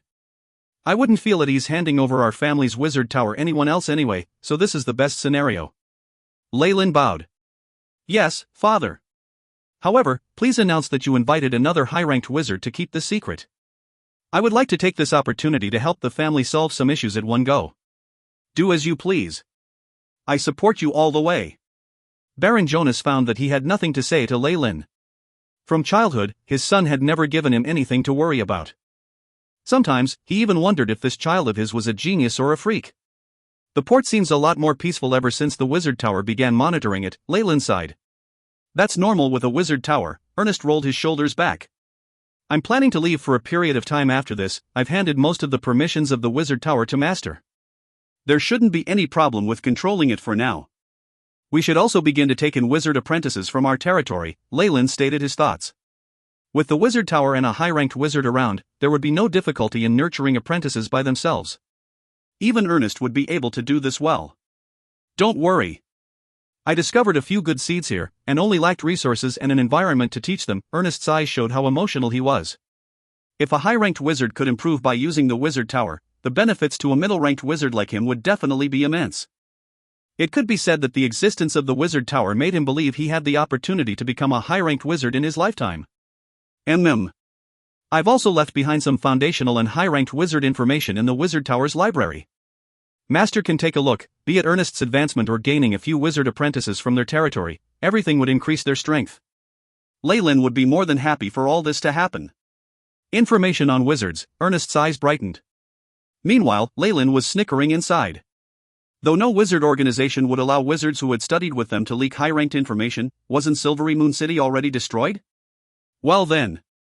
Still, he kept back the information for legendary wizards. It would be far too shocking, and Leyland did not want to get too much attention.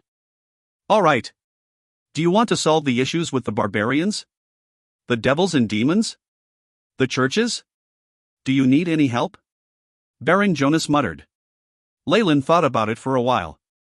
He then leaned his head to the side as he spoke, the pirates first, then. If you find any errors, ads pop-up, ads redirect, broken links, non-standard content, etc., please let us know. Report chapter so we can fix it as soon as possible. Chapter 926, Legendary Item. Legendary Item. The barbarians had once been Leyland's ally. However, with the defeat of Marquis Lewis, the relationship between them had gradually turned into a competition. Leyland had no guilt whatsoever of beating them. If they had a chance, he was sure that they would do everything in their power to destroy his own organization. This was the law on the outer seas. Cruelty and logic prevailed, not allowing for a whit of emotion. The barbarians are a large issue. When the Imperial Navy still existed, they lay low for a period of time, Now, though, they're suddenly appearing and even attacking our commercial groups. Any huge merchant would hate these pirates to the bone. Only nobles could plunder, how dare those barbarians steal their things? Although there was a bias here, this was the general thought process. Don't worry, they won't be active for long, Leyland promised. Good morning, Lord Wizard. In the blink of an eye, numerous days had passed. Within the wizard tower, a freckled girl saw Leyland approach and put down the book in her hands, shyly greeting him. Good morning. Your name is Delia, right? Work hard. Leyland answered without thought, and the girl instantly turned red. Yes. I'll do that. Leyland was not surprised by her attitude. Her rough skin and hands full of calluses made it obvious that this apprentice was a commoner. If not for Ernest finding her talented wizardry by coincidence and Leyland just finishing his wizard tower, it was impossible for her to get here. However, with all these coincidences piling up, the girl's fate had changed. She was destined to work the fields, marry someone, endure the rough treatment of her husband, and rack her brains over her children. However, now there was another possibility. She could become a wizard, serving a noble master and changing her fate. This hope alone was enough for commoners to fight hard for. As he thought about this, Leyland placed the spellbook he had copied into the shelves, and then left the library. The wizard tower had become more lively. After gaining permissions to a few laboratories and a pass to go around most areas, Ernest had moved in and brought 5 or 6 apprentices. The tower had been constructed like a fort, so it could guard 200 people inside it for numerous years without much effort. It was completely possible for a few apprentices to live there, and even very comfortable. Not bothering Ernest, who had become slightly deranged, Leyland came to the core smelting room at the upper levels. Tower Genie, how's the progress with the items? Leyland asked indifferently. A projection of the Tower Genie's appearance formed, and it spoke to Leyland respectfully. Master. The red dragon's sword has already been completed. What's left is the last bits of processing and pyretic nourishment. Good. Leyland nodded, lips curving at an angle. He'd evidently thought of Ernest's look when he gave him these legendary materials. This was a dragon, a peak being in the world of gods. Killing a legendary mature dragon required one to brave perilous dangers, and if not for the 1,000 elites and Tiff who was a legendary himself, it would have been basically impossible for Leyland to eliminate the red dragon. His life would probably have been lost as well. Of course, once the dragon was successfully slain, the profit was immense. Just the legendary materials from the red dragon was enough for any alchemic wizard to go green in envy. The ring of wizardry and a few other items before now give me very little benefits. I'll need to crush the barbarians as well, and things might be troublesome if I don't have a few items I can use. Leyland came before a large petri dish, producing a red long sword from the silver solution. The slender blade of the sword emanated piercing light, and it had a beautiful arch. The hilt even had carvings of the red dragon. By design, this was a sword for women, the draconic pride that was its motif causing a content smile to arise on Leyland's lips. The AI chip projected the related information to Leyland. Item name, Red Dragon Sword. Length, 91.5 centimeters, weight, 2512 g. Materials, red dragon bones, dragon scales, refined metal. Item effects, 1. Armor break. 2. Sharpness. 3. Fireball, 3 uses a day. Description, this is a sword made with materials from a legendary red dragon. Based on the categorization of this world, it has entered the ranks of legendary items. This item has a terrifying sharpness and ability to pierce through armor. In the face of this sword, most defenses are frail. The blade also seems to have a mysterious magic that thirsts to drink the scalding blood of its enemies. A legendary item? Not bad. Leyland nodded and wiped the sword clean. He then sheathed it in the dragon scale scabbard. This was not for him, but a gift for someone else. With Leyland's attainments as a grandmaster in alchemy in the Magus world, and mixed in with his skills of the world of gods and the runes of the arcanists, there was no difficulty in creating legendary items. But it consumes so much magic. I can only complete it with the help of the wizard tower. Leyland then headed to an area outside 2 glass rooms. Through the thick, reinforced crystal glass, he could see a dark red leather armor and a magic staff with a strange shape at the middle, enjoying the powerful force being channeled into them. The effects of fusing alchemical methods from the 2 worlds has quite good. Leyland pondered over this once he witnessed the scene. If he were to do this based entirely on the methods in the world of gods, creating a legendary item would require a lot of time. It would be astounding for him to make even one. Now, however, the progress and innovation in production techniques was definitely a huge source of motivation for him. Leyland suddenly recalled something from his previous world and shook his head. Memories of that time were far too distant from him. Perhaps the techniques there aren't entirely useless. With my capabilities, I can begin to attempt fusing different laws together with various techniques. The antimatter experiment at the end would be very powerful even in the world of gods. The AI chip continued to twinkle, and the attributes of the two items were projected in front of Lyle. Item name, Dragon Armor, incomplete, weight, 1599 g. Materials used, dragon leather, dragon scales, siren's hair, rainbow feathers.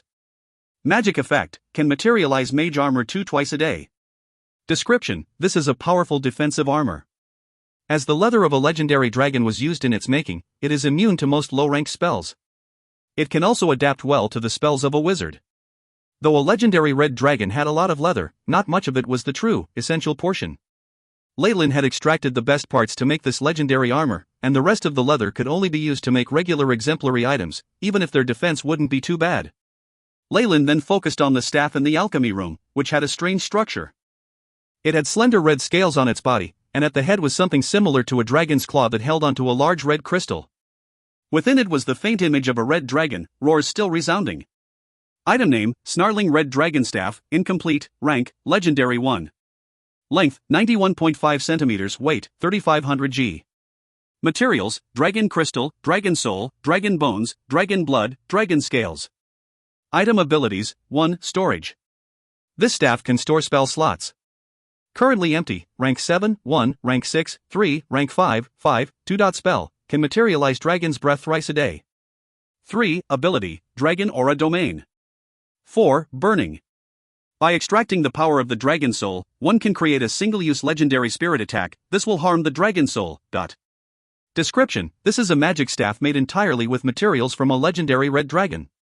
Its creator has unreasonably confined the dragon's soul inside it, giving it unbelievable strength. However, this will lead to the hostility of the dragon race. It was evident that this snarling red dragon staff was the true star of the show. Many wizards would covet this legendary staff, but few would have the gall to use it. Even Lyle had made up his mind not to use it unless things were dire, and then he would silence those who saw it. The dragon race in the world of gods were quite powerful. Those ancient or primordial dragons were beings the gods themselves did not have the courage to provoke. The essence of a legendary dragon gave me the materials for 3 legendary items. Lyle stroked his chin, this is a very high yield. Other alchemist grandmasters would not be able to do this, and even I feel quite emotional. In addition, its bloodline seems to be quite useful. Even Lyle had to admit that everything on the legendary dragon's body was a treasure. It was no wonder that they were coveted by all sorts of races. These 2 legendary items should be enough to allow me enter the realm of legendaries. Lyle was rather satisfied with his work. Once they're complete, I should head into the outer seas and settle debts with the barbarians. Lyle's eyes suddenly glinted with a chilly look. He had plans for the outer seas, and it would be a great foundation to build on in his ascent to godhood. No outsiders could get a share of this. If you find any errors, ads pop up, ads redirect, broken links, non-standard content, etc., please let us know. Report chapter so we can fix it as soon as possible. Chapter 927, Dragon Warlock. Dragon Warlock. For many sailors, the deep-sea regions were fearsome areas comparable to the abyss and the 9 hells. In the darkness under the peaceful blue surface were numerous strange sea monsters, greedily staring up at the ships.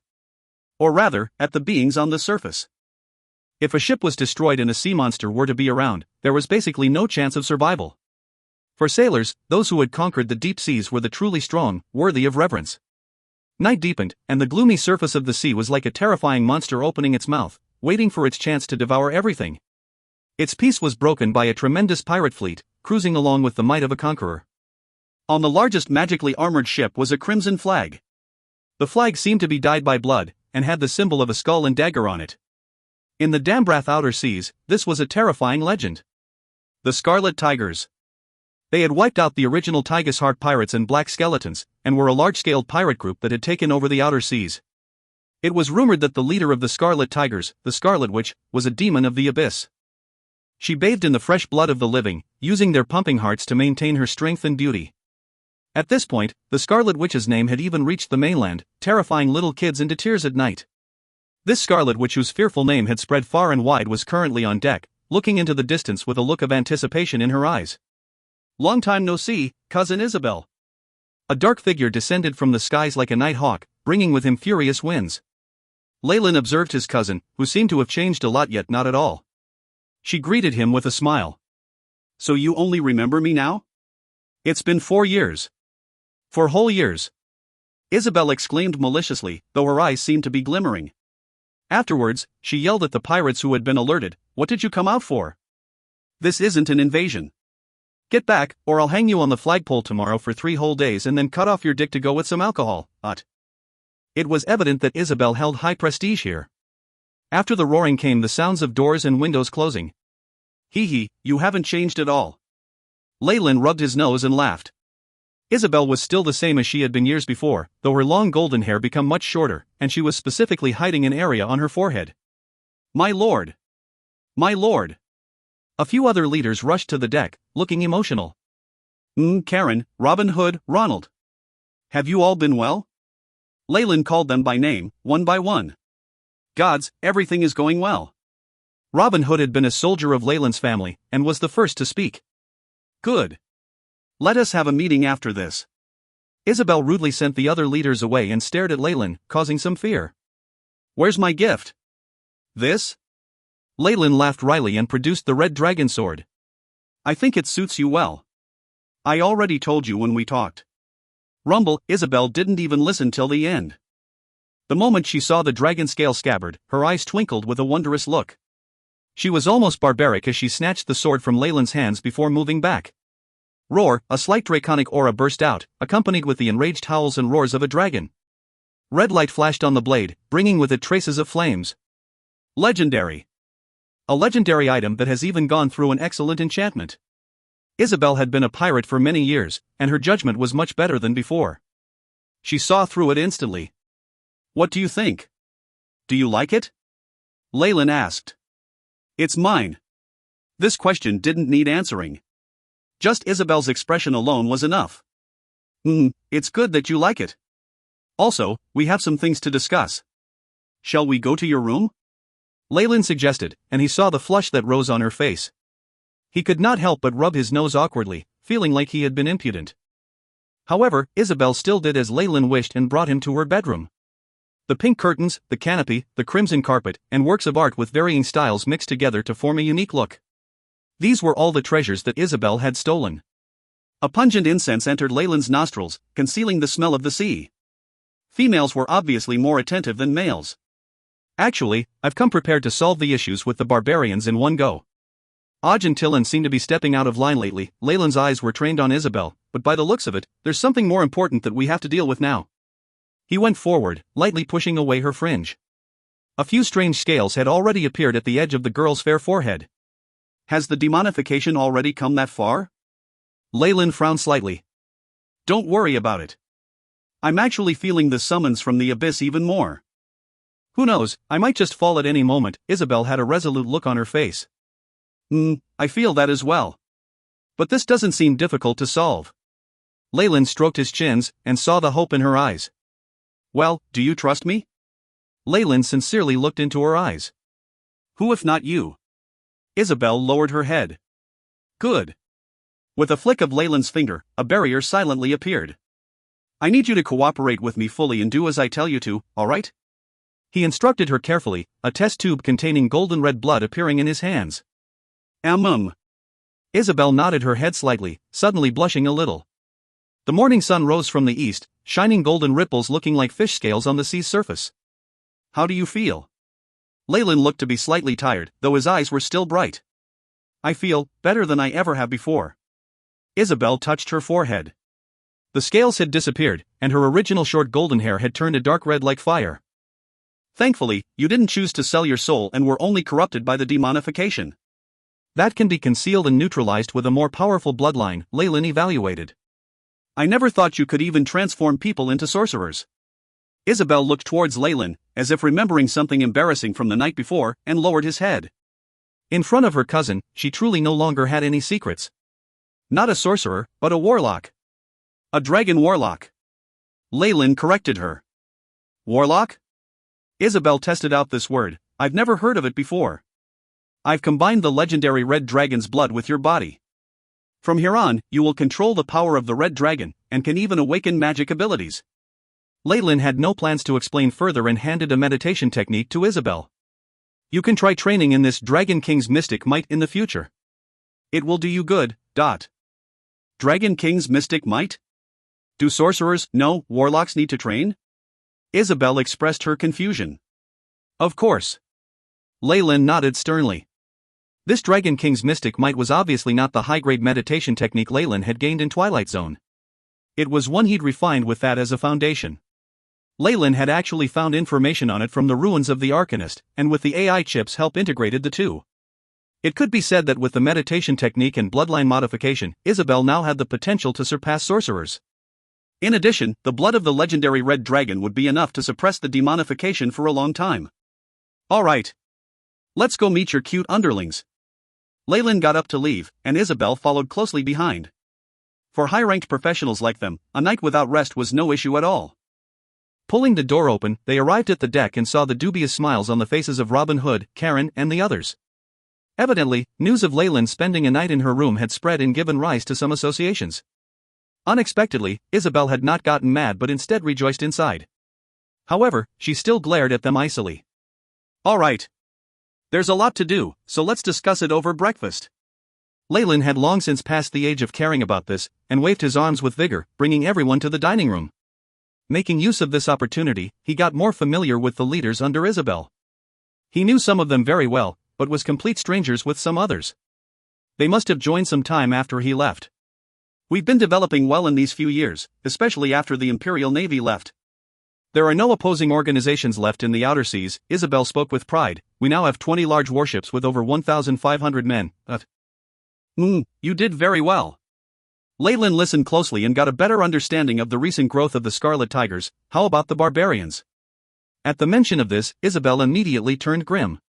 If you find any errors, ads pop up, ads redirect, broken links, non-standard content, etc., please let us know. Report chapter so we can fix it as soon as possible. Chapter 928, Conspiracy. Conspiracy. Those darned barbarians are the only forces with the guts to oppose us. Half a month ago, they even launched a surprise attack on one of our fleets and sunk 3 of our pirate ships. Isabel looked glum. Also, they even control Pirates Cove. We're barred entry. That's not all. I have a feeling that they have something to do with the cause of turmoil in the outer seas recently. I mean the power of the abyss in hell, as well as the Church of the God of Murder, the half-drow assassin, Karen, supplied. The female assassin had hidden her aura and would now be a professional of at least rank 10. Now, she was impatient to show off in front of Leyland. This was obviously inappropriate, and under Isabel's gaze Karen quickly fell back. Interesting. Leyland sat upright. His devilish ability to grasp the hearts of others allowed him to understand his underling's state of mind easily. Karen. She was discriminated against because of her background in prior relations with me. What is she trying to show me? That's not all. I have a feeling that she's hiding something. This anxiety, is her race trying to rely on me for protection? Leyland sent her a cursory glance, but this only made the half-drow nervous. My apologies, master. The half-drow apologized miserably, tears almost flowing from her eyes. Leyland's nonchalant gaze seemed to look straight into her heart, causing her little schemes and calculations to disappear. The half-drow suddenly had a thought, perhaps even the matriarchs in the Underdark don't have such terrifying gazes. Isabel is the person I've assigned power. Before she gives permission, none of you are to speak out. Is that understood? Leyland's voice was low. If this happens again. No, I swear. I promise that there will never be another time. Karen immediately knelt down, kissing the back of Isabel's hand. Please forgive me. Forget it. Isabel nodded. Leyland's attitude satisfied her, and that was enough. There had been a slight mishap with the female assassin, but after that the scope of the discussion returned to the barbarians. Pirates Cove. Though the Imperial Navy had tried to wipe out this place several times, Pirates Cove still showed no signs of weakening. Due to the fallen family quickly taking over trade of the Baltic archipelago, the original golden shipping routes had not been abandoned. There were still merchant ships with all sorts of wealth on them traveling here, and the environment after the chaos of war made this a playground for pirates. Pirates Cove even showed signs of gaining more prosperity. In a secret room in the Barbarian Inn, the barbarians' leader, Oj, was seated imposingly with the eternally beautiful Madame Tillin at his side. Now, however, her eyes were wary, and the foxtail at her back had been tucked in. Her fur stood on end, as if she was on her guard against some terrifying enemy. Facing these two was a young noble with a head of black hair wearing gentlemanly attire. Well then, are the two of you interested in my proposition? The young noble had a kind smile on his face, the manners showing his noble education. It felt refreshing, but Madame Tillon did not seem to be at ease. This was because the youth in front of her was a devil. Compared to those evil beasts that specialized in seducing human souls and leading to their fall, the barbarians and goblins were great people. To Madame Tillon's knowledge, devils were always the synonyms of swindling and craftiness. This made her even more vigilant. The young noble in front of her did not seem to notice her fluctuating thoughts, and still continued on coolly. Based on what I know, the genius wizard and successor of the Fallen Islands, Leyland Fallen, has returned. He also seems to have roped in some external support and activated their wizard tower, making Fallen Island a natural stronghold. A port with a wizard tower guarding it was entirely different from one without. Even Odge began to look grim. Leyland had become a high-ranked wizard in the Netheril ruins, and had met with the chaos of war with the orcs. There was no way to determine his ranking. Naturally, this news did not spread. Leyland. Madame Tillon suddenly thought back to that little imp that had repeatedly caused her trouble, and could not help but tighten her grip. He was like the devil in front of her. They were all very elegant and slippery characters. When it came to their own profits, they would never budge. No. Leyland Fallen, the heir of the Baron, seems to be more terrifying than this devil. This thought suddenly rose in Tillon's mind. This was a woman's intuition. There was no reason at all, and she frowned. Not only does he have large armed fleets, he also has help from the pirates. On top of that, with the Fallen family's current status, they obviously would wish to attack the pirates in the outer seas to ensure the trade routes and trading remain unimpeded. Hence, you shall be their first target. You need my strength. The young devil spoke slowly, traces of darkness flashing in his eyes. Meanwhile, he was also astonished at the pressure the return of this noble caused to these two. It was above his expectations. Your name. At this moment, Odge suddenly rose from his seated position and watched this devil from above. Neville. You can call me Neville. I would be happy to serve you. The devil named Neville had a sincere smile on his face. Behind his handsome features that could cause young noble ladies to go crazy, Madame Tillon saw a poisonous snake. She could not help but shiver. Blood-red flames rose, and the young devil bowed elegantly, disappearing with the teleportation flames. After determining that he had left, Madame Tillon set up an isolation spell formation. I think we shouldn't work together with devils. You know how they are. Madame Tillon had a worried look, expressed with her eyebrows. We have no choice. Leyland's faction is too powerful. We can't go against them. Odge spoke seriously, resulting in a wry look on Madame Tillon's face. When it came to the strength of pirates, the barbarians had no fear regardless of how the Scarlet Tigers emerged as a force to be reckoned with.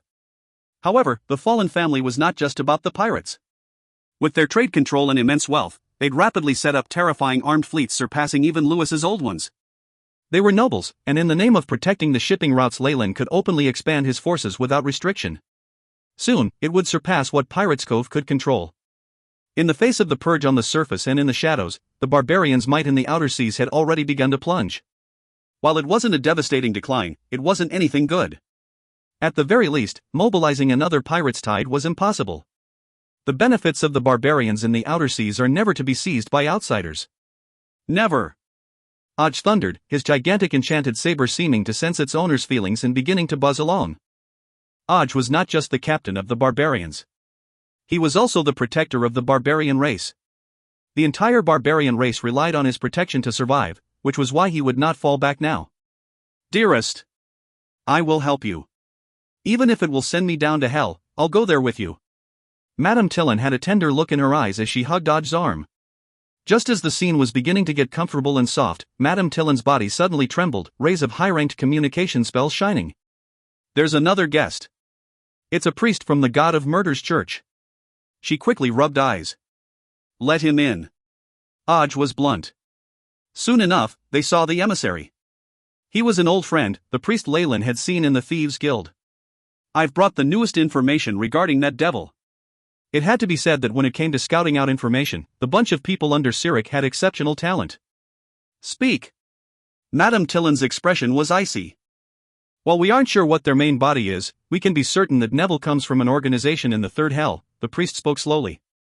The Third Hell? Is he the underling of the Master of Greed, Mammon? She looked to be deep in thought. Mammon, or whatever it was, wasn't the devil's real name. It was only something similar to a nickname, and calling it would not alert him in any way. Yes. The continent has been noisy lately. The devils in the Dambrath kingdom seem to have gone through some reshuffling of power, and it's said that this has to do with the disappearance of Beelzebub. The Church of the God of Murder seemed to have worked with the barbarians more than once, to the point that they even shared such classified information. Also, we are working hard on making inquiries regarding the location of the Scarlet Tiger and where they get their supplies. I'm sure that there will be results in the near future. Under the gaze of my God, everything they do is clear as day. The priest's eyes were bloodshot, and he looked a little sinister. This quickly dissipated. Sigh. Even the God of Murder can't be trusted. After the priest left, Madame Tillin lamented, looking worried.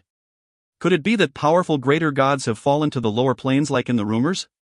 This is truly a period of great unrest. If you find any errors, ads pop up, ads redirect, broken links, non-standard content, etc., please let us know. Report chapter so we can fix it as soon as possible. Chapter 929, Emissary. Emissary. Cyric was an ancient and very famous god. His divinities were in murder and conspiracy, and he was a powerful greater god. He was an ancient god that had even outlived the dusk of the gods. It was said that he knew numerous ancient stories, and had an undefined relationship with the gods, though it was one more of hate. However, there was a strange rumor in the past few hundred years. It was that this god had gone insane, and was even becoming a demon. This deviancy could be like a matter of life and death for the gods. Such a situation was growing more and more obvious in recent times. He was sending down all sorts of contradictory prophecies, and the priests could not get used to it. Sigh, the god of murder has gone insane. The orcs in the north are building an empire, and there are traces of devils and demons in Dambrath and on the outer seas. Perhaps only the Dark Ages are comparable to this, Madame Tillin sighed. I see a future with devils and demons around. On the Scarlet Tiger, Leyland observed a crystal ball on soft goose leather padding. He was in a dark cabin, and there was a complicated look in his eyes. Using the power of magic to foresee the future was something only astrologers and oracles could do. They had their own methods. Some used tarot cards, while others used the trajectories of celestial bodies. Arcanists had a similar skill, and with his experience in the Magus world Leyland could do so as well. The opponent's main forces should be in Pirates Cove. We will obtain absolute victory in this operation, and will find traces of a devil there. Leyland put the crystal ball down and used a white silk cloth to wipe at his hands, speaking with conviction. I think there's something wrong with you. Isabel was reclined on the door, looking like a loyal bodyguard, her eyes now filled with curiosity. I don't remember you training in prophecies. Also, the oracles don't do as you do. He. This is a method I saw in Silvery Moon. Don't think too much into it. Leyland laughed slightly. While the fact that he had become a high-ranked wizard was a secret, he had already told Isabel about it, giving her confidence.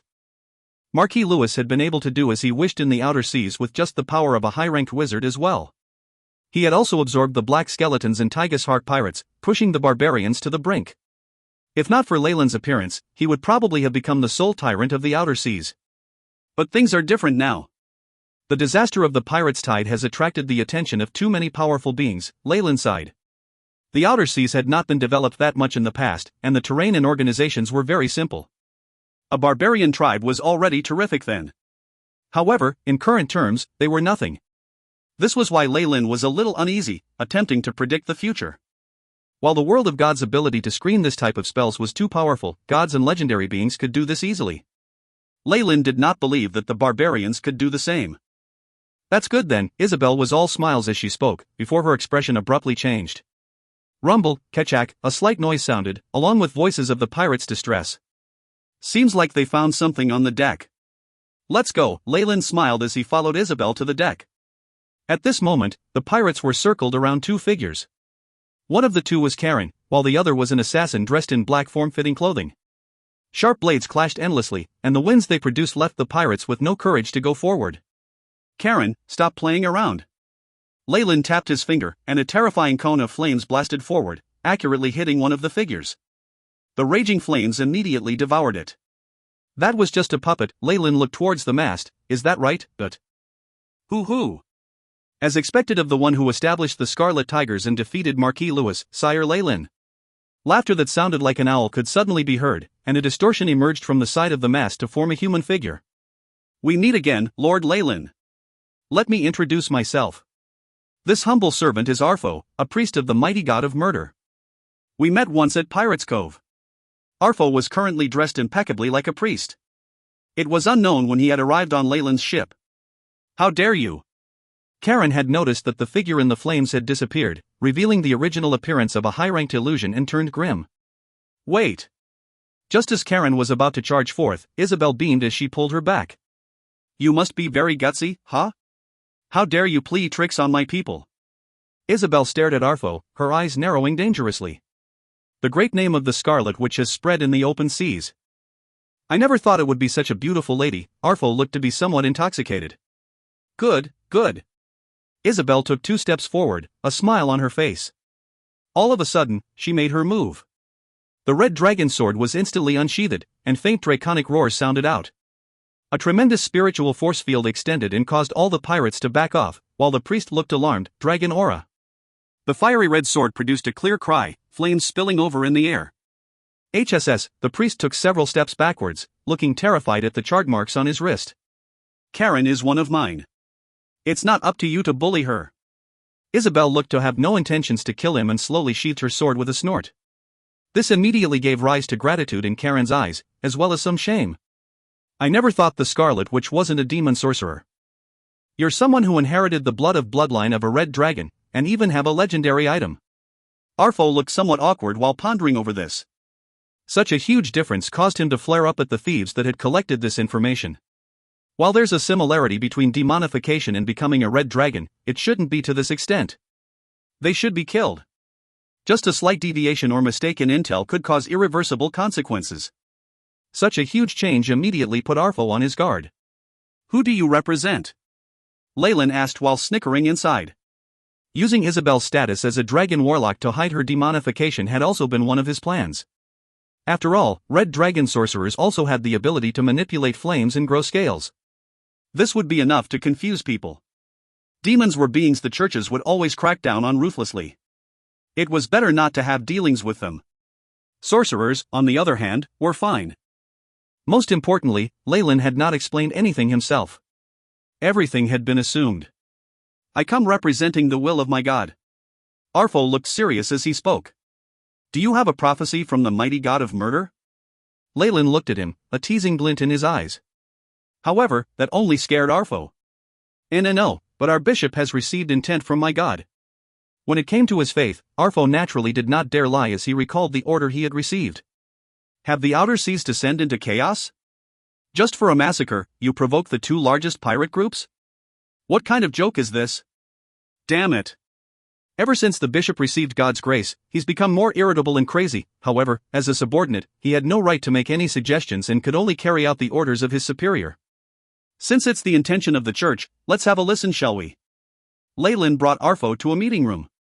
The pirates automatically stood at 2 sides, eyes trained on Arfo. It was as if the moment Leyland gave the order, they would chop him into mincemeat, and that gave him immense pressure. Well then, emissary, what are your suggestions? The dark world of the outer seas needs to be unified. We believe that the Scarlet Tigers are more suitable for this than the barbarians. Arfo did his best to suppress the fluctuations in his heart, saying words he did not mean. Wizards could easily detect any changes in mind or mood, and he would be seen through. To show our sincerity, we are willing to provide intel regarding the barbarians and help you achieve victory. Arfo placed a sheepskin scroll on the table as he spoke. Oh. Leyland found this hilarious as he took a look. This was an exquisite map of the sea, marking out the location where the barbarians resupplied. One large island had obvious blood-red marks. These are the areas where the barbarians resupply. The last mark is where the barbarian tribe resides. Arfo glanced at Leyland and spoke with confidence. The island where the barbarian tribe stays? Isabel gasped, are you trying to create a lasting enmity with the barbarians? Since you're already enemies, why not take it to the extreme? Arfo spread his arms like a scoundrel. Ha ha, after a long period of silence, all he was met with was Leyland's crazed laughter. You said it well. You said it well. Since we're already enemies, how about we take it to the extreme?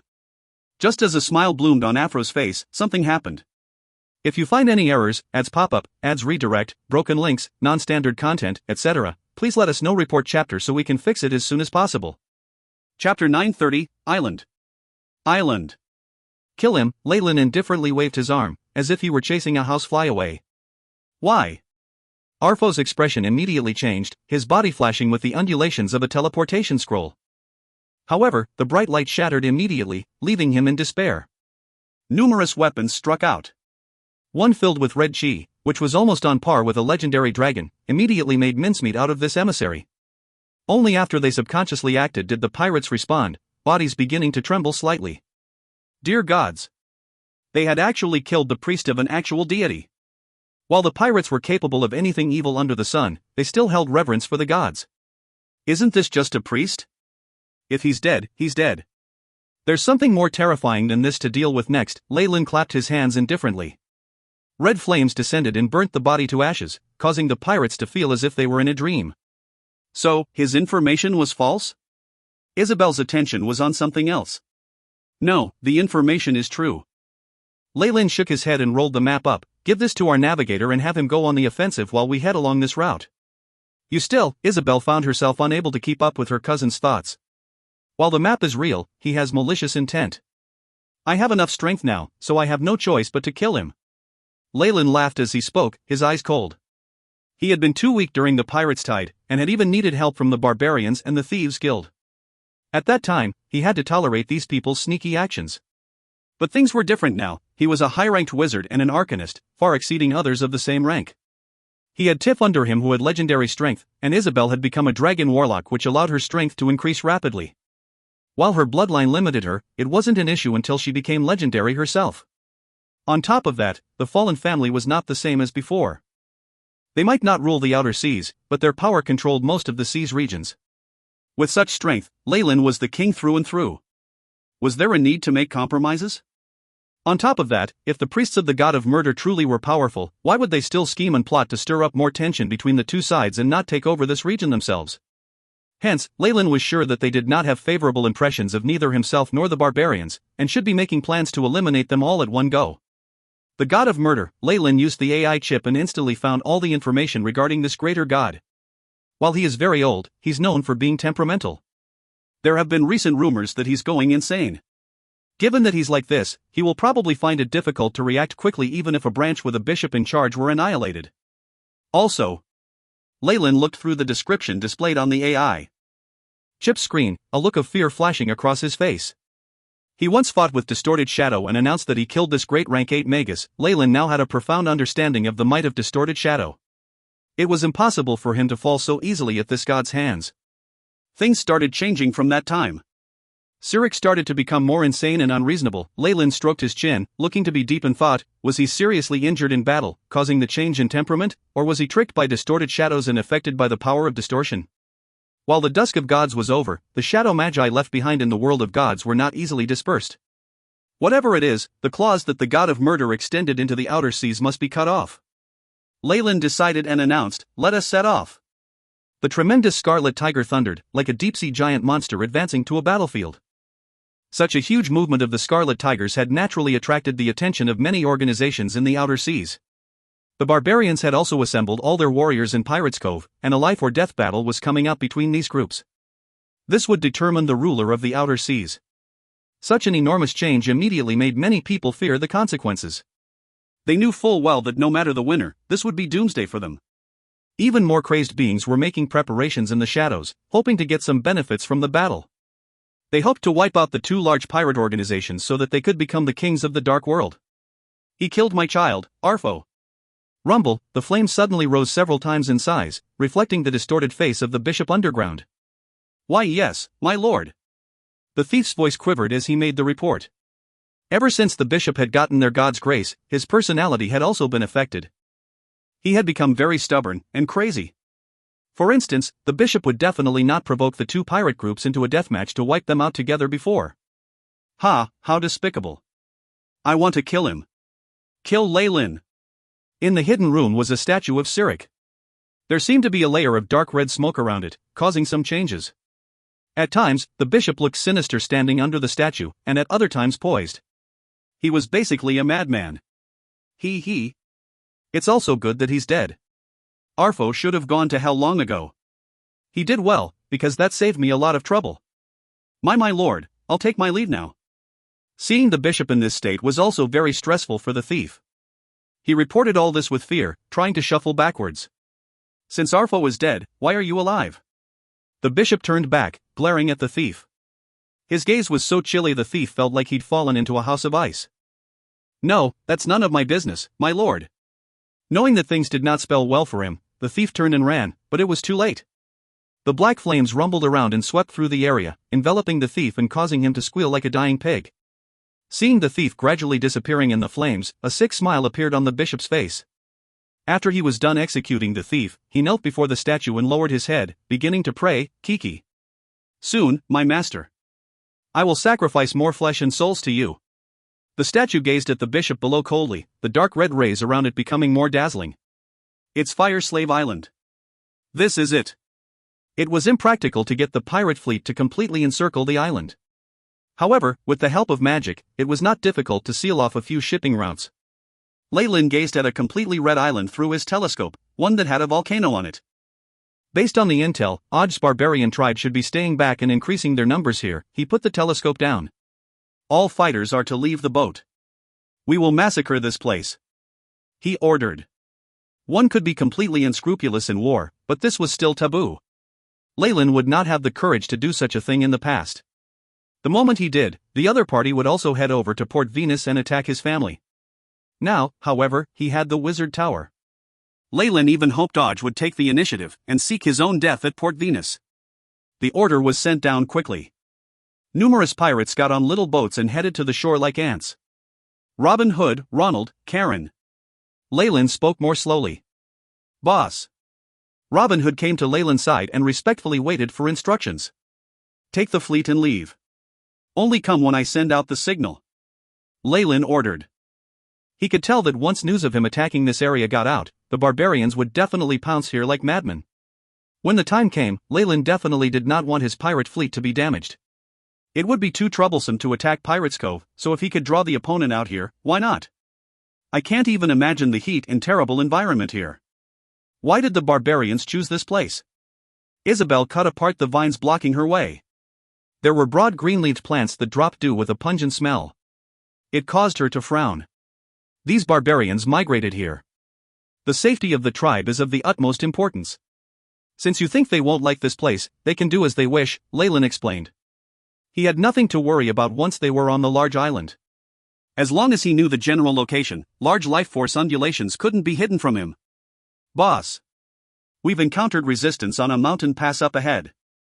It's barbarians, a pirate said, having just run over. Kill him, we don't need prisoners. Leyland nodded indifferently. The pirates wouldn't mind killing them even if they were the same race, much less people of another. Soon enough, Leyland passed through the stronghold and saw the ground full of barbarian corpses. Many wounds were still leaking blood, and these ones looked smaller and weaker than average. Seems like these are the old and weak, females and children. Aud must have pulled all the strong youths to his crew. Leyland nodded, no longer having any doubts about destroying the tribe. Honestly speaking, Aud was a very wise leader. Not only did he resolutely bring his race to the outer seas, he had also survived tenaciously. A tribe like this needed external help and resources to develop, and for that reason they were forced into piracy. He was very capable, able to mold them into one of the 3 large pirate groups in the outer seas and even gain control of Pirates Cove. It was a pity that he was in Leyland's way. His only fate was to be purged. If you find any errors, ads pop up, ads redirect, broken links, non-standard content, etc., please let us know. Report chapter so we can fix it as soon as possible. Chapter 931, Altar. Altar. The raging flames continued to blaze. The piercing screams and wails never ended, accompanied by the roars and manic laughter of pirates. Barbarian corpses piled up in this place one after the other, the blood splitting to form little streams. Once Leyland decided to attack this place, the barbarian tribe was completely done for. As Aud had taken most of the strong and the young, all that were left behind were a bunch of frail, elderly, female, or children beings. It could be said that in front of these vicious pirates, resistance was pointless. This barbarian tribe seems to hold some secrets. Leyland touched his chin, a devilishly charming smile on his face as he arrived at the heart of the tribe. The sacrifices were made here, but it was to some unknown god. A large piece of obsidian was carved into a firm altar, on which there was a large animal skin flag in strange crimson runes. In front of the altar were a few struggling barbarians, all of them unbelievably old. "You of another race, do not come here," they exclaimed. They were so frail they looked like reeds. A few youths next to them held on to the last spears and weapons they had, trembling as they aimed at the invader with eyes full of fear. A barbarian priest? A sorcerer? Leyland watched these barbarians who already had one foot in the grave and sensed the power of their bloodlines. He could not help but nod to himself. Scram! Arcane spells burst forth, forming terrifying large elemental hands that tore the few sorcerers into shreds. Their stubborn resistance was futile, and such strength instantly left them at a loss. A few arcane fireballs rumbled forth, burning the rest of the barbarians to ashes. Leyland stepped over the corpses to arrive at the altar, nothing in his way. Spirit? Soul? Or is it without a conscience? As he felt around the coarse notches carved into the stone, Leyland closed his eyes. Are these barbarians trying to gather divinity with the power of their community? With tons of experience, Leyland immediately saw through their plans. The power of faith far exceeded extraordinary force. With years of worship and sacrifice, this place had already begun to develop traces of a primal power. The altar had strong faith within it. There were spirits of powerful beings mixed in, those who had died over time, and the foundation was currently very firm. Just a bit more time could really have given birth to divinity. This was how many ancient tribal gods had been born. A high-ranked barbarian could use this bit of divinity to cross the threshold of becoming legendary. They could even become a demigod with their advance, combining that with their faith to ignite godfire. As he too had plans to become a god, Leyland could comprehend this thought process. As for the person chosen to become a god, it should be Aj, or do they have another powerful pawn? How ambitious! Leyland stroked his chin. There had always been many intelligent people in this world. As the outer seas did not have the attention of too many gods yet, becoming a god in the outer seas was much less difficult than in the continent. For this reason, Aj had set his sights on this area, which coincided with Leyland's plan. Is this a god of the barbarian race? With how weak the outer seas are, a demigod would immediately unify the place, making it a playground for the barbarians. Leyland's eyes glinted, very creative, but it's a pity that you met me. But Leyland had long since treated the outer seas of Dambrath as his territory. While the barbarians had their own plans, he would have to disappoint them. The spirits are valiant, guarding the tremendous power of faith and soul origin tightly. Leyland observed the obsidian carvings and animal skin runes, an unenthusiastic look on his face. Seems like every barbarian that dies will return to this place. This was the hope of a race. In the world of gods, a race without protection from a god would not have a future. Mixed with their hot-bloodedness and sacrifices, it was both inspiring and tragic. Leyland shut his eyes, and he felt like these spirits had encircled him. A tremendous malicious intent descended. Scram! Scram! This was no illusion, but the power of rejection from the altar itself. TSK. How powerful does the unified heart of an entire race get, with blood sacrifices urging it on? Such strength! I wish to defeat it. I shall strike down the ascension of your race, and crush your hopes completely. A deep and dark power could instantly be seen in Leyland's eyes. Devour! Leyland willed it, and the altar creaked like it couldn't bear the weight. The ground began to shake as if there was an earthquake, creating numerous dark holes. Heat. Lunacy. Energy that was filled with soul force surged out from the altar like a tsunami. Leyland's expression was incomparably sinister for an instant, all sorts of emotions flashing in his eyes. The barbarian spirits were extremely crazed and vengeful, launching forth with all sorts of snarls and counterattacks as they began their last struggle.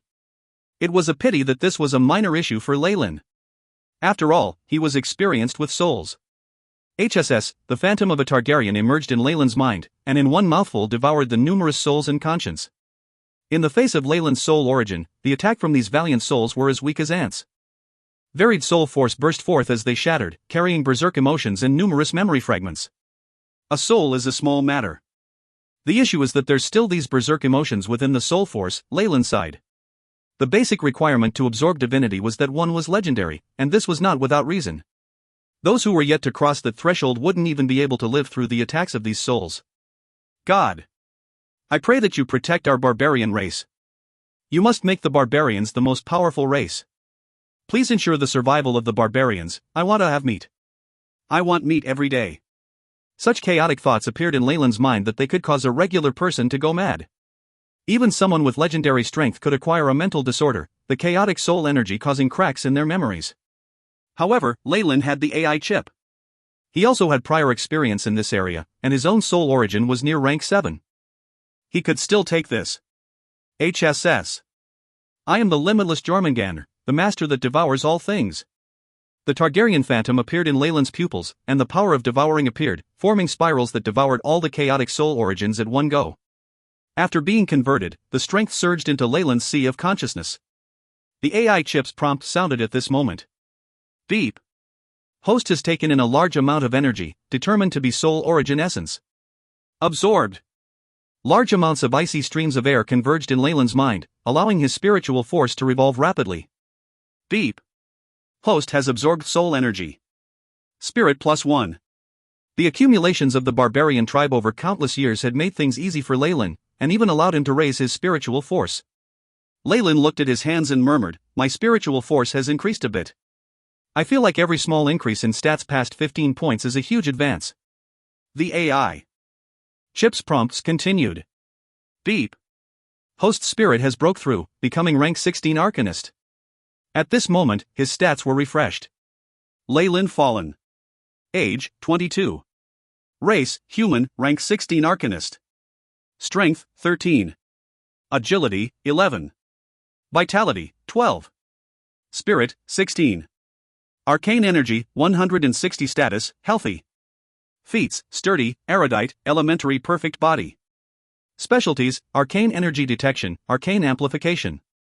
Progress on weave analysis, level 0, 100%, level 1, 100%, level 2 100%, level 3 100%, level 4 100%, level 5, 67.35%, level 6 41.91%, level 7 22.33%. Spell slots available, rank 7, 2, rank 6, 5, rank 5, 7, rank 4, rank 3, rank 2, rank 1, rank 0. The advancement of Arcanists required growth in both spiritual force and soul force, as well as the comprehension and sensing of arcane energy. However, with Leyland's attainments in magic with his main body, he already surpassed many legendary Arcanists. There was practically no bottleneck for his advance, and his spirit breaking through automatically led to a rise in his rank. The barbarian tribe hasn't formed a divinity yet. Just a bit of the power of faith mixed with soul energy can help me increase a rank? Perhaps I should focus on finding information in this area. In Leyland's eyes, the power of faith was the power of emotion, and also soul force. There had been no bottlenecks in his advancement, and all he needed was enormous energy and his ability of devouring. When all the conditions were met, he could quickly advance. For Leyland, this was also a shortcut to more power.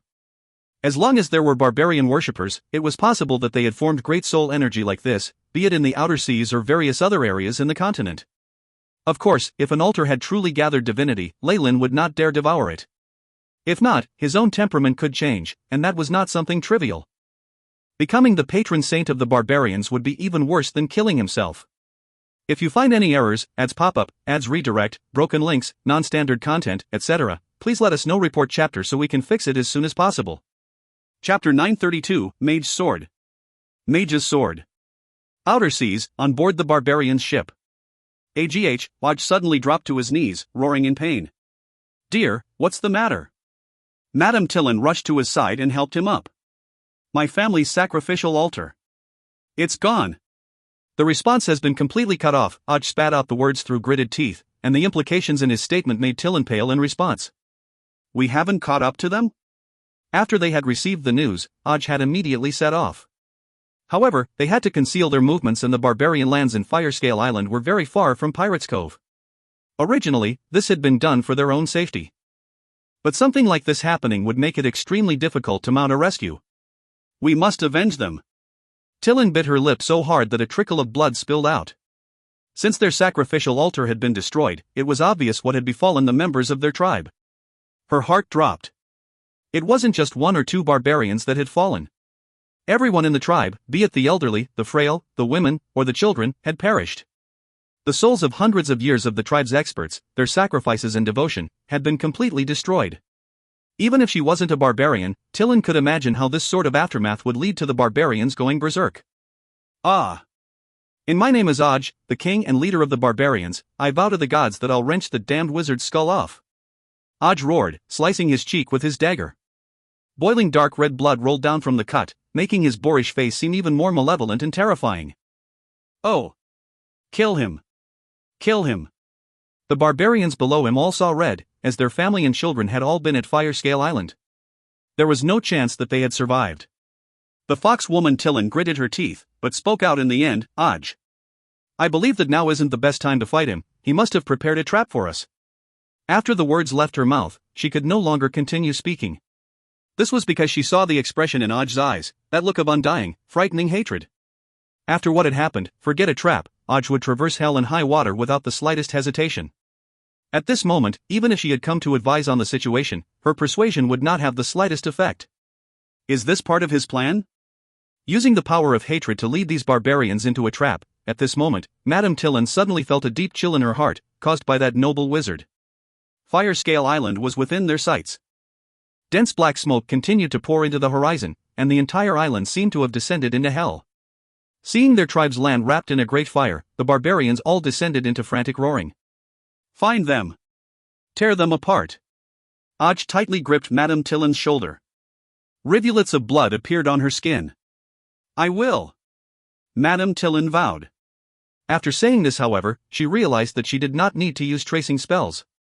This was because several ships from the Scarlet Tigers appeared in her line of sight, and they seemed to have not left in time. Tens of small barbarian corpses were hung from the mast as bait.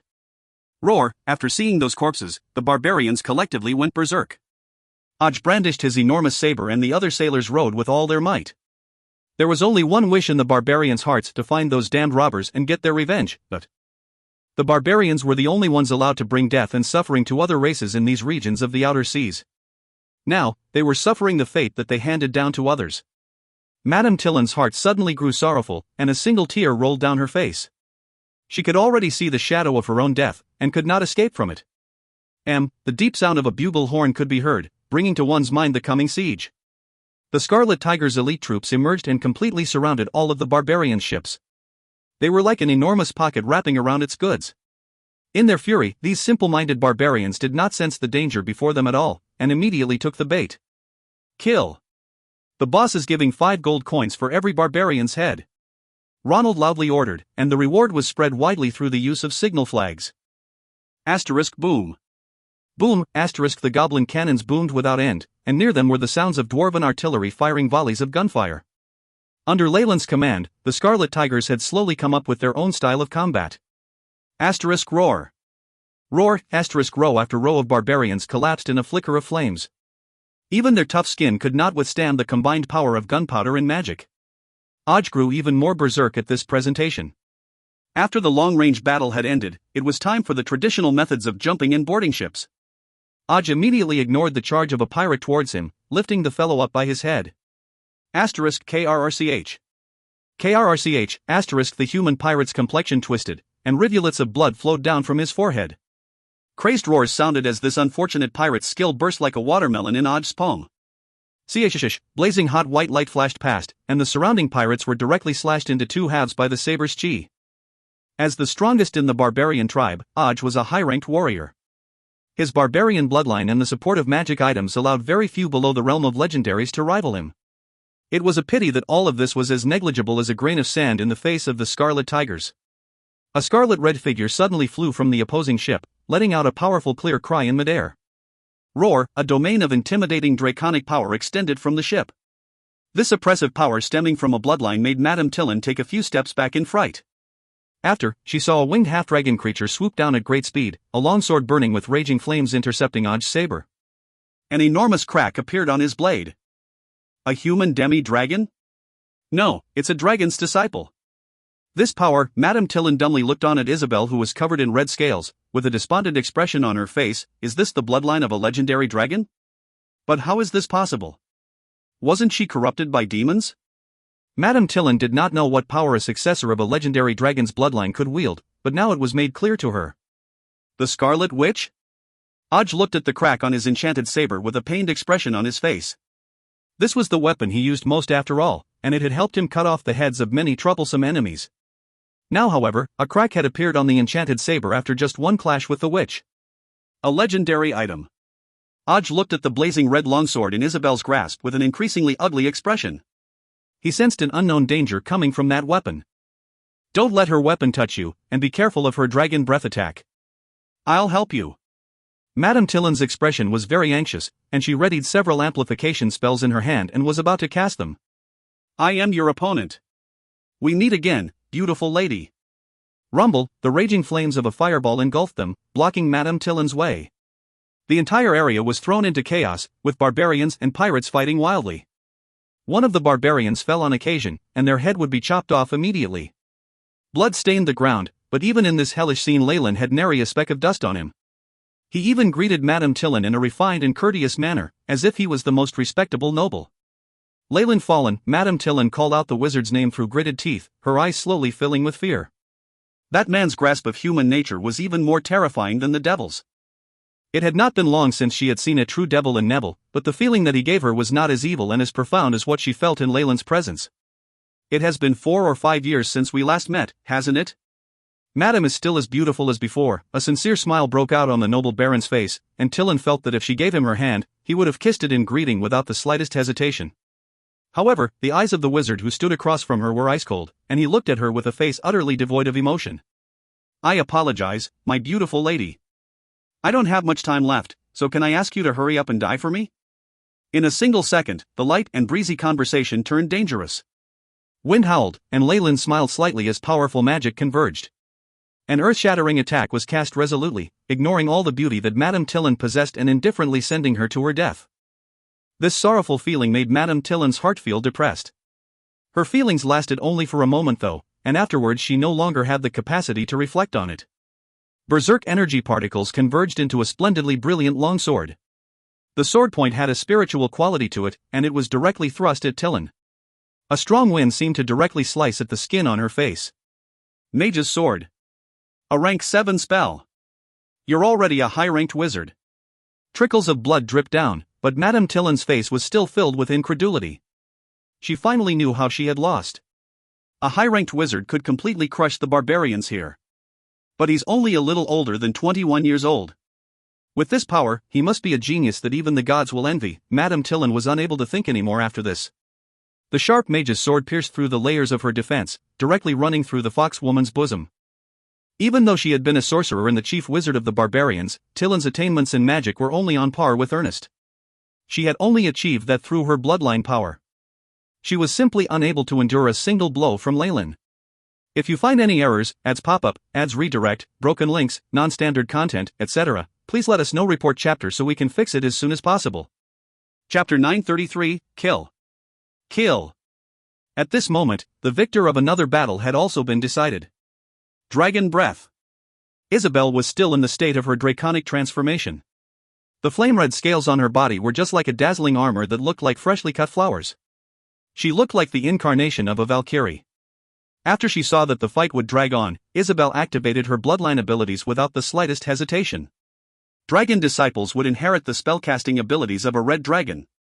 The bloodline that Isabel possessed was indeed that of a legendary red dragon.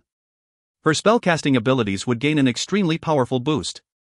The frantic flames consumed Odge in a flash, and no matter how determined and how tough a barbarian he was, he now let out painful wails. Sharp. Break. From the looks of it, Isabel had immediately activated the abilities of the red dragon sword. In a flash of light and a crisp snapping sound, Odge's peak-ranked alchemized saber suddenly split apart. With its obstacle removed from its way, the red dragon sword unhesitatingly pierced through Odge's heart. The blazing flames destroyed all the vital organs in his body immediately. Odge lowered his head with great difficulty and looked at the scorched black flesh on his chest. The light in his eyes slowly dimmed. No! Madame Tillin let out a mournful wail. She summoned energy from some unknown well of strength and unexpectedly struggled to crawl next to Odge's body. My God beloved, she held Odge's huge lifeless hand, her eyes filled with content as if she had grabbed hold of the most precious thing in the entire world, and slowly shut her eyes. What a sad and beautiful romance. Isn't it? Looking upon them, Leyland and Isabel did not try and hinder them in any way. They quietly watched this pair of eternal soulmates pass into the afterworld. I really do feel that it's rather unlike you to say that sort of thing. After hearing Leyland's idle comment, Isabel speechlessly rolled her eyes. Also, why are you this impatient? Isabel looked all around them. Now, all of the barbarian pirate crew had been forced into a weak position. After Odge and Madame Tillin had been slain, the remaining barbarians grew even more frantic. In the end, however, they were ultimately left to struggle in the throes of death. After the final few barbarian shamans had died, the entire barbarian pirate crew's destruction was inevitable. Under such heavy suppression, the remaining barbarians crumbled at last. They jumped into the sea one after another to flee, but they were shot dead by Robin Hood, who had long anticipated their retreat. This was the trouble of naval warfare. Once they had lost, it was difficult to flee. One could only win absolutely or lose completely, but once you lost it was very difficult to free oneself. Leyland's luck had always been good. Rather than calling it luck, it was better to say that he had the support of planning well-devised strategies. Isabel turned towards Leyland. Since he was the planning type, seeing him choose to pursue a fast-paced fight and unhesitatingly massacre the barbarian tribe and even use their own people as bait was unexpected. His method stank of short-sighted vision. You could tell? Then there is no harm in you guessing what guards I've prepared in advance. Seeing his cousin mature, Leyland's heart was rather gratified. She could be considered his greatest helping hand in the outer seas.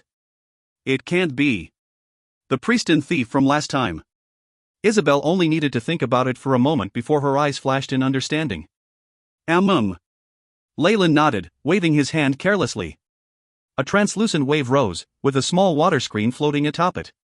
Although there was no indication of their identity, the sailors on board radiated a uniquely murderous aura. Are these pirates?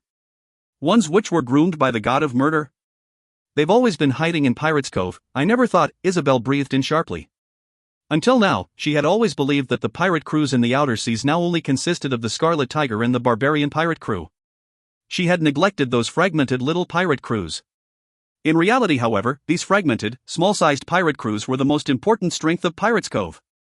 They formed the majority of the ships within the tide of pirates. Even a small part of those in service could assemble into a power force to reckon with. Luckily you discovered them already, otherwise after we engaged in mutually assured destruction with the barbarians, these locusts would descend. The consequences would have been unbearable, Isabel said, with a grave expression on her face.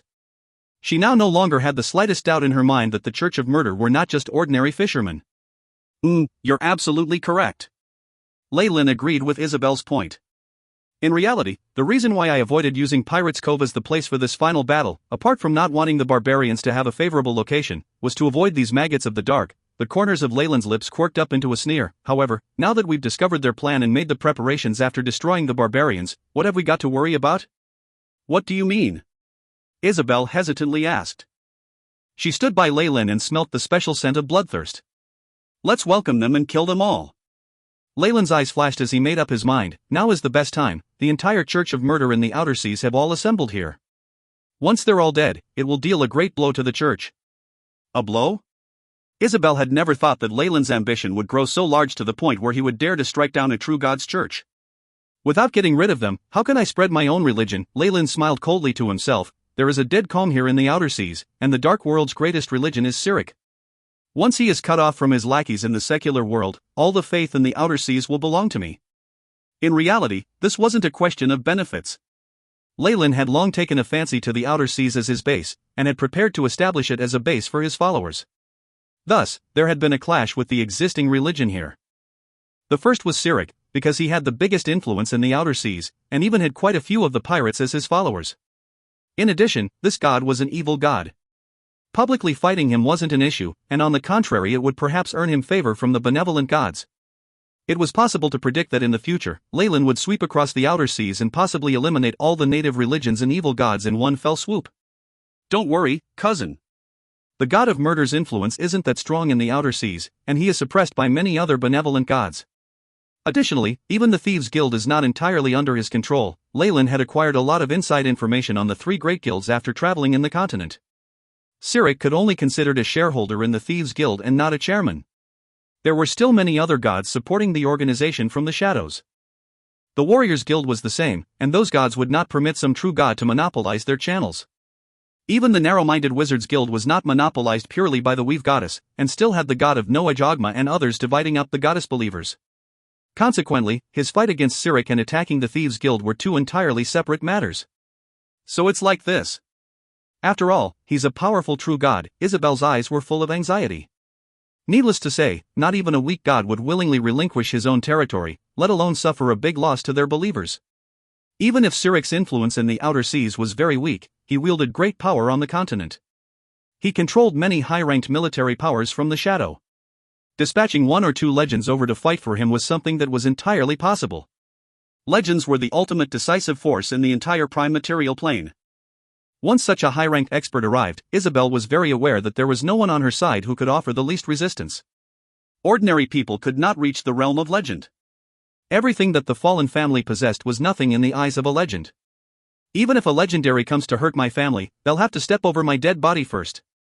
Isabel declared firmly, tightly grasping her red dragon longsword. Leyland was naturally aware of the resolution in her eyes, but did not speak of his intended plans to her. Cyric could possibly be fly into a rage and send Legendary over from the continent. However, this required time. Perhaps by then, Leyland would have already advanced to become a legend himself. In addition, if one wanted to develop, it was absolutely necessary to forcibly plunder the benefits that originally belonged to others. Naturally, this would lead to conflict. Leyland had chosen the outer seas, and it was already the least controversial decision he could have made. If he had chosen to start developing in the continent, perhaps he would have already attracted legend-ranked experts over to take him down. Ultimately, it's all a question of strength. With enough strength, even if I take over the outer seas and slay the priests of the Church of Murder, what else can I do? Cyric and Malor, these chaotic evil gods, were already held in poor opinion by the public. Leyland could thus use any means he wanted to deal with them. Choosing the right faction is of the utmost importance. Since the good faction is out of the question, I must not lose the lawful faction. Leyland stroked his chin as he pondered the situation meaninglessly. My lord. The barbarians have been destroyed. Only 5 ships have been sunk, the rest are now under our control. Just when Leyland and Isabel were about to speak, Ronald had completed his mission and bounded over to excitedly report to them. There were still traces of barbarian blood on him. Prepare to launch Plan 2. Take all the heavily damaged captive ships away. We must prepare to fight the next battle, Leyland lightly ordered. We still have enemies left? According to Ronald's thoughts, after destroying the barbarian pirate crew, the Scarlet Tiger was now the strongest crew in the entire outer seas. If you find any errors, ads pop up, ads redirect, broken links, non-standard content, etc., please let us know. Report chapter so we can fix it as soon as possible. Chapter 934, Assassin. Assassin. As long as we are the kings of the outer seas, our challenges will never cease. Leyland smiled. This time, it's only a few little mice who overestimate themselves. Ronald, how do you think we should deal with them? Of course we should mercilessly cut off their heads and claws, and store them in oil bottles. Ronald answered with a murderous spirit. For those that challenged their status and profits, there was only one answer, as was law of the pirates in the outer sea, to kill them all. The shadow of the sail danced. Numerous sailors and pirates yelled as they controlled the sail and steering oar, allowing the pirate ship to sail more quickly. Amongst them all, on the largest ship, a bishop was frowning while having a bad feeling about this. Rogers, make the ship faster. We need to hurry there as soon as possible. Understood, master. A pirate captain next to the bishop answered respectfully, but this is the fastest we can go, Is that so? Then why is it that the Scarlet Tiger and the barbarian tsunami can go faster than 18 knots? The bishop frowned. That's because those are large pirate groups. Those two are also the main battleships that have been enchanted. Rogers thought inside but did not dare speak his thoughts. After hesitating for a while, he answered as if put in a spot, those are individual abilities and nothing to do with the speed of the fleet. No. You're all trying to deceive the mighty god of murder and his priests. The bishop watched Rogers, facial muscles contorting to become incomparably sinister. No, that's not it. Master, my loyalty to the god. No, please forgive me. Please forgive me. The captain of the pirates, who had seen the ruthless methods of the bishop, immediately knelt while looking absolutely terrified. This accusation was not something trivial. Recently, this bishop had become strangely bloodthirsty and insane, and would occasionally kill people because of small matters. The captain, Rogers, was now beginning to regret responding to his recruitment. Pooh. However, before he could plead and beg for forgiveness, a black dagger had slashed through his throat and cut apart his windpipe. Large amounts of blood spurted out. Rogers' eyes rolled back, hands grasping at his throat tightly. Blood unceasingly flowed from between his fingers, causing guttural groans from his throat. The struggles of a dying man ended quickly. The captain, who had been lively and frisky all this while, had turned into a corpse in an instant. The surrounding pirates froze, beginning to wish they could hide their heads in their chest. Dispose of him. Also, increase the speed. Any questions? The bishop glanced at the assistant pirate next to him. No, none at all. I guarantee you, my lord, that there's no issue at all, The assistant had been scared stupid, but after seeing the chilly glint in the bishop's eyes, he immediately felt sober and shouted. Then go, or else this is how you will end up. The bishop waved his arms, no longer caring about those pirates who were doing everything in their capabilities. Gazing into the distance, he had a profound look in his eyes. Damn it! That darned little noble. I shouldn't have let him off during Pirates' Tide. The bishop's plan had been perfect, where he would provoke both sides and help the weaker one. Once the Scarlet Tigers and barbarian pirates weakened, his team would gobble up these two organizations and become the king of the Outer Sea. He even had plans to unify the Dark World and make the Outer Seas independent, and even construct a godly realm on the ground here. However, all of this had been wrecked by the darned noble. Veins began to show in the bishop's eyes. He'd never thought that the noble would be so gutsy as to kill the emissary he had dispatched. Such a fearless and disrespectful being must be executed immediately, and then nail his soul on the wall of the faithless as he howls in anguish. As a religious person, the bishop immediately loathed Leyland with all his heart. A person who held no respect for the gods could never become a lamb of his master. If Leyland could not be subdued in terms of his mind, then he would have to destroy his body. From ancient times, this was how power worked. However, he had no idea that when the gods started out, they were also just as fearless. This was the joint belief of all those heroes whose names remained in historical records. If they could not succeed, then they could only roll off a cliff and turn into the corroding soil underneath. While he did not know of this concept, the bishop determined to have blood. He wished to eliminate this being as soon as possible. There's still time. The barbarians must have just fought them not long ago. Even if my plans are slightly affected, the barbarian strength should be enough to cause immense damage to the other side. When the time comes. While the bishop was immersed in his fantasies, he suddenly gaped at the dense number of sails in the distance, at the horizon. The Scarlet Tiger ship took the lead. The bloody skull and dagger symbol had all of the pirates becoming restless.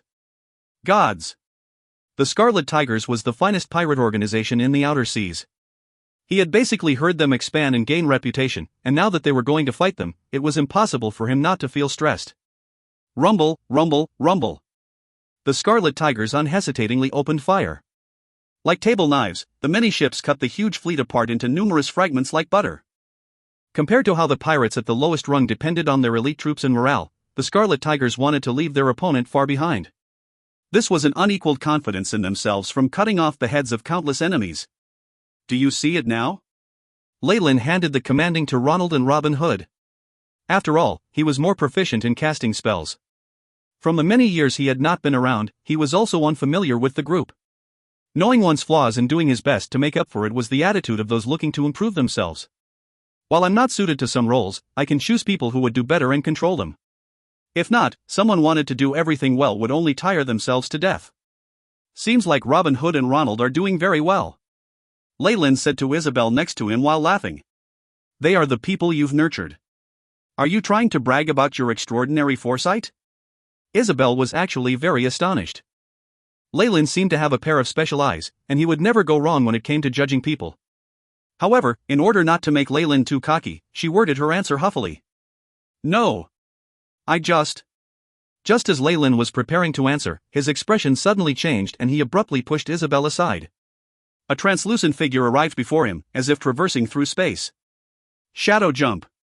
The powerful ability of a high-ranked assassin, and a high-ranked technique that could only be comprehended by assassins nearing legendary. It allowed one to shift locations through the shadow dimension and attack enemies instantly. This ability was basically everyone's nightmare. When a wizard like Leyland was in close quarters with a thief and was the one who was being attacked in surprise, the result was obvious.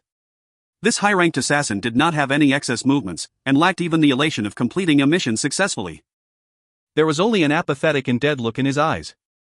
The black dagger that held a powerful curse inside had already pierced through the defenses and into the area where Leyland's heart was. No! Isabel immediately went crazy, transforming into half-dragon form and pouncing over. The feeling of meeting flesh and the scalding blood spurting out finally gave rise to a glimmer in the eyes of the assassin. With a burst of strength in his right hand, he planned to draw the dagger out and leave. After all, fighting with a high-ranked swordsman was not something for an assassin to do. He had assassinated the leader of the opposing side, and that was enough. Surprisingly, he was unsuccessful in plucking the dagger out. The assassin froze, and was stunned to see flesh sprouts appearing in Leyland's chest. They were like the vines of plants that bundled up the dagger tightly. Just that moment of being stunned left him no chance to flee for his life. Asterisk boom, asterisk Leyland's chest exploded, and numerous bloody tendrils burst towards him and bound the assassin tightly. Like suckers, they were already trying to pierce through the skin and absorb fresh blood. Necromancy? No, a shocked, coarse voice sounded from under the assassin's veil. That's just a flesh puppet, a spell I made just for you. A teleportation door opened to reveal the real Leyland. You should be the high-ranked assassin who tried to assassinate numerous bishops of varying churches during Pirates' Tide, right? This is a rather great gift. So, you've already become a high-ranked wizard. The assassin's eyes did not fluctuate at all, allowing the bloody vines to take over his body. It seemed that he had lost all will to escape. Stop pretending. All of your methods are visible before my eyes. Leyland spoke coldly. Numerous spells shot out. With dimensional anchor locking on, even the shadow plane had been sealed. Damn it, you. Now that his last trump card had been seen through, the assassin was now no longer as relaxed before. He was then killed with Leyland's finger of death. Bastard, do you know how worried I was for you? At least discuss this with me beforehand. If you find any errors, ads pop-up, ads redirect, broken links, non-standard content, etc., please let us know. Report chapter so we can fix it as soon as possible. Chapter 935, Pendant. Pendant. I'm sorry, dear cousin. At this point, it's better to get things done before we discuss things. Leyland waved his arm, and another teleportation door opened. Isabel stepped out of the teleportation door and immediately heard the uproar from the surroundings, as well as enraged shouts. Without any excess movements, she activated her bloodline abilities and the hidden techniques of the Red Dragon Sword. Dragon Aura Domain. Fireball. The legendary dragon's spiritual domain and blazing fire rumbled, causing all the pirates to cry out miserably as they were sent flying. There were traces of charring all over their bodies. The other pirates in the distance were also shrieking as they lay immobile on the ground. There was no way out for the weak in the face of the spiritual domain of Dragon Aura, and they would only be massacred by their enemies. In actuality, the dragon aura of a regular dragon was still just average. One from an ancient or primordial dragon could take out even most high-ranked professionals, and even affect legendaries to a great degree. Teleportation doors? High-ranked wizards? And a dragon sorcerer. The god of murder's bishop cried out in alarm, light shining around his body. After seeing Leyland step out of the teleportation door as well, his pupil shrank. It's you. You've already advanced to become a high-rank wizard. Cut the bullshit. Leyland gave the bishop a disdainful glance, the arcane spell he'd already prepared launching forth. Mage's Disjunction. Asterisk boom. Boom. Crackle, asterisk numerous spell rays shattered, returning to form the original magic item. They returned to the ring in the bishop's hand, then his necklace, followed by his luxurious clothing. One after another, magic items exploded on the bishop's body. As he had too many on him, he was unlucky enough but to have to flee naked. A rank 9 disjunction? A high-ranked wizard above rank 19? Uncaring of his own image, the bishop sunk into shock. In a few years, the opponent had become a high-ranked wizard, which shocked him to no end. On top of that, he was already a rank 19, very close to becoming legendary. However, the power of Mage's Disjunction had been shown right in front of him, which was something he could not understand at all. This is the might of arcane spells. Seeing the bishop who was now completely in the nude, Leyland sighed inside. He was a high-ranked priest who was at least rank 17, and his wizard ranking would not be enough to subdue the priest. The opponent possessed a large number of powerful magic items. However, being an arcanist allowed him to bypass the limitations of spell slots and the weave. As long as he had enough arcane energy and the correct spell models, any spell under the legendary realm could be cast for a price. This rank 9 Mage's Disjunction, for example, was a spell used specifically to deal with magic professionals. Its focus was very powerful, and all items below legendary would be undone under this spell. It could be said that arcane spells were the bane of all wizards. Most of the battle might of wizards depended on their magic items, and being stripped of them would be a deadly blow. On top of that, the heartache of having the magic items formed with blood and tears, made of materials and resources that had been gathered painstakingly, was enough for wizards to cough up blood. A prime example of this would be the bishop now. With his wealth and the numerous spells and items to aid his escape, Leyland's surprise attack alone was not enough to kill the opponent. Now, however, all of the preparations he had made had been unraveled under Leyland's spell, completely losing their effects. Most high-ranked priests' divine spells were for buffs and healing. There were few that were meant for killing. Leyland's spell had taken out most of the bishop's strength. Damn it! How did you advance so quickly? The bishop's face was almost green, eyes now bloodshot. No matter how much he had overestimated Leyland's strength, he would never have imagined that Leyland was extremely close to becoming legendary. It was this huge oversight that led to his failure. This is just the effect of a mage's disjunction spell. If it's the legendary version, that would be the nightmare of all legendary wizards. Not only legendary items, even divine weapons could be damaged. Leyland's eyes showed his thirst and intoxication. He then landed his gaze on the bishop. What do you want? The bishop still held no fear for Leyland. There was only immense regret that he had not prepared more. What I want? That's what I should be asking you, my dear bishop. Leyland answered with a slight smile. At this moment, Isabel had abruptly sent out a few dragon's breaths and burnt a few high-ranked assassins to ashes. Upon seeing this, the corner of the bishop's eyes began to twitch. These high-ranked assassins had been great helpers that he had nurtured with care. While their power was lacking in comparison to the one that had attacked Leyland, they were all elites. Now, however, their corpses lined the area, destroying all of the bishop's hard work over the years. The defenses of a dragon warlock's scales were exceedingly terrifying. On top of that, she had a legendary item in the red dragon sword. These assassins' high-ranked enchanted daggers were no match at all, and once they crossed swords their lives were easily ended. Meanwhile, the battle between the Scarlet Tigers and the bishop's pirates began to show who was on the winning side. The high-ranked pirates that had been hastily gathered were no match for Leyland's elites that had gone through countless battles. The sounds of yells closed in, and even the warship that was the main force was caught up to and surrounded by the pirate ships. Numerous fleeing pirates surged out like the tide. Leyland seemed unruffled in the situation, a confidence inherent to his very being. Bishop. I haven't dealt with your church before, but you show malicious intent against us. Care to explain? Leyland watched him, the glint from the AI chip strengthening. This bishop gave him a very different feeling from many priests. He'd seen his fair share, like the gold priest Xena who was in charge of the Church of Wealth on Fallen Island. The bishop wasn't like that. Deep. An abnormal energy reaction has been detected within the host's body. The AI chip performed a full body scan in front of Leyland's eyes. Many dark red spots had appeared on the translucent model, making it look demonic. As expected. Is this the contamination from abnormal energy? Leyland wondered inside. It's a high-ranked priest, so this contamination should come from divine force. In Leyland's eyes, the holy light of a high-ranked bishop had now been contaminated so badly that it was beyond recognition. No matter what kind of god, divine force was better when it was pure. However, what Leyland saw was divine force that had been contaminated and warped. Has the god of murder really gone mad? He doesn't even care about his priests. Also, this power of distortion, Leyland felt a chill in his heart. Legend said that Cyric, the greater god of murder, had begun to go insane.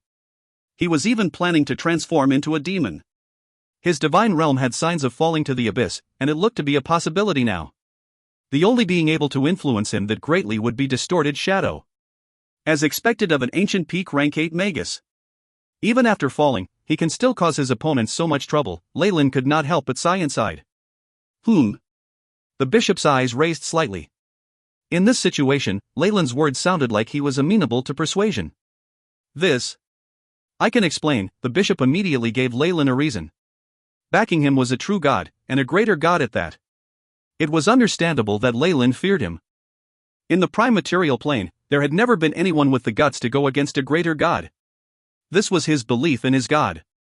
The plan to use military force has completely failed, but it won't be bad if I can pull him to my side and make him a follower. Traces of dark red light flashed in the bishop's eyes. He could not help but unclench his fingers from around a pendant he'd been clutching tightly. Now. Leyland's eyes flickered, and an invisible spatial undulation flashed with a bright light. The bishop was stunned, and immediately felt a sharp pain at his wrist. His right hand fell to the ground, bright red blood seeping out. A miniature statue of a god fell down. He had no plans of complying. The bishop's eyes went wide, and insanity flashed within. The only hand he had left began to grab towards Leyland's heart. It's too late. Finger of death, Leyland sighed. The dark rays from his hand disappeared into the bishop's forehead, causing the light in his eyes to dim. Thud, the bishop's corpse fell heavily to the ground, causing the pirates to break down. The rest of the matter was naturally left to his underlings. Leyland stood beside the bishop's fallen right hand and saw the small pendant, looking deep in thought. God descent? The material is strange, and it's even immune to the mage's disjunction attack. With this thought, Leyland picked the pendant up. It was rather small. It was a miniature statue of a god, with thin silver chains threaded through it glimmering brightly. If you find any errors, ads pop-up, ads redirect, broken links, non-standard content, etc., please let us know. Report chapter so we can fix it as soon as possible. Chapter 936, Greed. Greed. Buzz, the statue of the god, began to rumble, divine force rippling like waves in water. It was as if it was about to come alive. However, with the external activation not coming forth, the pendant restlessly shook a few times and then unwillingly stilled, losing its sheen. The divine summoning failed, huh? Apart from the divine force here, there is also the presence of the divine realm's coordinates and even the conscience of a god, Leyland muttered. At this moment, he felt an extremely bitter conscience radiating great power from the pendant, as if its rage was about to overflow. I'd need to worry if this was the true body, even if it's an avatar. But what's a trifling conscience like this? Leyland harumphed, and a Targaryen phantom appeared in his eyes. HSS. The conscience of a near rank 7 descended, annihilating all signs of the conscience lingering in the pendant. Just before that conscience dissipated, the raging divine force calmed down like a wave in a tranquil sea. Not bad at all. The divine force contained in here could perhaps give me an unexpected surprise. An expression of glee spread across Leyland's face. The divine force of gods, to put it bluntly, was just a high-ranked power in a different form. It was considered venomous to others, and clerics could only receive the divine force of the gods they worshipped. However, it was all a supplement for Leyland. What a pity. If not for those powerful gods, I would have long since broken into many churches and robbed them of their divine force. Leyland began his deductions. Divine force, divinity, godfire, worshippers, divine spark, these were what the gods needed the most in increasing order. With his current strength he could barely absorb some divinity, but it would destroy the foundations of his own cultivation. Needless to say, godfire or divine sparks were even more destructive for his body. As for divine force, that was still well within Leyland's absorption capabilities. Moreover, Leyland had deliberately digested the divine force of certain gods. Until now, he had only managed to have chance encounters with Maelor and Cyric. These two crazy and sinisterly evil gods had overlapping domains, which laid out a foundation for Leyland's future plans.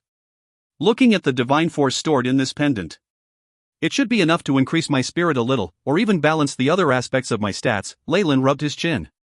After eradicating the original conscience in the pendant, the divine force was now ownerless. Leyland could now absorb it slowly, with the greatest efficiency. Through digesting this divine force, Leyland would be able to analyze the process, helping him understand Cyric's divinity. If he met other gods of different domains, he would be able to create a whole new divinity all for himself. After tossing away this thing, even if this bishop managed to survive, he wouldn't have a happy ending. No. He would be even worse off after his death. Leyland looked at the corpse on the floor inside. Gods held control over the souls of their worshippers, and this was a high-ranking priest on top. Leyland hadn't completely destroyed his soul just now. Once it was inspected by the god of death, this priest's soul would definitely be sent to Cyric's divine realm. As for what punishments the cleric would receive, no more words had to be said. What a pitiful fellow. Leyland was, of course, not sympathetic in the slightest bit. He quickly tossed this matter to the back of his mind. It seems like they were small crews roped in from Pirates' Cove. Apart from the elites of the churches, there aren't many forces which could execute something like this. Isabel trod on the face of a pirate captain, using their robes to wipe clean the red dragon sword as she grumbled. With the activation of the bloodline, she'd also inherited a warrior-like thirst for war. Yes. Had they been given time to train, we would have had a much bigger problem. Leyland nodded his head in approval, very soon ordering Ronald to clean up the mess. As dusk approached, the sky above the sea was dyed a crimson red. The entire region was littered with the remnants of broken ships and boats. Splintered masts and flags covered half the place, and not too far from that scene were many floating corpses, blood continuing to ooze and trickle from their bloated bodies. The enormous pirate crew slowly left, leaving a trail of destruction behind them. From this day onwards, everyone would know that two epic battles were fought in this forsaken region, devastating and annihilating two giants of the seas in one stroke. This atmosphere and scenery. I really want to lift my voice in song. Asterisk crash. Rumble, asterisk a figure wearing lavish noble robes descended from the sky. He exuded an aura of charisma and elegance, yet a pair of black wings spread from his back. Apart from the difference in color, this figure looked just like an angel, with many beautiful features. However, his image was shattered the moment anyone looked into his eyes. That Baron Leyland. He rules the outer seas from today, eh? I really am looking forward to it. This person was obviously Neville, but his pupils had now turned a silvery hue, with no traces of affection in them. With just one glance into his eyes, one would feel their soul turning frigid. Neville's black wings shook slightly as they supported his weight. At this moment, this demon looked at the scarlet tiger ship sailing away, as he pondered deep in his thoughts. Strong, determined, decisive, brave, once a soul with these qualities falls, the strength that would manifest would definitely be able to give birth to a greater devil, but... As expected, it's a devil, huh? An indifferent voice sounded behind him, which made Neville freeze in his motions. He turned his head around slowly, looking at the young noble wizard that should have left. Yet he was now floating in the air alongside him with his arms crossed, a hint of mockery flickering in his eyes. Hello, mighty wizard, ruler of the outer seas. I am Neville, of the third hell. I hereby extend my greetings to you, with utmost respect. After giving Leyland a once-over, Neville greeted Leyland decorously, with his right hand on his chest. I believe that in the future there will be a day where you'll require my services. One cannot trust a deal with devils. Not to mention that you tried to lure me into a ploy. Anyone who tries to challenge me will never live past the day. Leyland uttered his words icily, and a silver spell formation wrapped Neville up. Wait. I can still give you many things that you would not think of. Material possessions of the prime material world, authority that cannot be challenged, and also many beauties. The silver spell formation seemed to be able to suppress devils. As his black feathers came into contact with the light barrier, they burnt up to release a charred smell. The promise of a devil? Haha, Leyland smiled faintly, his golden pupils turning a deep hue that was darker than the abyss. The phantom of a Targaryen appeared behind him. A terrifying devouring energy burst forth from the spell formation, completely engulfing Neville within. This devouring power, as well as laws. You are. Neville's eyes flashed with understanding, but before he could utter the truth his body vanished into the spell formation. The ruler of the third level of hell, the Duke of Greed. Mammon, huh? Leyland uttered his breath and closed his eyes, relishing in the energy that he was absorbing. Beep. Host absorbed a large amount of energy. Agility +1, vitality +1. The AI chip voice intoned. Very soon, another notification appeared, and it caused Leyland to become gleeful. Host has devoured a devil from the third hell. Laws of devouring have been activated, obtained information on laws of greed. Isn't this the devouring technique of my main body? Leyland muttered. His main body controlled the laws of gluttony, and through constantly devouring these laws he would gain a higher enlightenment of them. The devil from the third hell had enlightened him a little in that aspect. My main body's injuries have begun to heal faster than normal then. Its support has increased. Leyland was elated. His stats had now changed. Leyland Fallen, age, 22. Race, human, rank 16 Arcanist. Strength, 13. Agility, 12. Vitality, 13. Spirit, 16. Arcane Energy, 160. Status, healthy. Feats, sturdy, erudite, elementary perfect body. Specialties, Arcane Energy Detection, Arcane Amplification. I have also absorbed some information on the laws of greed. It seems like Beelzebub was indeed one of the Dukes of Hell. Even after making changes to it, it is still highly adaptable to the laws from the abyss. Leyland gazed towards the horizon. The outer seas are now my base, impenetrable to outside forces. Be it from hell or any divine realm, no threat. A high-level flight spell lit up, and very soon Leyland's figure was just a black dot in the distance, slowly disappearing into the horizon. More repercussions were brewing and intensifying in the aftermath of this event. In another part of the continent, in the midst of a gloomy valley, an aura of death permeated the air, and there was a black church at the valley's center. Magical light filled the area, and even legendaries would perish within it. Just as the bishop was about to perish, a white-browed priest raised his head in the church. Men, Your Holiness. Several dark-robed priests answered immediately with reverence in their eyes. Standing in front of them was a core member of the Church of Cyric, a legendary priest. If you find any errors, ads pop-up, ads redirect, broken links, non-standard content, etc., please let us know. Report chapter so we can fix it as soon as possible. Chapter 937, Divine Force. Divine Force. Jesfano, that piece of trash. Not only did he die, he also lost the Master's token. The old man's voice was incredibly hoarse, and it held an unendurably strange tone as he pointed out an earth-shattering fact. What? That happened at the Dambrath Outer Seas? These black-robed priests exchanged glances, seeing shock in all of their eyes. They were unwilling to think about what had happened to Jesfano.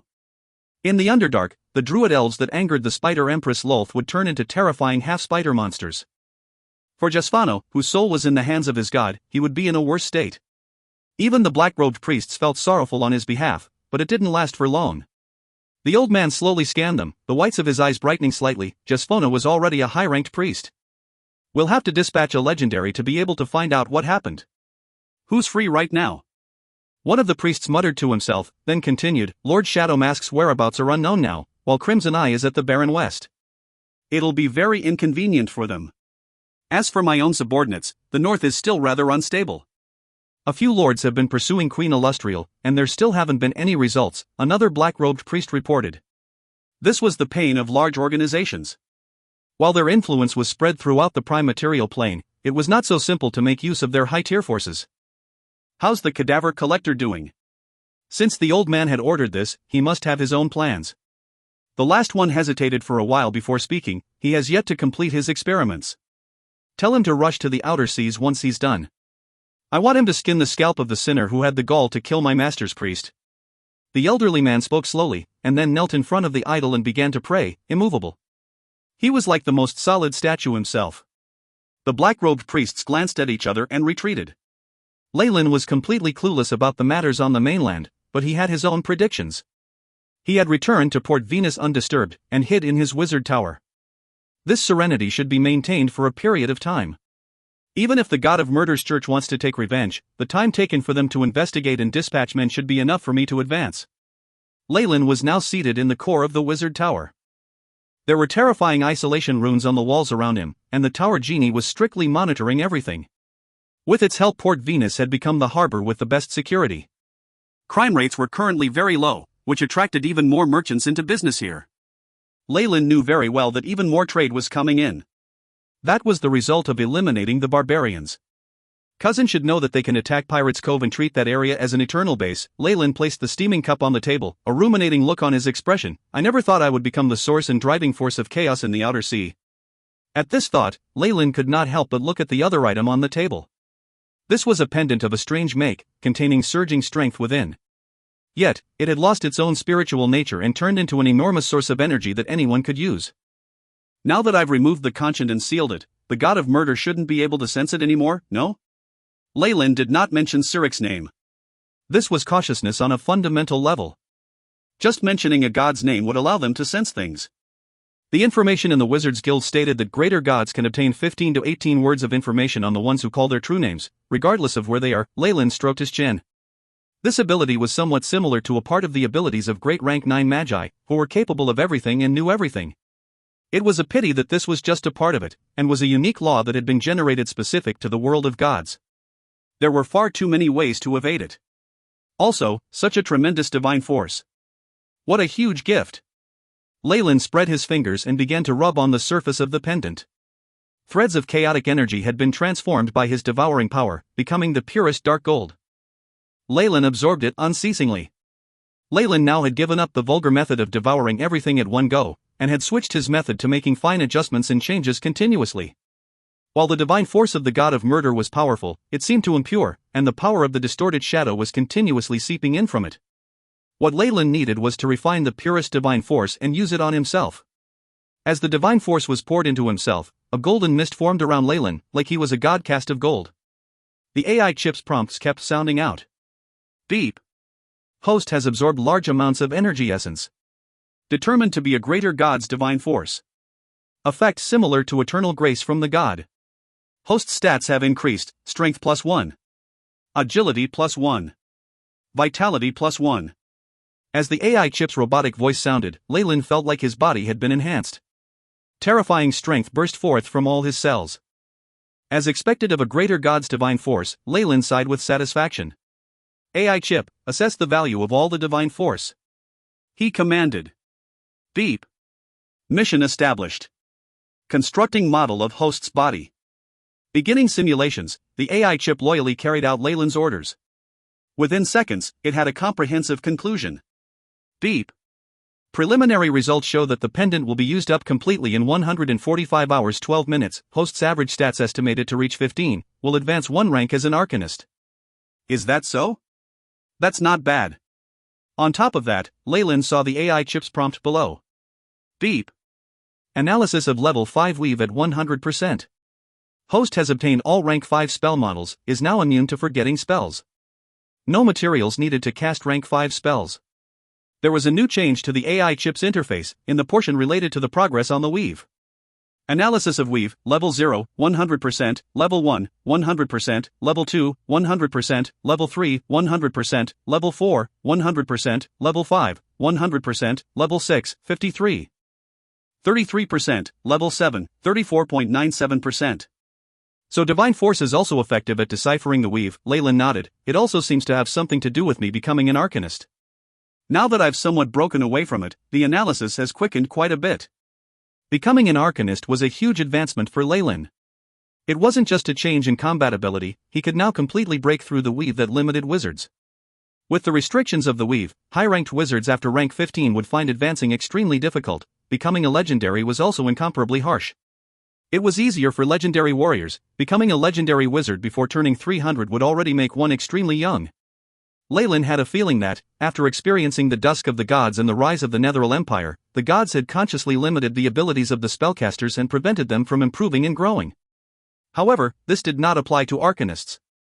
As long as they had the theories and a foundation, as well as enough resources, there was nothing stopping arcanists from advancing. However, the difficulty for arcanists lay in constructing theories applying to the higher ranks or even legendaries. This was much harder than for wizards. In ancient times, the difficulty in arcanists advancing far exceeded that of the wizards. But Leyland was different. His main body was a near rank 7 magus of laws. His foundation was extremely solid for the non-limited arcane arts. With enough capabilities, he could constantly improve. With the recuperation of his body and restoration of his law of devouring, as well as Cyric's bishop's altruistic offering, he was pushed into the fast lane of advancement. Only legendaries are high-end battle powers in the prime material plane. I must become a legendary as soon as possible, only then will I have the confidence and capital to separate the outer seas. When it came to his future development and plans, Leyland practically had a complete set of steps to follow. Before this, I need to crack down on the faith of the natives and the various devil and demon worshippers, as well as the followers of evil gods. Leyland got up slowly, the great energy in his body turning into terrifying streams of air in the private room. I'll need to alter my outer appearance. It wouldn't be fun to be misunderstood as related to the god of murder.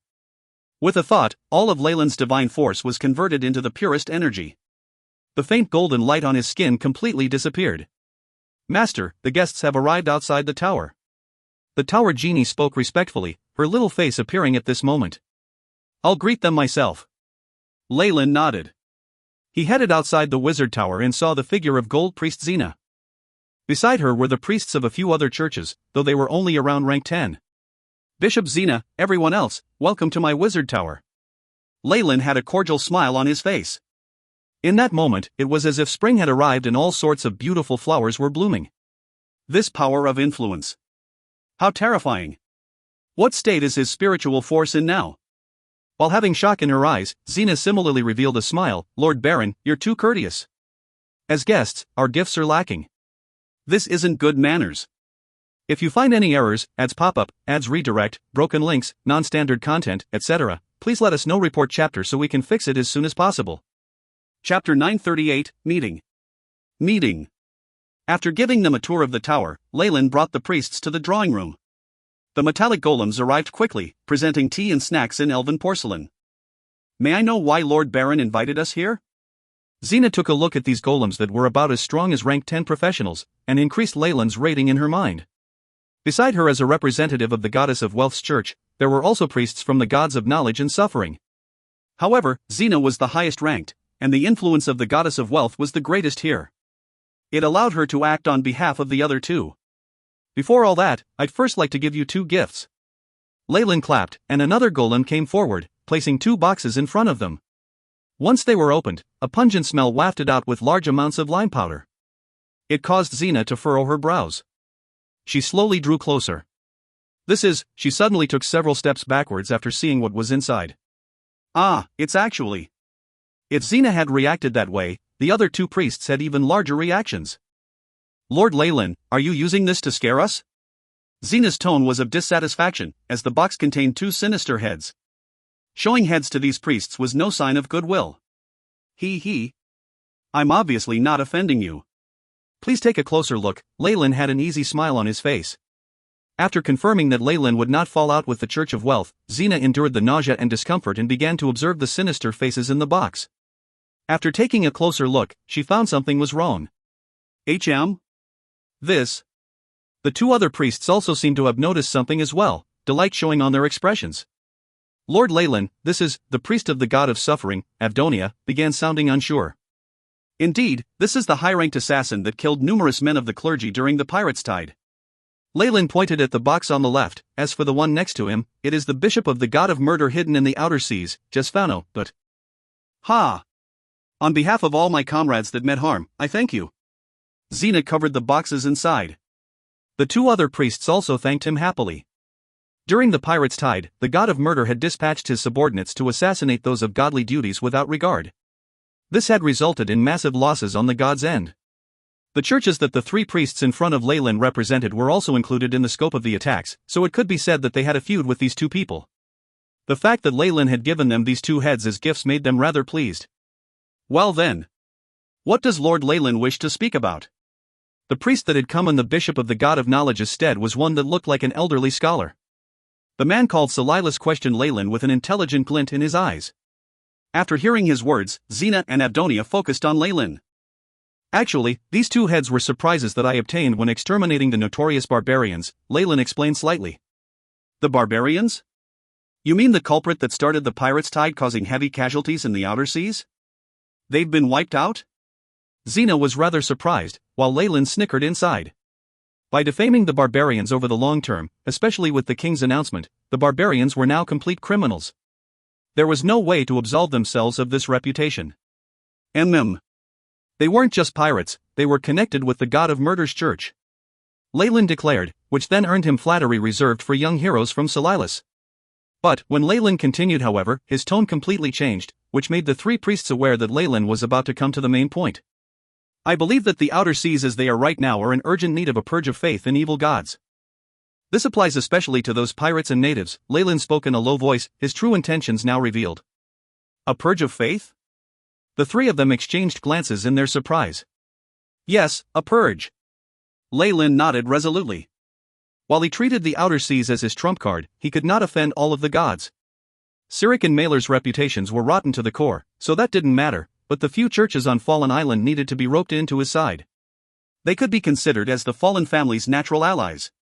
As for the unlucky bishop of the god of murder, Leyland was sorry to say that he could only be treated as just another stepping stone. Also, when it comes to dealing blows to the devils and demons, there are many ways we can cooperate in the future. I myself have come up with many new spell formations to detect demons and devils. Leyland looked extremely furious. Getting the favor of the good faction via proclaiming his wish to attack the devils and demons was a part of his plan. He could keep subduing them in the shadows to expand his strength, which made it like killing two birds with one stone. Oh. Please allow us to discuss this for a while. Xena looked towards the priests beside her and answered, finding herself put in a spot. From Leyland's actions, it was apparent that he was making a declaration to dominate the outer seas. Most importantly, with the annihilation of the barbarians and uprooting the god of murder's church, there now seemed to be no other opposing forces on the sea. As those of the clergy, they would first have to consider the benefits to their churches. Everything else was secondary. Unifying the outer sea and cracking down on faith in evil gods and devils was unquestionably beneficial for the gods they had faith in. Of course, this was only if they stood on the same side as Leyland and worked together with him. He has the ability to destroy the barbarians in secret. Seems like the rumors that the fallen family has control over the Scarlet Tigers is true. Xena glanced at Leyland, who was all smiles, and pondered over this. With huge armed fleets on the surface and a pirate group in the shadows, as well as huge trade benefits and shipping routes supporting him, it is undeniable that he shall be king of the outer seas. Rejecting his goodwill at this time is very unfavorable to the goddess' upcoming plans. Xena was actually very unwilling to see a single organization becoming the dictator of the outer seas. She would rather this region be a place for free trade. However, she was currently left without choice. The moment she infuriated a large organization like this capable of unifying the outer seas, there would be a huge blow to trades in this region. This was also disadvantageous to the spread of faith in the goddess of wealth. Xena kept weighing her options. But, attacking the evil gods, devils and demons? Zona shot Leyland a glance. While she had no clue what he was actually thinking, doing this meant she could tell what faction Leyland was in. At the very least, he was not on opposing ends with the goddess of wealth. In this regard. Please give me some time, my lord. I need to discuss this with other members before I can make a decision. While she already had a general inclination to agree, Xena still answered this way. The same goes for us. At the other side, Silas and Avdonia gave the same answer. Of course. This is just my intent. My family also has no plans of sending out troops on a large scale as of yet. Leyland knew that these priests needed the permissions of their churches and even God's, which was why he didn't pressure them. Whatever it was, this would be beneficial to them. He was sure that those with foresight could see this. As for the new detection spell and spell formations that you mentioned, before leaving, Zona displayed her strong interest in what Leyland had mentioned. Those are things I put research into and created unwittingly. They're about half a fold more effective than ancient detection techniques, and the same goes for the range. Leyland spoke indifferently, but that only caused the priest's eyes to glint. Demons and devils were the most hated beings in the prime material plane of the world of gods. Altars and spells that could detect and distinguish them, especially those as effective and with as large a range as Leyland had said, were definitely the dreams of the churches. To be able to create new spells alone. I was actually doubtful of my lord's talent in spells, but my doubts have been set aside. The priest of the god of knowledge, Silas, spoke with conviction. Even if it was the simplest distinguishing and detection spells, being able to create a whole new spell model meant that Leyland's knowledge in terms of spells had reached a very profound level. Wizards like these were more capable of reaching the realm of legendaries. This was how it was recorded in many documents. Leyland had exhibited his abilities here, and Silas could not help but brighten up. Many thanks for the praise. I can discuss matters related to this more comprehensively if you wish to. Leyland was, on the surface, still a follower of Ogma. Naturally, he had to give this bishop preferential treatment, as well as give the other two some pressure. Of course, of course. Silas nodded with his eyes wide, while the other two looked wary. After sending the three priests away, Leyland strolled back to his room. There aren't any more issues in persuading them, he thought. I'll have a reason to purge the outer seas and call for help. All that's left is to make preparations. By purging the faith of the natives in the outer seas and stealing their soul strength, he could constantly advance, speeding up his contact with the legendary realm. In the meanwhile, he could also expunge the devils and demons. This was Leyland's main plan that would never change. If you find any errors, ads pop up, ads redirect, broken links, non-standard content, etc., please let us know. Report chapter so we can fix it as soon as possible. Chapter 939, Demon Experiment. Demon Experiment. Fallen Island, the basement of the Wizard Tower. Within the negative energy pool. This was a place where wizards conducted taboo experiments, with dimensional spell formations specifically to summon demons and devils. Hence, a powerful binding formation was an essential protective measure for this place. Researching demons and devils. Obviously, once priests or paladins found out, he would become a wanted man, a sinner that all the humans would call out. It was a pity that most high-ranked wizards had to make use of negative energy to advance. There were few who followed some lesser-known paths. After becoming a legendary wizard, those madmen might even completely disregard the gods and brazenly go against their ban, becoming involved in the domain of arcane spells.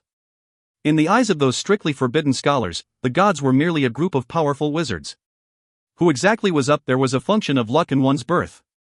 Due to their pursuit of truth and their research, wizards often harbored thoughts of becoming treacherous, and were hated by the gods to the bone. They had then done all they could to create the weave in order to limit the spellcasters. Unfortunately, even with the annihilation of Netheril and the crippling of most wizards through the weave, legendary wizards still walked the path of doubting the gods. The immense pressure they exerted caused even more vigorous backlash, which was in a way very ironic. A dimensional summoning spell formation? While I can only summon beings from various planes within the crystal sphere, it's still not bad. Leyland now stood at the edge of a spell formation with various runes drawn all over it, possessing an inquiring look on his face. After sending the three priests away, he focused entirely on research in arcane spells. He was already a rank 16 arcanist, and it was obvious that he would perform practical experiments in this area. There seems to be a very powerful limitation in summoning spells within the world of gods. There are also different factions. Of course, anyone can summon demons, as long as they are controlled well. After that, Leyland murmured to himself and activated the runes on the spell formation. Though it's my first time using this, I guess I'll summon demons. After all, I've gotten familiar with devils, but haven't gotten the chance to observe demons myself. Demon summoning. As this was the first time, Leyland had not planned to summon a particularly powerful demon. However, after casting the spell, he suddenly found his spiritual force connecting with a large, deep, dark, and chaotic plane. Is this the Abyss? This power of space and chaos, the Abyss was currently known to have hundreds of layers, and most of it was definitely undiscovered. There were even rumors that the 9th level of Hell had initially been part of the Abyss and been separated. With Leyland's current spiritual force, it was impossible for him to advance too far into the abyss, even with spells and spell formations supporting him. He could only tour the surface layers. There's a confusing and chaotic soul aura here, but it feels infinitely tiny. This should be a type of abyssal worm. That's too weak. But then this one is too powerful. I think it's approaching the rank of legendary. Everything is so different. I give up. With his fine spiritual force control, Leyland had more choices than other wizards. Finally, after generally searching the area, he found his target, a powerful soul aura and a strength that isn't too strong or too weak. It's you! Summon! The planar coordinates locked onto the target, and Leyland saw a teleportation gate opening. A strange, terrifying demon was teleported over. Kokaka, what entered Leyland's sights was a huge demon that looked more like a bald eagle on two legs. It was completely naked and had large wings on its back, the disgusting red chicken skin evident. Its human arms were tipped by incredibly sharp claws. It did not hesitate to attack once it saw Leyland. The bloodlust, chaos and insanity within the soul caused his eyes to widen slightly. This should be of rock. While evolved from abyssal worms, it should be considered a mid-ranked demon. On top of that, this amount of chaos and level of attack. Humph. Leyland huffed, the binding spell formation he had prepared beforehand flickered with dazzling light. Tens of lightning rays formed a huge prison. The Vrock's talons clashed with the electricity, and it immediately caused a huge sound. Large amounts of black flames began to blaze within, causing even the Vrock to retreat pitifully. There was finally some fear in its eyes. This guy only knows to be tough on the weak but is afraid when treated harshly. Leyland shook his head, his right index finger pressing on his temple. AI chip, scan it and gather data. Beep. Mission established. Beginning scan. The AI chip loyally carried out Leyland's commands. Soon enough, a 3D scan appeared in front of Leyland, detailing its stats. Name unknown. Race, Vrock, Tannery, Strength, 16 Agility, 17 Vitality, 15 Spirit, 13 Feats, 1, Demon Skin 2. Flight 3. Corrosive Aura 4. Abilities similar to magic. Description: this is a mid-ranked demon. There is chaos and evil of the abyss in its very soul. Unless its mind is controlled, one will definitely be met with a powerful counterattack. It's the model of a high-ranked professional, and its stats in all areas surpass them. Leyland evaluated dully, and then saw its faction lights and soul temperament. What kind of insane and chaotic soul is this? It even has such an evil feeling. It had to be said that while he'd heard of this before, actually meeting one had Leyland losing completely hope in demons. They're just a bunch of evil lunatics with power in their hands. After seeing its temperament, Leyland finally understood why the demons kept losing in the bloody battles with devils. While they were all evil existences, these beings that hid within chaos were just unworthy of his attention. The chaotic temperament from the abyss? Where is this coming from? Leyland had a searching look in his eyes. He observed the Vrock trapped by the binding formation, the intense gaze causing even the insane demon to feel some fear. I don't have much time, but I do have patience for my first specimen. Leyland had an apathetic expression as a small, silver surgical knife and other tools suddenly appeared in his hands. While the flesh itself is filled with a filthy power of chaos, the temperament of demons seems to be rooted in the soul itself. The laboratory was now completely empty, and there were only bloodstained bits of bone left here. Some creature's last wails seemed to linger in the area, filling the place with a frightening aura. However, this did not affect Leyland at all. After washing away the blood and dirt on his hands, he focused on studying the potion in the test tube he held. A dark red liquid could be seen in the test tube, a dark light within shining with varying amounts of intensity as he shook the tube. It seemed evil and frightening. This is the potion that was made from extracting the demon's energy. AI chip. Leyland's eyes twinkled as he ordered. Beep. Item name, Middle Demon Potion. Effect, raises vitality and strength of all beings below 10 points by 1 point. For those with these stats below 15 points, vitality and strength increases by 0.5. Ineffective for all professionals above rank 15.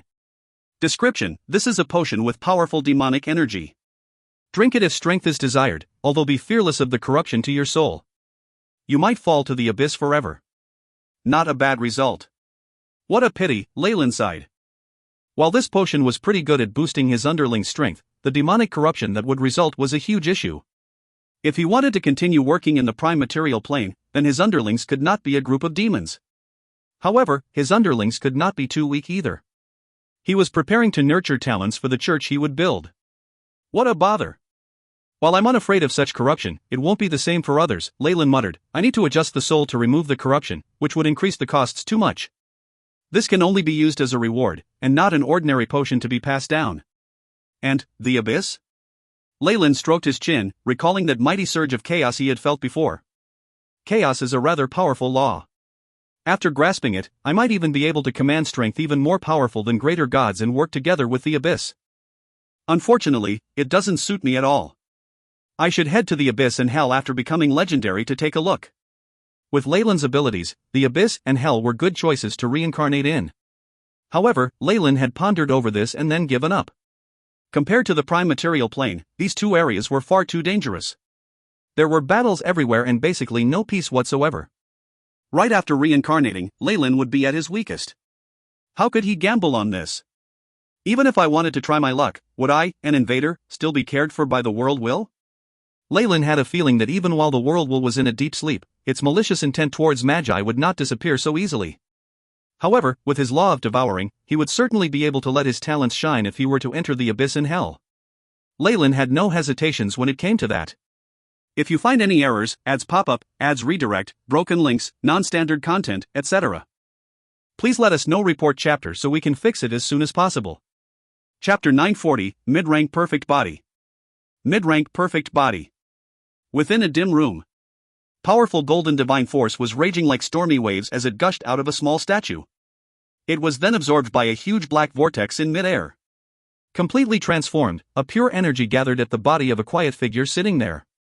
Powerful divine force condensed to form a faint figure of light, a thread of divinity sparkling as it emerged. The analysis of divine force has slowly given me information over divinity. Leyland pondered over this. In the eyes of Magi, this so-called godhood was merely an elementary understanding of the power of laws. A true god had comprehended one law completely. From there, one would ignite their godfire to join the ranks of the other true gods, a process improving comprehension of laws as they grasped them. But the world of gods has unique rules of their own. With the power of faith, comprehension of the laws can be hastened. The power of laws possessed after becoming a true god can also be boosted through faith. With the comprehension of laws as the core, one can rob or present this divinity that comes from faith. It was extremely difficult for the inhabitants of the world of gods to surpass the limitations on their own bodies and obtain divinity. Unless one was lucky enough to get into the good graces of the gods or pick up a divine weapon with divinity hidden inside, this was basically impossible. However, having already grasped the true essence of laws, Magi didn't find it too difficult to create divinity as long as they had enough materials. Honestly speaking, divine force is actually the material to form divinity. It takes other gods too much energy to transform it, to the point that they're unwilling to do so. Leyland studied the statue in his hands. The divine force within was almost completely depleted. Even with all the divine force stored inside being able to raise my average stats, I still can't form any real divinity, Leyland muttered to himself.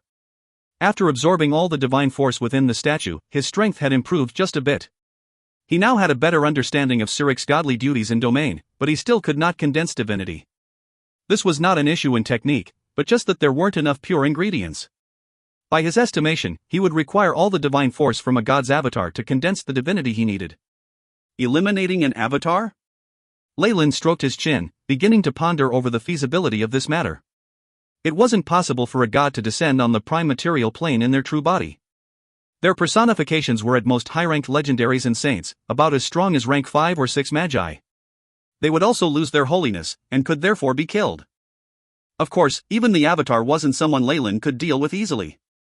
I completely understand Siric's divine force, Leyland reflected. With multiple domains like murder, massacres, conspiracies, and death, he has entered the ranks of the greater gods. An avatar from him would be the cream of the crop. In Leyland's eyes, however, of all of Siric's laws, the only ones Leyland found worthy were those of massacre and death. These two domains were very formidable, and they were what Siric had relied on to enter the ranks of the greater gods. It would take a tremendous amount of divine force to condense a divinity in these domains. Even if he's gone insane, this is still far too difficult. I should change my target. Ever since Leyland had started out here, he had only offended two gods, the god of the hunt, Malor, and the god of murder, Siric. This had naturally been done after some pondering. As the path he had chosen caused conflict with these two gods, becoming hostile was obvious. Malor is only a lesser god, and his avatar would be easier to deal with. I don't want anything to do with his domain of hunting, but it won't be hard to transform it into a divinity in massacres. Only middle gods and above in the world of gods could transform divinity between similar fields. However, any rank 8 magus could do so. This was the result of differences in comprehending laws. With Leyland's temperament, those benevolent and honest roles meant nothing to him. Not only was his soul unsuitable for that, it would also pollute his path to becoming a rank 8 magus. Hence, he had few choices. With research on ancient magi like Distorted Shadow, he now had a better understanding of his own path. My path is definitely inclined towards evil for this world. Will I completely walk the path of a rebel? Leyland stroked his chin. Based on the novels from my previous world, rebels never lead good lives. That's rather interesting. But the power of devils will definitely gives rise to massacres and death. That's rather fitting. The corner of Leyland's lips suddenly turned up in an evil smile. He did not fear sin on his path to eternity, nor did he mind grasping evil laws. Boom! At this moment, the miniature statue in his hands exploded. His continued absorption over this period of time had completely exhausted the divine force within. Is it depleted already? Leyland closed his eyes. The cells all over his body greedily absorbed this pure energy that had been transformed, and there was even a huge improvement on a genetic level. At this moment, the AI chip's robotic voice sounded. Beep. Host has absorbed pure energy. Effect similar to eternal grace from the god. Strength +1, agility +2, vitality +1, spirit +1. Host's spiritual force has broken through, rank increasing. Host is now a rank 17 Arcanist. Arcane energy +10. Obtain spell slots, rank 8, 1, rank 7, 1, rank 6, 1, rank 5, 1. All his stats had now exceeded 15. Power erupted in Leyland's body, and it felt as if every cell was dancing in elation as if they had broken through their shackles. Beep. Host's stats have all reached 15. Feat elementary perfect body has become middle perfect body. The AI chip's prompt continued to show. Afterwards, the explanation of the perfect body feat was refreshed. Middle perfect body. Host's genes have been optimized. Characteristics of exemplary beings has been strengthened, and host has obtained mid-rank resistance to toxins, fire, cold, and corrosion. Endurance in varying environments has been increased by large degree. Leyland's stats changed. Leyland fallen. Age, 22. Race, human, rank 17 Arcanist. Strength, 15. Agility, 15. Vitality, 15. Spirit, 17. Arcane energy, 170 status, healthy. Feats, sturdy, erudite, middle perfect body. Specialties, arcane energy detection, arcane amplification.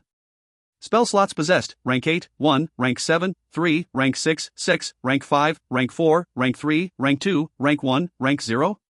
Analysis of weave, level 0, 100%, level 1, 100%, level 2, 100%, level 3, 100%, level 4, 100%, level 5, 100%, level 6, 53.33%, level 7, 34.97%. Level 8, 0.11%. So all of the divine force and demon potions recently have allowed me to rise to this point? Leyland nodded, looking satisfied. The rise in his Arcanist ranking allowed him to reduce the consumption needed for arcane spells. Besides, for rank 9 arcane spells, he would not need to pay any price at all. The rise in his wizard ranking also allowed him obtain a rank 8 spell slot, which was pretty good. And then, middle perfect body? Leyland wondered about this. The advancement in his perfect body meant he was transforming into a higher grade lifeform. Once he became a legendary, he would probably have a greater perfect body or even legendary perfect body as his feat. Even those old legends must have endured long periods of training to improve their stats, allowing them to possess a legendary perfect body. However, at the rate that I'm improving, my feat with the perfect body alone after becoming a legendary would allow me to catch up to the legends who have been amassing strength for so long. Also, a powerful vessel would allow me to make preparations to take on more power. Leyland had a feeling that once his perfect body reached the legendary domain, there would be huge advantages to absorbing divinity and even igniting his godfire to become a god. Whether it's the remaining evil organizations in the outer seas or dealing with the god of murder, all this would require me harnessing great power. The fallen family might have become a king of the outer seas, but lacked the power to completely control the situation. Only by quickly becoming a legendary could he fearlessly take on the attack from the god of murder's church, and therefore make the outer seas a solid foundation for him to become a god. My speed of advancement is already very fast. If I want to continue, the only method would be making use of the faith of the natives in the outer seas. If you find any errors, ads pop up, ads redirect, broken links, non-standard content, etc., please let us know. Report chapter so we can fix it as soon as possible. Chapter 941, Agreement. Agreement. Leyland's progress slowed once he became a rank 17 Arcanist. He performed experiments on negative energy and other planes every day within his wizard tower, and occasionally taught some apprentices. He led a leisurely life. As he possessed crucial techniques and strength, he was not in the least bit anxious. And just as he expected, others could no longer hold themselves back. Lord Baron. Were you really the one to create these 3 spells? Detect Demon, Detect Domain, and Sense Devil? Xena did not seem to be in the best mental state. There were dark bags under her beautiful eyes, and it was apparent that she hadn't had a good rest in a long time. For her, this was something unthinkable. Yes. Leyland answered with a smile, and he then saw Xena's eyes that were full of shock and astonishment that she could not hide. The many gods will definitely notice your contributions to the world of gods. After obtaining an affirmation, Xena immediately guaranteed. This was because Leyland's invention was far too astounding. Even if the paladins had spells like Detect Evil, its categories and scope were far too narrow.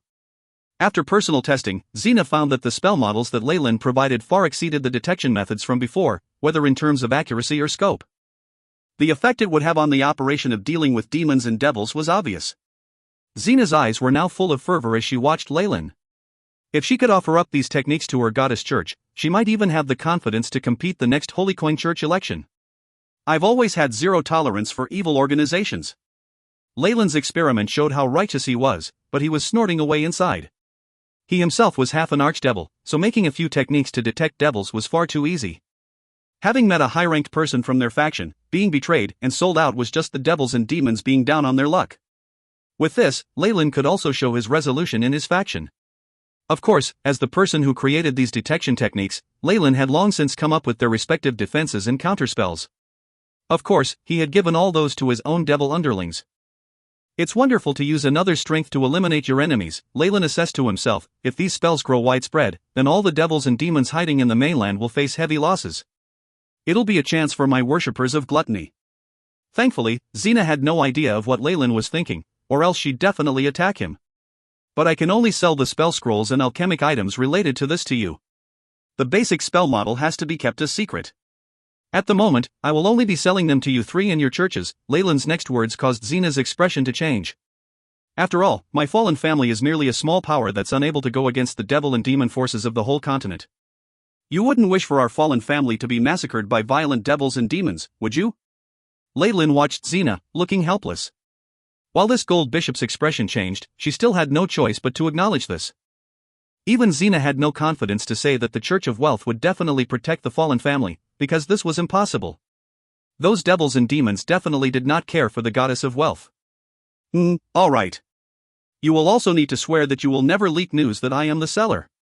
Leyland spoke seriously. While dealing blows to devils and demons was good, he did not want to invite trouble. This was why it was necessary to take all these steps as well. Most importantly, there was a limit to the spell scrolls and alchemic items that he was selling, so that the effect could be regulated. With the ability of magi and arcanists to seal things, Leyland was confident that he could press this advantage for over a century. Even a legendary wizard would not be able to decrypt his spell models. In addition, with his pitiful speed, there was a limit to the spell scrolls he could make. Part of the time was also needed to be spent on research. Hence, the actual damage to the demons was rather slight. Based on his speculations, being able to wipe them out of the Dambrath kingdom within a decade was something very amazing. This would prevent certain powerful demons and devils from being driven to action in their desperation. With such a long period of time, they would have the time to come up with plans and deal with it. By selling this stuff, he could also rope in the 3 churches. He'd already considered the possibility of them joining hands to pressure him. Firstly, the 3 of them were in the lawful good faction, and would never use sinister methods. With their 3 gods controlling each other, he would also have the chance to benefit from them all. Only a legendary, with decisive power in the prime material plane, would be a sufficient foundation to protect the interests and safety of his organization. I understand. After this, I'll contact the other 2 churches. Xena gave Leyland a look. Having thought of many things in that instance, our Church of Wealth is very much in favor of the fallen family expanding in the outer seas. Thank you very much. Oh, I've already prepared the specific spell scrolls. The price is 10,000 gold crow, so please come and get it any time. Leyland smiled winningly like an unscrupulous businessman. The Church of Wealth had money after all, and who was he to say no to that? They were more than capable of paying for this. After the exchange of benefits and agreement, the fallen family's inclination of unifying the outer seas was unstoppable. They'd already subdued other, smaller nobles, so they met no opposition on that front. The rest were like Marquis Tim of the Gold Thorn Blossoms, too afraid to oppose this. After seeing the three churches standing by the fallen family, he was already scared shitless. Tim knew how ruthless Leyland was. He had dared massacred the Baltic archipelago, and after gaining support from the churches he was fearless. If Tim had the courage to fight back, he would end up in an even worse state than the old Marquis. He was a smart man, and obviously made the right choice. In that moment, the outer seas belonged to the fallen families to do as they wished. Only the ships that had the family's flags could move around in the outer seas uninhibited. Recently, there were even rumors that Tim and his band of nobles were planning to petition to the Dambrath king to consider the fallen family's expansion and outstanding contributions, in hopes to raise Leyland's feudal rank and give him more land. With all the troubles on the surface dealt with, Leyland focused his attentions on what was going on in the shadows. There are actually only two forces in the dark world of the Dambrath outer seas. One is the evil force with the pirates in power, but with the annihilation of the barbarians, they now pose no threat. The other is the native islands with their faith in evil gods. Using a conjured water mirror, Leyland was now deep in a frank conversation with his cousin Isabel. She had already completely taken over Pirates Cove and turned it into the Scarlet Tiger's base. It could be said that the fall of Pirates Cove meant that the outer seas pirate world had been unified. There would no longer be any forces on the sea that could match the Scarlet Tigers. Also, the native tribes' belief in the evil gods is something very troublesome. They are rather ignorant, greedy, and savage, and believe in natural spirits. They rely on beings with great might to shelter them, and become a huge threat to passing ships. As the noble child of a merchant of the seas, Leyland had long since gotten a deep understanding of these native tribes. Even if the Dambrath kingdom had entered an age of discovery in the seas and gone through generations of migration, there were still few civilized people in the outer seas than natives. It was said that further into the deep seas, there was a large continent where an empire built by the natives existed. Hence, in order to completely unify the outer seas, he could not let go of these natives' tribes, especially since they had natural spirits that had formed after hundreds or even 1,000 years' worth of offerings. These primitive totems had, with years of faith from the natives, obtained immense strength. Possessing divinity or even igniting divine flames was nothing special from them. I hope you can head the elimination of the native tribes in the outer seas, in the regions that we know of. Leyland spoke to Isabel through the communicator. He now somewhat had a group of underlings with reasonable strength, and there were some things he did not have to do himself. In that sense, he'd turned from a pawn into the player. In order to truly leap out of the chessboard, he'd at least need legendary strength. To take part in the games of the gods, he would need to be a member. Make records of all the natural spirits and totems with legendary strength and above, and also the native tribes that believe in the goddess of the ocean. Let them off temporarily. Leyland had consistently been taking advantage of the weaker ones and afraid to go head-on with the powerful. Nothing changed here. I understand. As a senior pirate, Isabel knew full well the terror that the ocean goddess could inflict. There were many amongst her own men that followed her. Once she was provoked in the ocean, then one would only be engulfed by boundless storms.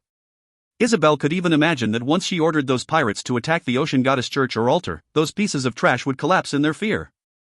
If you find any errors, ads pop up, ads redirect, broken links, non-standard content, etc., please let us know. Report chapter so we can fix it as soon as possible.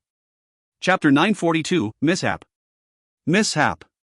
First, ensure the safety of the shipping routes. If there are those you can't deal with, make a record of them and leave them to me. Leyland went through things to take note of and then ended the communication. With the expansion of the outer seas, there should still be many left even after eliminating those too powerful or with powerful backings. Leyland's eyes glinted with wit, immediately recalling the barbarian altar from before. I don't need that many. As long as I find around 10 of the native sacrificial areas like that of the barbarian tribe, the accumulated energy should be enough for me to advance and even get close to the realm of legendaries. Leyland willed it, and the outer seas immediately grew lively. With the Scarlet Tigers taking the lead, numerous pirates yelled out as they swept through the native islands close to important shipping routes. Besides those with powerful backers or the protection of powerful beings, basically all the native tribes were purged. Most of the adult males in these tribes were killed, while the rest were turned into slaves. With abundant supplies, the price of native slaves in the outer seas fell steeply by 50%, causing many slave traders to go bankrupt. Of course, in this whole disturbance, the fallen family made use of prompt news and abundant resources to gulp down much of the share in the sales of the slaves. With such a storm, the little businesses could only be crowded out. The true big shots would use these methods to massacre the market and remove all competitors in their way. They could then monopolize the market. Leyland could be said to be very familiar with this. With the war, all sorts of loot and slaves were shipped to the fallen island. There were even totems and ritual items for evil gods here, which actually helped Leyland to learn a great deal. Within these items were some form of power of faith. Leyland found this useful. Through these years of hard work, the power he held gradually took shape. He need not bother himself with many things, because his underlings would take the initiative and do everything well. This was the advantage of being the master of a large organization. No wonder even gods would create churches and work hard to operate them. While they look like saints, the intent behind it is rather similar. Leyland found that he now had a better understanding of the methods of the gods. Afterwards, however, something snapped him out of his thoughts. Kacha. Kacha, the faint sounds of shattering could be heard from Leyland's shirt tail, causing his expression to change.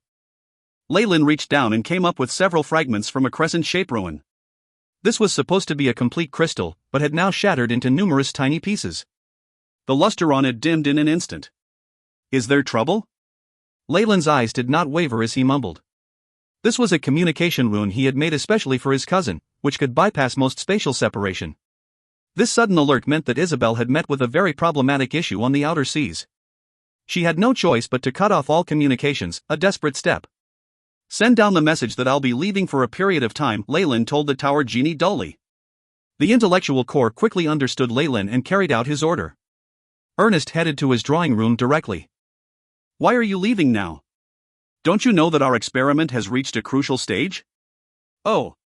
Also, the trade of your family is the best it can be. Poor Leon needs to calculate bills all the way till deep in the night every day, Ernest spoke, as if blaming Leyland. We can set the experiment aside. Anyway, those gem kelp that we were observing need another 2 years until they have fully matured. There's also nothing to worry about with the family business. If anything happens, look for my father, Baron Jonas. The churches will also help you as much as they can. Leyland rolled his shoulders back. Fine. Seems like you've made up your mind. Can you tell me why? Ernest looked curious. Let me guess, it's for a woman? Am I right? Only beautiful girls could make someone of your age more boyish. What do you mean by more boyish? Leyland stared at him, speechless. He was most worried about the scarlet tigers that he'd established suffering a huge blow. The safety of his cousin Isabel was also of utmost importance. Of course, she was a beautiful woman, but this had nothing to do with what Ernest was talking about. Oh, teenagers, don't worry. I'll explain to your father. Ernest winked suggestively at Leyland, a suspicious look on his face. Fine. Leyland shook his head and walked out. He had a feeling that Master Ernest must have noticed something, and everything he was doing was on purpose. At the same time, a blazing fireball was launched from the red dragon sword. In that instant, all the thorny vines wiggling in the air were burnt to ashes. It's the 17th time. Isabel huffed, though her gaze was still strong. Everyone, retreat to the cave. Quick! Red dragon transformation. Dragon breath. Following that, Isabel unhesitatingly activated her bloodline force and turned into a half-dragon with fiery red scales and a pair of large wings extending from her back. The heated conical flames formed a triangular blank space. A few natives who could not evade in time were struck by the flames, and became huge chunks of ashes. Damn it, there's something wrong with this tribe. As she guided the surviving men into the cave, Isabel cursed and grabbed a black rock by the side of the cave. This operation had started swimmingly. The tribe they were going to wipe out did not have the protection of true gods like the goddess of the ocean. There were also no legendary natural spirits and totems here, so they were rather weak. However, just as Isabel prepared to destroy the huge tribe in one go and make all of them slaves, a series of unthinkable things happened. This tribe actually had relations with the rumored native empire, and they had coincidentally met with their support forces. At the thought of the unpredictable killings in the forest, Isabel turned glum. The black rock in her hand produced noises before ultimately shattering, turning into fragments of lime and sprinkling everywhere. Such a violent scene immediately caused the pirates to shrink back, afraid that her palm would arrive at their heads next. This was the most solid greenstone. Through the polishing and corrosion of an unceasing water flow, it had grown lustrous and hard. It felt indestructible, but it was like white bread in her hands. A bunch of cowards. Isabel disdainfully turned back. With her remodeling as a bloodline warlock and the fusion with the legendary dragon's blood, her power was increasing by the day. By using the Dragon King's mystic might meditation technique, Isabel could sense her strength was increasing. It was as if a dragon resided in her body. If not for her underlings dragging her down, she would find it easy to break out of here alone. The signal has already been sent out. Humph. Once Leyland's here, I'm going to burn these disgusting monkeys to death. The sword in Isabel's hand glimmered with light. Crimson Chi immediately destroyed numerous tropical trees, revealing the elite native warriors and their summoned creatures. They were now in a gigantic tropical rainforest, and there were native tribal warriors everywhere. What attracted Isabel's attention the most were actually the elite warriors from the Empire. Based on their dialect, the reinforcements are the forest hunters and Amazon warriors? Isabel recalled the information she had obtained before. The system of professionals in the world of gods was huge. Besides the most common warriors, thieves, and so on, there were countless other hidden professions, such as the arcanists. There could even be systems of power from the Dark Era in remote regions. The native empire had their own system of professions, which Isabel thought to be a normal occurrence. I just don't know if there are gods in the empire of natives. Isabel suddenly considered this. While they were base and lazy, and the power of faith they offered less pure than even that of regular people, the amount was still pretty good.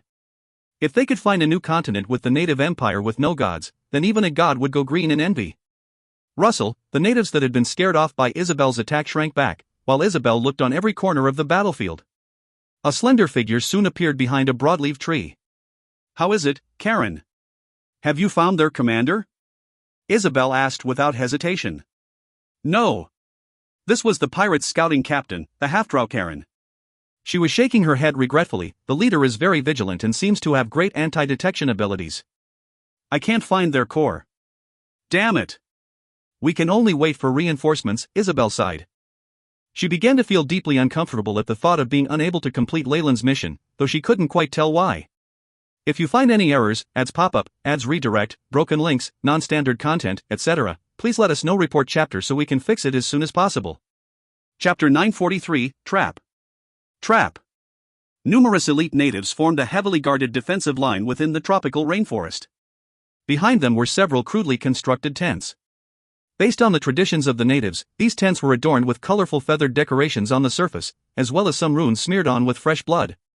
Has Special Envoy Ajajikro caught them yet? Asked a native who was evidently their leader. He wore a large golden crown on his head, but looked rather slender, almost bony. It was a stark difference.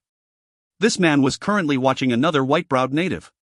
This native called Ajajikro had evidently experienced much over many years. His eyes showed his wisdom, and he was half a head taller than the leader, which showed that he had been raised in a more nourishing environment. They are very powerful followers of another religion. The elite forest hunters and Amazon warriors that I brought couldn't even take a blow from that monster in human form. To force them to come here, I've already lost 27 elite warriors. Ajajikro was evidently not this leader's subordinate, and his tone made him sound like they were on equal terms. Also, I've only come here to accept offerings to the Empire and had no intentions of taking part in this. After seeing that this envoy was beginning to get mad, the native chief grew restless. But with these outsiders and those of another religion around, my island is now getting increasingly unsafe. My people are losing their lands. If you weren't here, I might have chosen to abandon this place and find a land that those blue-eyed ones can't see, but seeing that his complaints and chattering did nothing to convince Ajajikro and only made him more enraged, the head wrung his hands and looked to be in pain. Fine. Fine. To thank you for your help, my friend, I can offer you some things privately. They're all. After hearing a whole bunch of promises, Ajajikro's frown smoothed out. The islands around this place weren't much to those from the natives' continent. However, this one place was different. This chief in front of him was the only way they could procure the specialties of this place, and they were very precious in the Empire. If not, Ajajikro wouldn't be so kind-hearted as to help him fight off the invaders. Perhaps I should find a chance to beat the method they get their tributes from out of them. Ajajikro looked towards the head, eyes glinting with a chilly gaze like a poisonous snake hidden in the shadows. While this was a mere glance, the head was already beginning to get uncomfortable. Well then, about those invaders. What do you say? Them? Ajajikro froze, and then looked furious. Those who have the gall to kill so many of my men will never be let off easily. I'm going to skin off their scalps and use their bones as musical instruments, eternally hung in front of the doorframe to my house. But They seem to be powerful beings who've grasped evil strength.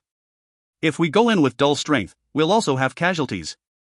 On top of that, the terrain is hindering us. Hence, I believe we can push the timing to attack them back. What do you think about tomorrow night? Ajajikro's eyes were filled with a sneaky luster. Tomorrow night? You mean after hearing this, the head's eyes brightened. Exactly. With that around, those of another religion can only embrace the eternity of death, no matter how many of them there are. At this thought, the head applauded, now in a better mood. The tent was pulled open soundlessly, and then a group of girls with different colored fruit plates balanced on their heads flitted in like butterflies. They had eyes like black pearls, and their lips were extremely charming. Every part of their bodies held vitality that only youth possessed. The maids respectfully put the fruit plates down. There were all sorts of precious tropical fruits within, while the plates themselves also emitted a charming golden light. They were made of pure gold. Envoy, there's still much time till tomorrow. How about you take a look at what we have planned here? The head smiled and he clapped. A group of musicians began to play elegant tunes, and the girls began to dance gracefully. The provocative dance had a unique beauty to it, and in that moment the tent began to undulate with youth. Ajajikro stared hard at one of the dancer girls, who was the most beautiful, and he began to peel a grape while looking intoxicated. The head, who was watching, snickered inside. On the surface, he looked ready to flatter the envoy more. While the natives danced to show happiness and prosperity, Leyland had secretly arrived at Pirates Cove.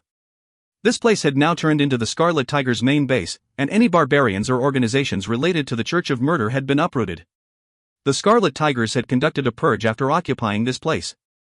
Powerful ammunition had exploded on half of the dock, blood still stained the port from that day. However, pirates lived like locusts. The scattered pirates reappeared after the purge of war, like bamboo shoots in the rain. The bars and dancing halls were open the whole night, and the place seemed dazzling and prosperous. This motivated more sailors to turn to the path of piracy. While most were killed, the lucky ones who survived did strike it rich and turned into a new legend. This encouraged generation after generation of pirates. My lord! Now, in the core residence of Pirates Cove, Ronald and Robin Hood's foreheads were dripping cold sweat as they watched the young noble in front of them. While Leyland had not released his aura, the pressure he gave them was enough for them to feel like they were in front of a dragon. In this situation where Miss Isabel was heavily surrounded, it didn't matter if this was an error on their end, but they knew they could be hanged for this. Knowing how terrifying Leyland could be, the thought of fleeing did not even rise in their minds. They could only keep praying that Leyland could show them some benevolence. I took a look when I came. The construction of the harbor went well. Robin Hood, you've put in much effort. Unexpectedly, Leyland did not begin to reprimand them first thing. His approval immediately had Robin Hood feeling slightly better. Many thanks, young master. I only did what I had to do the best of my abilities, And you, Ronald? Leyland then glanced at the middle-aged pirate next to him. Through years of experience, this subordinate that he had recruited now had the aura of someone at the top. His strength had also grown by a large amount, as was expected of a seedling that Leyland had chosen himself. My lord! Robin Hood went down on a half-kneel. I am in charge of the sea routes. No matter what happened, I am partially responsible for this. Please forgive me. Much time hadn't passed since the establishment of the Scarlet Tigers, but a few groups and factions had already formed. While most were under Leyland and Isabel, there were still others. Compared to a general like Robin Hood who had come straight from the garrison, Ronald who had entered midway lacked confidence. Of course, this might also have to do with Leyland having too much power. Since this has happened, I'm not going to put the blame on anyone. I just hope we can solve it as soon as possible. Leyland waved his arms. He'd already had some expectation that this might happen. However, as long as there were people around, the losses could be quickly replenished, which was not an issue. I've looked through the records in the meeting, and you aren't in the wrong. You have no need to worry about it, this was the main point. Otherwise, Ronald might not even be able to walk out of this room. My lord, a warmth surged in Ronald's heart, and his chest felt stuffy, yet he could not say anything. Enough. Who are you putting this show for? Leyland stopped Ronald and then spread out a huge sea map on the table. This was the most complete map of the areas the Scarlet Tigers had gathered. There were also some areas added in that had been explored by the barbarians or other pirate groups.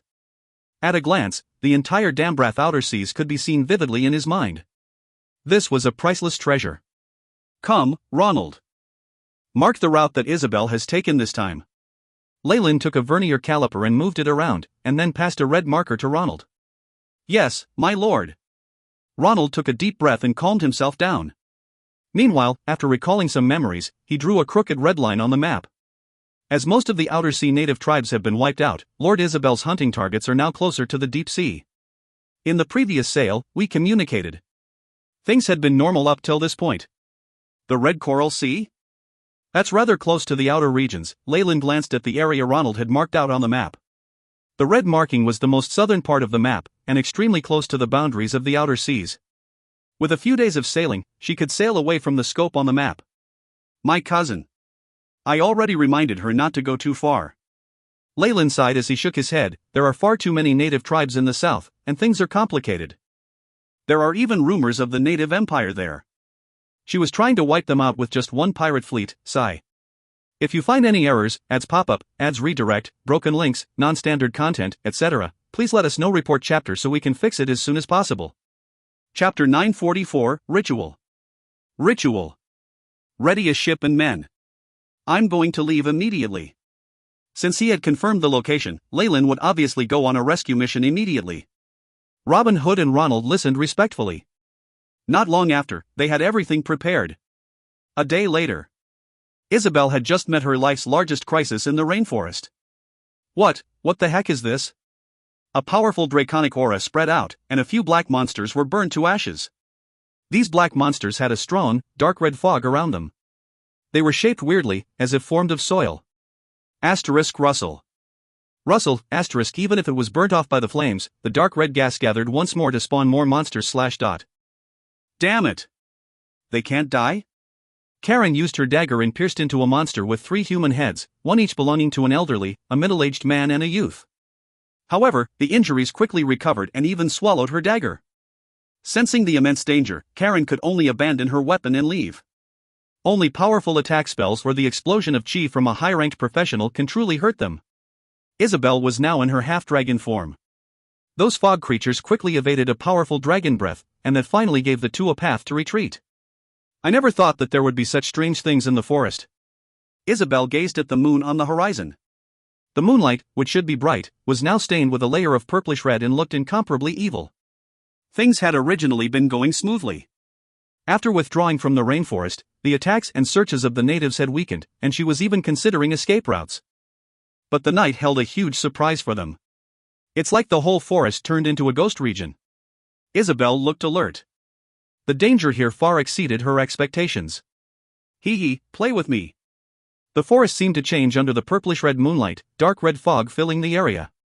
A large banyan tree twisted abruptly, and numerous vines turned into flexible arms that grabbed at Isabel. A baby's face appeared on the trunk. Even my dragon aura is useless? What the hell is this? The crimson-red dragon sword exploded with burning chi. The conical flames from Dragon's Breath were launched unceasingly, causing the giant hands that formed webs to be ignited and fall off. This finally allowed Isabel to clear off an area to move into. It doesn't hurt at all. The large banyan tree had pulled itself out of the soil, the many roots turned into countless tendrils. Dark red fog lingered, and the vines that had been cut off and burnt regrew. I won't be able to hold on at this rate. Glancing at the other side, where her subordinates were heavily injured, Isabel could not help but force a smile. Many natives were gathered outside the rainforest, looking solemn. At their center was a tremendous altar. Twisted and evil runes, dark red in color, were present around the altar.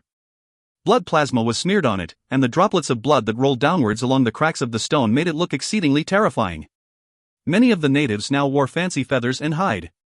They kept chanting and praying to the altar.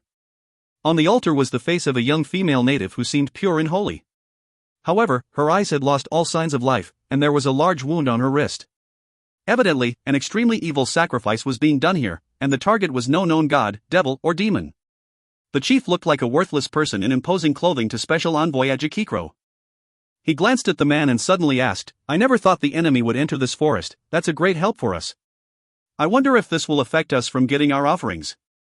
Please do not worry. Our ancestors have carried out the sacrifice numerous times. There won't be errors. The native head could do as he pleased in his tribe, but he did not dare show any sign of negligence to the envoy of the empire. Droplets of sweat even appeared on his forehead. I've even invited our tribe's great priest for the sake of success. With a group of powerful followers of another religion being the sacrifices, the effects will be much better than before. The number of offerings might even be several times more than usual. The native head had a flattering smile in his eyes. When the time comes, I can gift you a few extra. Thank you very much then. At the thought of the miraculous effects of the product, Ajajikro immediately revealed a smile. Meanwhile, however, scorn flashed in his mind, these darn swines who only roll around in the mud all day. If not for the offerings only appearing here and needing to be extracted with specific talents found in their tribe, the Empire would long since have occupied this place. It's beginning. The head called out. He naturally had no idea about how the envoy of the Empire was scorning them. Ajajikro focused on the altar. A layer of murky dark red fog shrouded the top of the forest, breaking through some boundary with the depths of the pirates. It began to extend towards the altar, causing the chief to look delighted as the chants increased in volume. Dark red fog continued to spread, like a huge beast that had opened its ferocious mouth. A lot of it gathered to form a large 8-clawed spider. Leave this place quickly. The great priest was the first to run upon seeing this fog spider, fast and nimble. The other priests did the same. Save. A few native guards that ran a little too slowly were swallowed by the fog. Before they could even complete a sentence, they collapsed and died. Their bodies withered in an instant as if they had lost all life energy. The fog spider grew more vivid after swallowing all this life. It came to the altar, its terrifying, ferocious, and ugly mouth making contact with the girl. Kachuk. Kachuk with the fog spider's work, the young native girl's body made a few strange movements, like a puppet controlled with strings.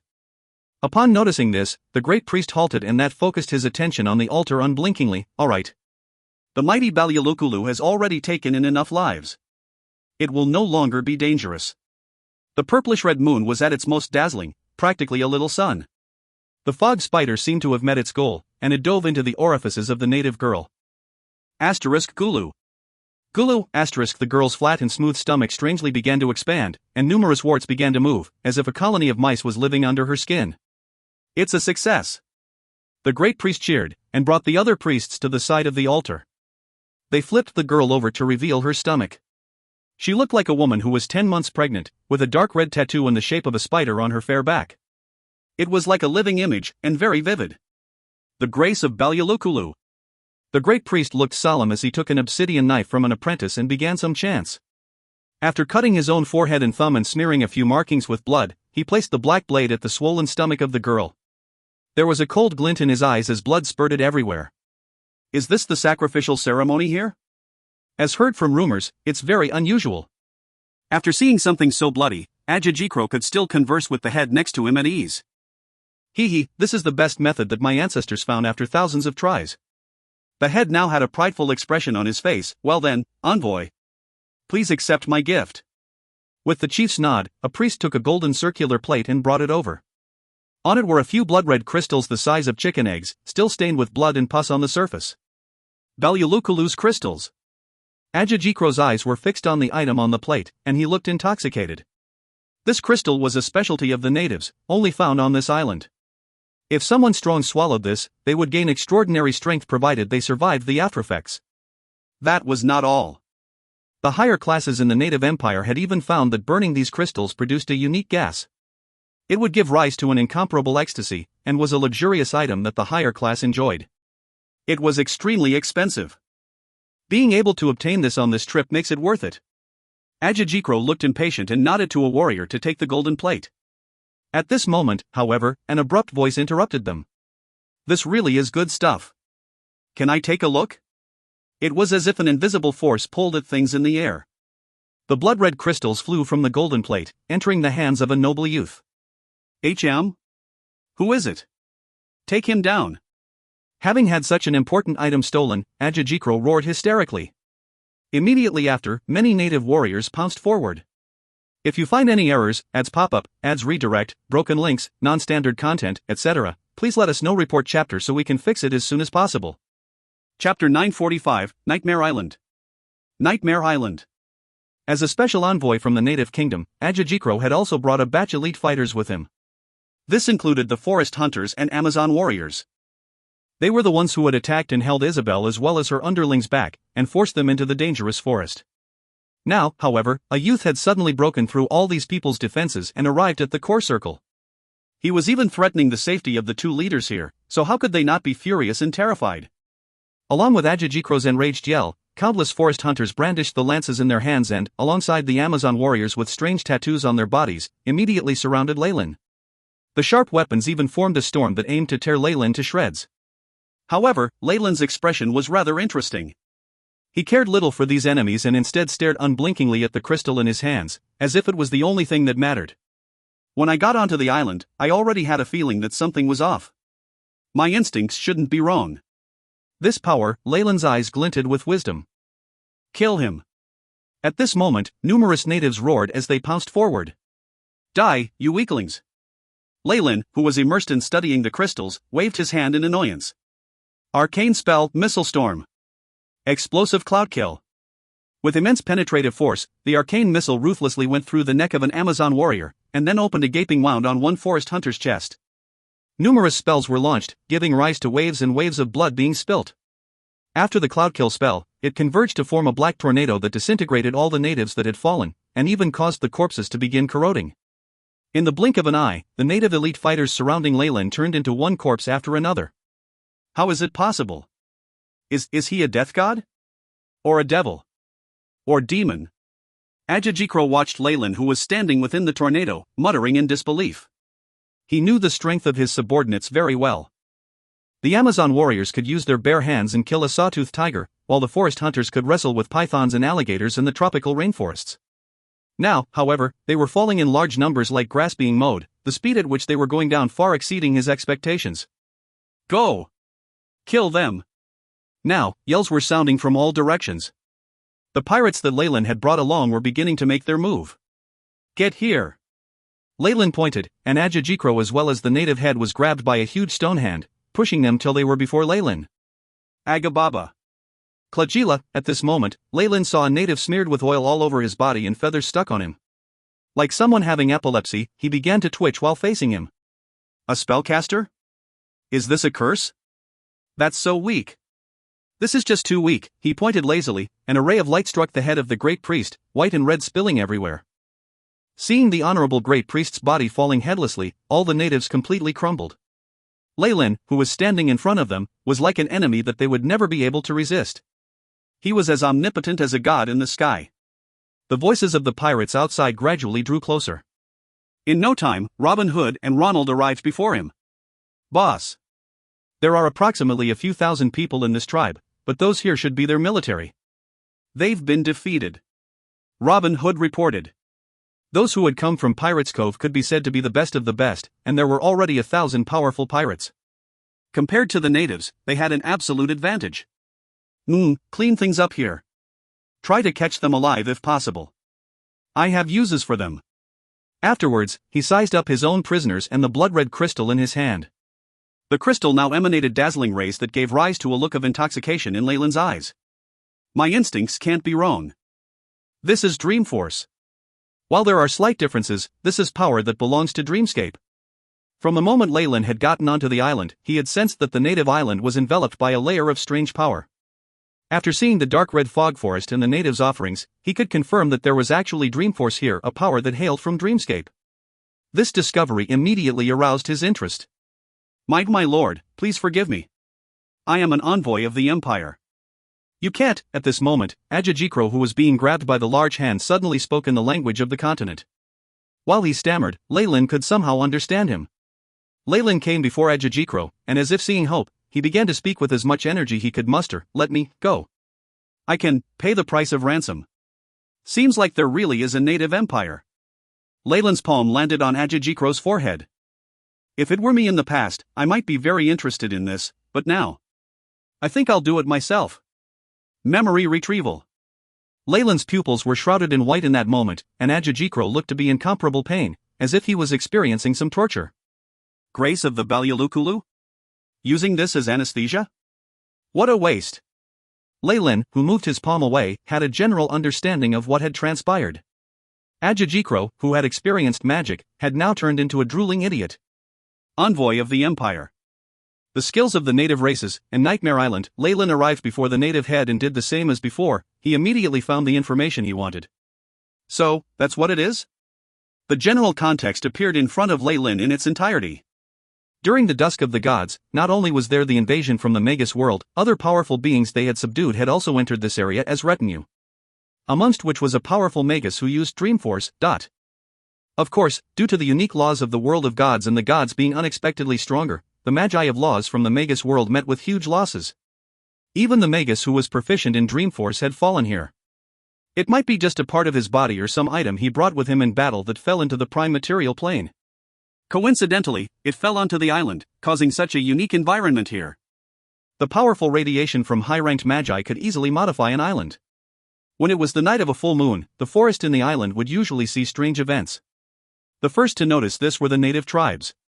They could not explain this occurrence at all, and could only pray as if the reason for these happenings was a godly spirit. After tens of thousands of years of exploration and bloody, unreasonable experiments, they finally had a better understanding of the laws of Dreamforce, and attempted to extract and use it for themselves.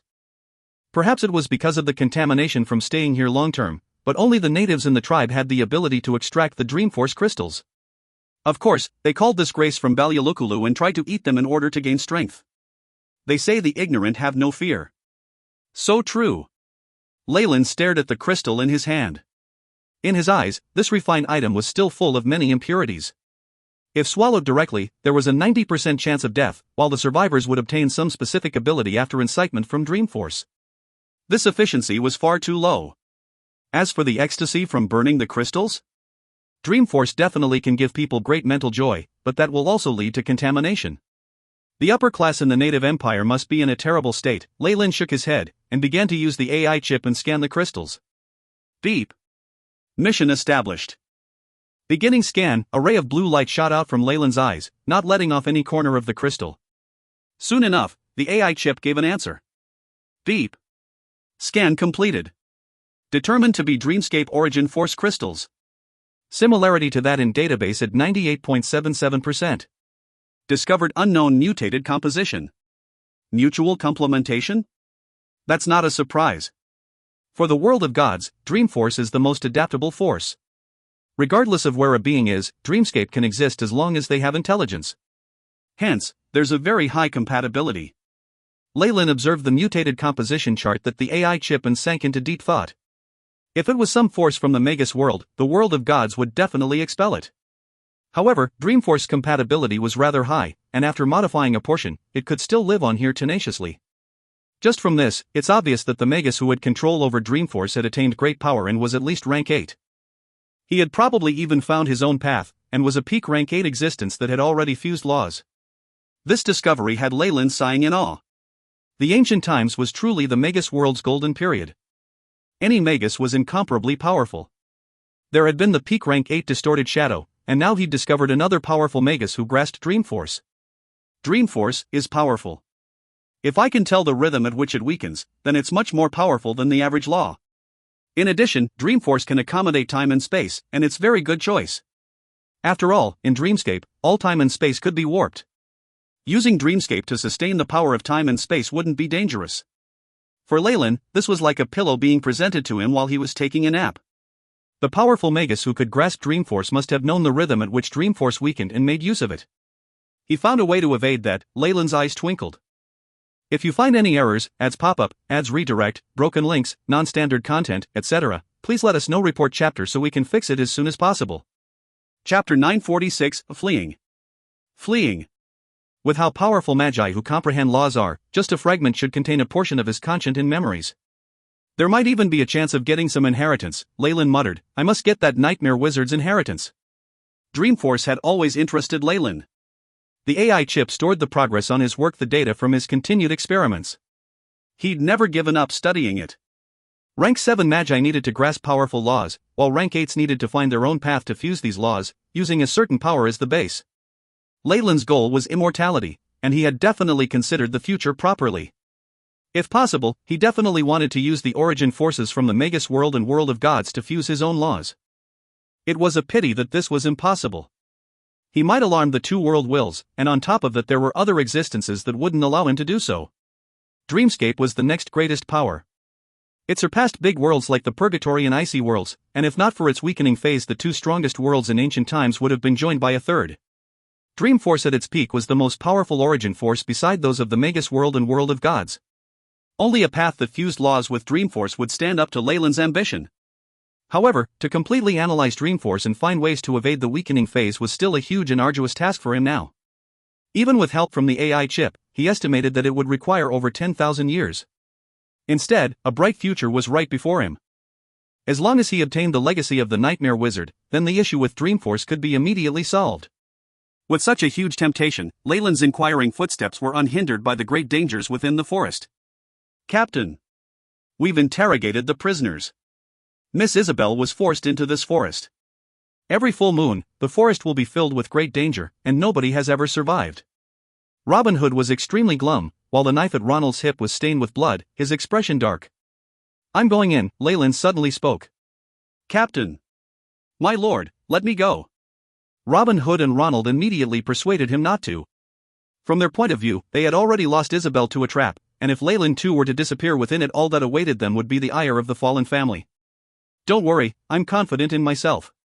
Tell the pirates not to get close to the forest and the dark red fog. It's best they retreat close to the coastline." Leyland waved his arms and spoke resolutely. He inspired more fear than even Isabel and the older Scarlet Tigers, and his orders were carried out decisively. "Is this contamination from a combination of mutated Dreamforce and the laws of the world of gods?" Leyland put on his wizard robes and wore his dragonhide armor.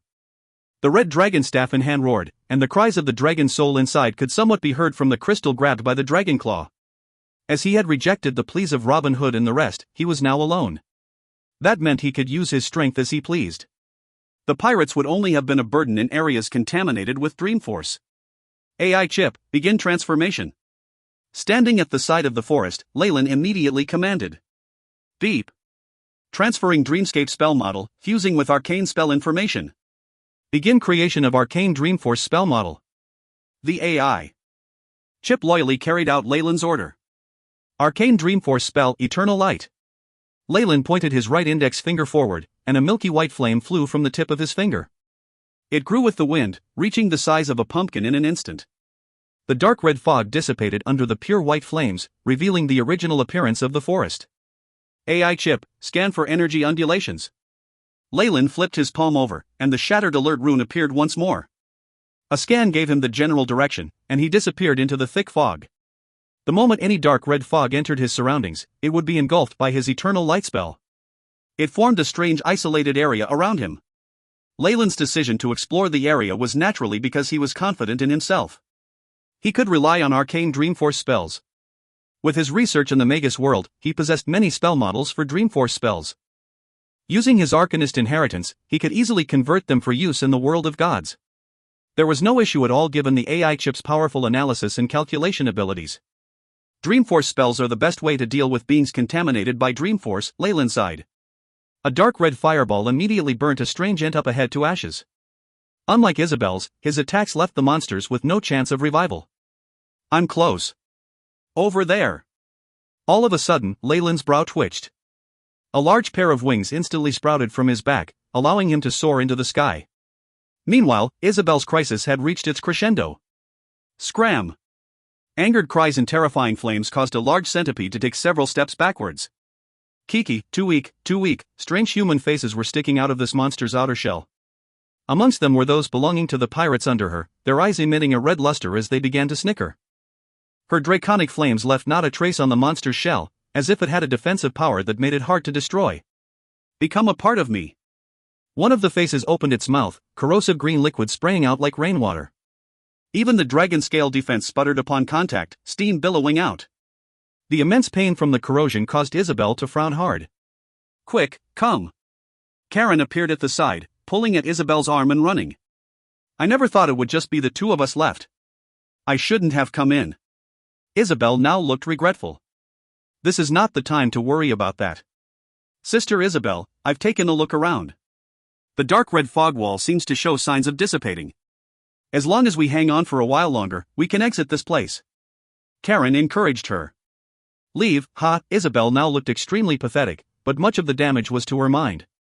She had never thought she would see such strange things as she had this day. It was more than she had experienced in her lifetime. After she had brought her subordinates and retreated into the forest, all sorts of weird things had appeared when night fell. At the beginning, she had thought it was some sick joke, but she soon found that she had to pay for that in blood. Trees that could walk, flowers and grass that could sing, stones that had chi, the dead being able to revive, numerous clowns. All sorts of things she could not even name attacked them in succession. They were grotesque and variegated, almost causing her to think that she had gone insane. The subordinates under her fell one by one, gulped down by either real or imaginary beings. Now, only she and Karen were left. That centipede monster is very strong and at least has legendary strength. Does that mean we can only evade? What is it, Karen? Are you hurt? Isabel looked at Karen beside her. The half-drow now had her back to Isabel, shoulders trembling slightly. A palm touched Isabel's shoulder, and her expression immediately changed. There's no heat. You're not Karen. Hee, adorable little captain, if I'm not Karen, who else can I be? Karen turned back, light shining on half her face. However, Isabel's pupils only shrunk. Her beautiful face had now split from the middle, revealing terrifying white razor-sharp teeth, as if her face had turned into a large mouth. Damn it, what the hell are you? Isabel yelled. Terrifying flames formed rings of fire that were several meters long, managing to get Karen to back off. Hee. What could I be? Rumble, the earth split, and the human-faced centipede appeared once more. Karen snickered as she dug her hands into the centipede and fused with it. At the end, the monster that looked like Karen completely disappeared, its only remnant a pale face. Chi. The huge centipede let out earth-shattering cries, cold air bursting forth from its mouth. The surrounding trees and soil were covered in a layer of ice. It has a clone with a power of ice, and can't die. Gods. Could this be some sort of special variant of God? This was the only conclusion Isabel could come up with. The terrifying chilliness began to freeze her body, causing even the dragon blood in her body to still. No, I can't die here. Isabel looked resolute as the red scales on her body exploded. Blood explosion. The bloody red fog blocked the ice off, finally giving Isabel a route of escape. If you find any errors, ads pop up, ads redirect, broken links, non-standard content, etc., please let us know. Report chapter so we can fix it as soon as possible. Chapter 947, Rescue. Blood explosion wasn't sorcery. It was an unknown spell recorded in Dragon King's Mystic Might that allowed a dragon warlock to burn their bloodline in exchange for ultimate strength. It was something used when left without choice, a decision to make when in complete despair. While the blood fog hindering the chilly fog, Isabel now had a path of escape. However, she had now reverted to her human form and could no longer transform. On top of that, the areas that had been covered in dragon scales turned into a mass of bruises. However, her desire to survive still pushed her to advance forth in the fog forest. So I can't hold on anymore? The hemorrhaging blood and injuries caused everything to blur, and it all turned into darkness. Boss. Before collapsing, the last thing she heard was a voice of surprise. Ugh. I'm not dead yet? Isabel raised her right arm and caressed the red dragon sword, the burst of warmth from the sword sheath instantly making her feel relieved. While she felt just as weak as before, having a weapon in her hand would allow her to die with more dignity. Isabel laughed wryly as she began to assess her surroundings. It's rather small here, and I seem to be in some enclosed environment. There was also that voice I heard before I fainted. You're awake. A muffled voice sounded by Isabel's ear, and her pupils widened slightly. It was Karen's voice. Where am I now? Isabel asked slowly, her eyes doing their best to adapt to the darkness as they looked for traces of light. We're inside a hollow tree. We haven't escaped danger yet. Karen did not seem to be in the best state either, as she stumbled over her words. I'm guessing you saw a monster that looked a lot like me, right? I also met with great danger with someone I knew well. Isabel was not so easily convinced. Who's the vice captain on our ship? 3 years, although he was struck a fatal blow and eventually crippled in the last naval battle. Karen especially pressed her lips to Isabel's ear, also. I know a lot more private information, such as what you hide under your pillow. Enough. I believe you're the real thing. A flush rose on Isabel's cheeks as she interrupted Karen. This is such a critical time, and that is what you decided to point out? Isabel's low voice was filled with anger. We need to change our mentality, Karen said solemnly. Did you notice that these monsters have held back from killing us? It's like... What's an appropriate word?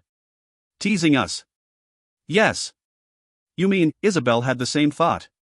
Exactly. I think those monsters feed on human emotions. They keep scaring us to cause despair. Karen sounded agitated. Beings like this exist in the Underdark as well. That's why I'm doing my best to hold in the fear and unease in my heart. Surprisingly, I haven't bumped into any particularly powerful monster, and have managed to hold on till now. As a half-drow from the Underdark, Karen evidently had a better understanding of such evil monsters. It was a pity though. Her ideas may have been valid in the world of gods, but Dreamforce wasn't as simple. Still, Isabel now had no choice but to believe her. In other words, I can deal with them easily if I suppress my emotions? I can only say there's a slight effect, since completely obliterating all emotions are things only legendary mind flayers can do. Karen had a wry smile on her face. Also, be careful not to experience intense emotion. It will only attract more powerful monsters. I understand, Isabel nodded. These things only seem to appear at night. As long as we can hold on till sunrise tomorrow, we might be safe. Isabel now had no thoughts of bringing more men to explore the area. She only hoped to escape as far as possible. Rumble, the surface of the ground trembled slightly, and a strange monstrous laughter sounded out. Isabel began to get nervous. Be careful, something's here. She could see the human centipede crawl over slowly through the hole in the tree, large amounts of saliva dripping from its head. The surrounding trees were pushed away, revealing the sinister and terrifying human faces on the shell. Relax, as long as we calm ourselves, it can't find us. Karen's voice trembled, evidently still uneasy at this life and death gamble. Don't think too much. No. Don't think about anything, and don't have any emotions. Karen thought to herself as Isabel tightened her grasp on her sheath. It seemed like their prayers had been answered. The giant centipede didn't seem to discover them as it wandered past the large tree. It really worked. We did it. Isabel and Karen exchanged a glance, looking hopeful and excited. Voila, the large trunk was split apart all of a sudden, revealing the two. They stared in shock as the giant centipede swayed back and forth. Kiki, is this a game of catch? The faces on the shell kept changing until a child's face appeared, speaking in a young voice. What a pity. You thought calming your emotions would help you escape Zealous. How childish. The human face warped, becoming that of a middle-aged pirate. The voice grew older as well. Hee, the game's over. Become a part of me. The large centipede yelled, the numerous faces on its shell separating themselves and turning into white human silhouettes with masks. They moved slowly, looking blank as they surrounded the two. No, why did this happen? Did we guess wrong? This is a nightmare. This has to be a nightmare. No, let me wake up. I want my mother. Karen was the first to break under the immense pressure, seemingly laughing and crying at the same time. Damn it, I knew women aren't dependable at critical moments. Isabel cursed, her sword being thrust into a white figure to no effect. They were still slowly surrounding her. There's no way. There's no way at all. I'll really die here. Isabel seemed bedazzled in that moment, her life flashing before her eyes. A hint of tenderness appearing in her gaze, unfortunately. Arcane Dreamforce spell, Flying Palm. Just as the white figures were about to completely surround them, a black figure fell from above. Powerful spells shot out, pulling the dark red fog together to form a large palm. Thud, the large palm pressed down abruptly, and countless white figures were crushed. With a swipe, the rest were sent flying. Thankfully, I got here in time. Leyland turned back, glancing at Isabel's expression as she looked shocked and elated. Are you two all right? We're fine. I'll leave this to. Isabel felt very suffocated, and only managed to say this at the end before fainting. Has her stamina completely run out? And this one, Leyland watched Karen on the ground, who had been scared stupid. She looks like she was terrified. Not surprising, not everyone can bear the shock of experiencing Dreamforce. Kiki, another one. Another one that will become a part of my body. The large centipede's head now split open, revealing an old face filled with wrinkles. The other fragmented white figures were inhaled into its body, and masked faces appeared on the crust. Such a large being contaminated by Dreamforce, it's at least a legendary, Leyland looked up, elated. Just the radiation alone can create a legendary being here. Whatever is here must be even more astonishing. Kid, you dare ignore. The centipede monster began to howl, and more cysts appeared on its body. They looked ready to explode. I have no time to play with you right now. See you next time. Leyland was the absolute master of this region contaminated by Dreamforce. He didn't even frown, feeling no fear. Arcane Dreamforce spell, Distraight Dream. Dark red undulations spread from his hands, and their surroundings strangely went silent. Let's leave first. Making use of this rare opportunity, Leyland grabbed Isabel and Karen as he spread his wings. He flew to the edges of the forest where the dark red fog converged like a cage. Open! Leyland exclaimed, an arcane spell energy poured into the red dragon staff, blazing flames breaking through the lock. With a few flashes of his body, he disappeared into the horizon. He was still unable to deal with the large centipede and naturally would not waste his strength on that. It was now morning. Isabel, who had recovered most of her strength, arrived outside the tent. She then saw Lyle, who was studying the edges of the forest. "I'm sorry. We were completely wiped out. I'm the one to blame for all this," Isabel gritted her teeth and stammered. This was really an accident. Others would have had the same results. Lyle was focused as he took samples of the soil, while Isabel looked fearfully at the forest. The lesson she was taught in there was etched into her mind, and she hoped that she would never return to this place in her life. If you find any errors, ads pop up, ads redirect, broken links, non-standard content, etc., please let us know. Report chapter so we can fix it as soon as possible. Chapter 948, Faith Totem. Faith Totem. You're just in time. I've given Karen a tranquilizing potion, and she should be starting on the road to recovery. Bring them all back to Pirate's Cove. Lyle stowed a test tube into a box where things were carefully separated. We're going back? Then what about you? Isabel asked in surprise. This place is very interesting. I'm getting ready for some extended research. There needs to be someone overseeing things at Pirate's Cove. There was a fanatical expression in Lylan's eyes. Most wizards like to research all sorts of strange things, which was why Isabel was not the least bit suspicious. Still, the danger she'd experienced before had made her rather anxious, but things are too dangerous here. Don't worry, wizards always make preparations for this. I'll also need you to send me some magic materials and daily essentials periodically. Whether it was because of the confidence in his tone or his successful rescue of her yesterday that moved her, Isabel finally agreed. Fine. You have to be careful. Perhaps I could stay here? No. Nobody besides you has complete control of the Scarlet Tiger. This period is very crucial, Lyle told her seriously. After spending a lot more time persuading her, Lyle finally let his cousin take most of the pirates and leave. Watching the ship sailing away in the distance, he could not help but sigh. Now, this Nightmare Island shall be mine, he nodded, arriving at edges of what was now called Nightmare Forest. There were already a few pirates in wait. My lord, command us as you will. While they looked exceptionally ferocious, they could only withdraw all their fierceness in front of Lyle. They even had pleasing smiles, looking more harmless than little rabbits. There was no way around this. Lylan's reputation had scared them out of their wits.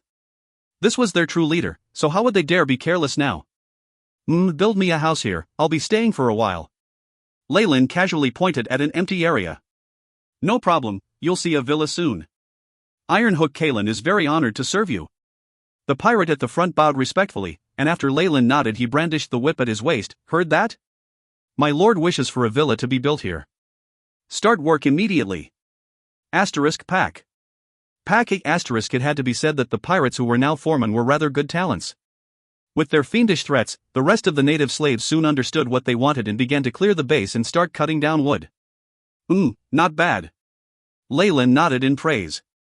After gaining his approval, Kalen raised his head with more pride, as if he had obtained some incomparable honor. Based on the memories of the native chief, the nightmarish phenomenon only appears during the full moon of every month. It is otherwise a normal forest. Lyle then looked towards the forest. The dark red fog had long since dissipated, and there was even a layer of white mist at the surface of the greenery. Nothing looked special about it. I only get tens of hours for research every month. That's just too short. Looks like I'll have to stay here for a long time, Lyle thought, and he sighed. If those who'd comprehended laws in the Magus world knew of his thoughts, they would definitely go green in envy. A chance to study Dreamforce and obtain the legacy of the Nightmare Wizard was something they would scramble for even if it would take them tens of thousands of years. Lylan's regret only stayed for a moment. He then began his intense research. Ruins from Magi were even more dangerous than the world of God's wizard ruins. They were filled with unknown variables, and with an existence dealing with Dreamforce, there was now a higher difficulty in his exploration. Even the most surface layer of Dreamforce contamination has created a legendary monster. Deeper down, it definitely gets more dangerous. Thankfully, I've already obtained first-hand information, so I'm not without direction. Lyle glanced at the tremendous nightmare forest, a zealous look in his eyes. Spring left and autumn arrived. In the blink of an eye, a year had passed. The island that Lyle had named Nightmare Island now looked completely different. The native tribe had completely disappeared, having been killed or sold as slaves. There was now a two-story villa next to the forest. The garden at its front had blooming golden tulips, and violet wisteria climbed all over the fence. A faint aroma lingered in the air.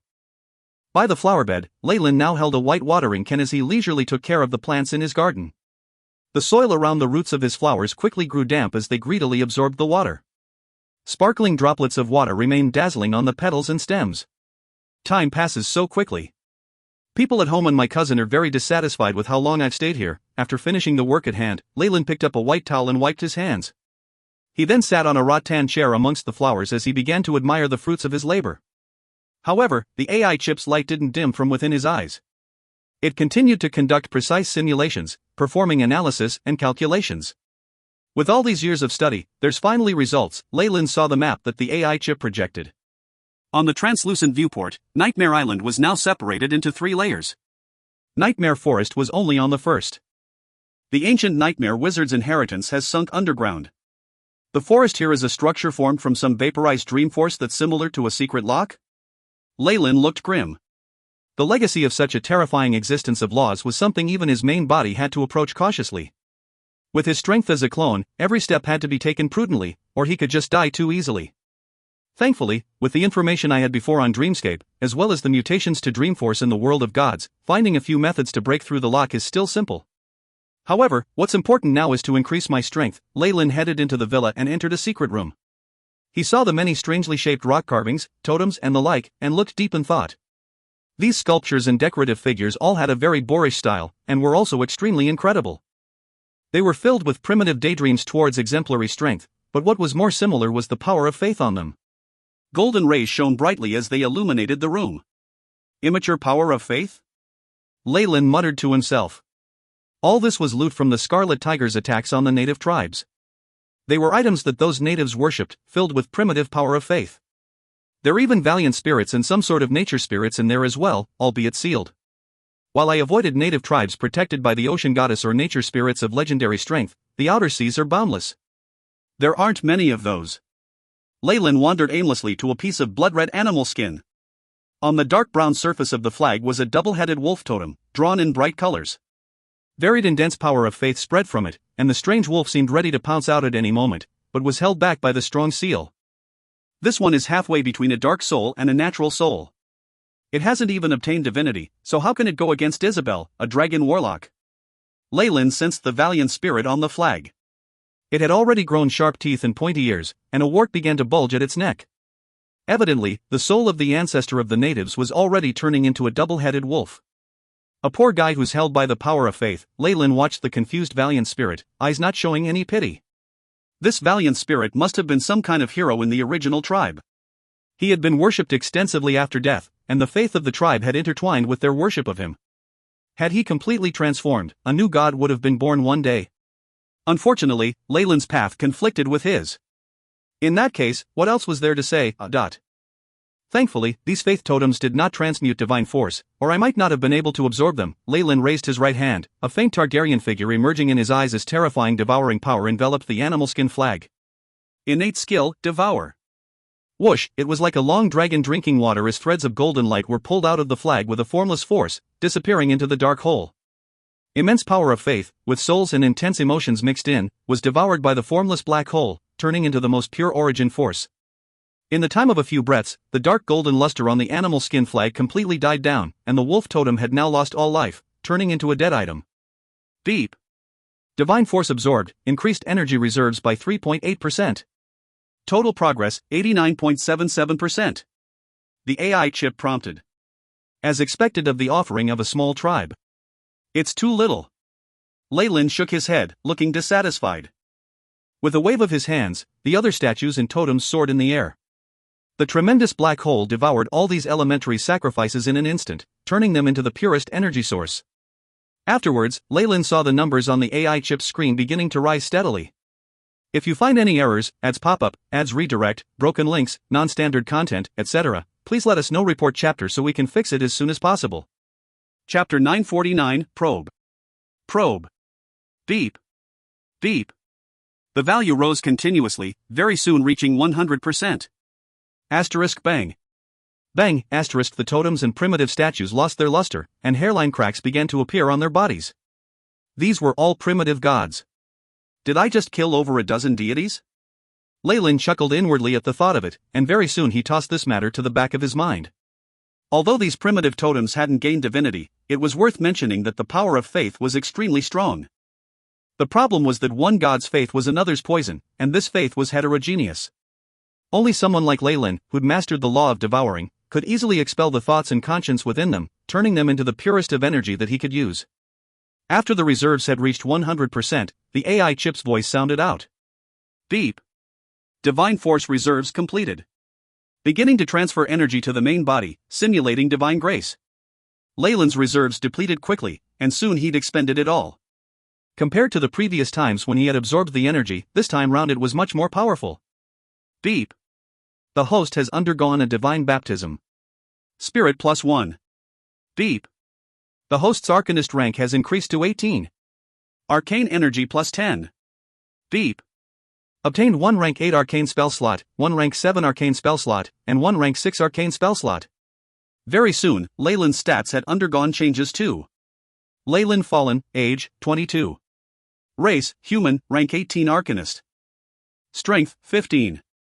Agility, 15. Vitality, 15. Spirit, 18. Arcane energy, 180. Status, healthy. Feats, sturdy, erudite, intermediate perfect body. Specialties, arcane energy detection, arcane amplification. Progress of weave analysis, level 0 100%, level 1 100%, level 2 100%, level 3 100%, level 4 100%, level 5 100%, level 6 76.88%, level 7 51.3%, level 8 19.6%. Spell slots, rank 8, 2, rank 7, 4, rank 6, 7, rank 5, rank 4, rank 3, rank 2, rank 1, rank 0, but. This is the power of divine grace? A surge of power swelled through Leyland's body, intoxicating him. It was only now that he learned how powerful the gods here were. So all that matters is divine grace. If I ignore the divine force requirement, I can also turn a pig into a legendary? Leyland's improvement in strength right was akin to having received divine grace from a god, except that he obtained it through other means. It seems like Illustrial isn't just a chosen, she also has some of Mystra's divinity.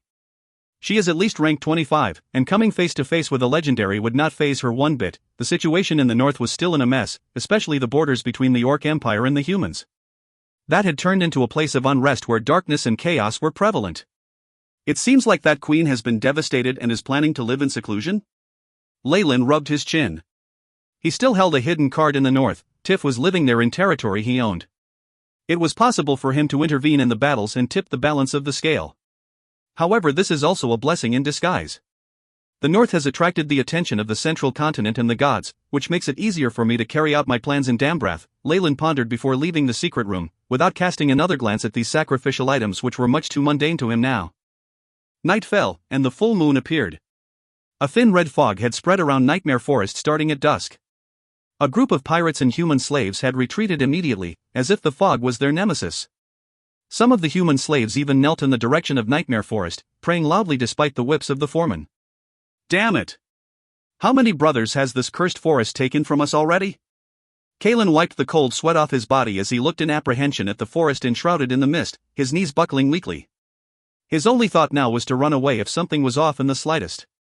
Having served Leyland for the past year, he had seen the workings of this sinister forest. Despite repeated warnings, there were still foolhardy pirates who approached the forest on a full moon, and they never appeared before him again. The numerous events had etched the memories of this forest deep in Kalen's mind. His fear of it had long surpassed what he held for those monsters lurking in the deep seas, and equaled what he felt for demons and devils. Good heavens! Our Lord is actually conducting his research in this place. He really doesn't fear death. Almighty Goddess of the Ocean, I seek your blessing in leaving this cursed area at the next available chance. Looking at the maroon-colored moon and the mist enshrouding the forest, Kalen prayed towards the gods piously for the first time. No matter how many times I've seen this, it still moves me. Leyland stood at the edge of Nightmare Forest, fully armed. He stretched out his hand and grabbed a trace of the dark red mist, his eyes filled with emotion. The dream force from another world seems to have reached an accord with the laws of the world of gods, developing a mutual tolerance. Dream force was common in other worlds as well, and it underwent a necessary mutation to adapt to the laws of the world of gods.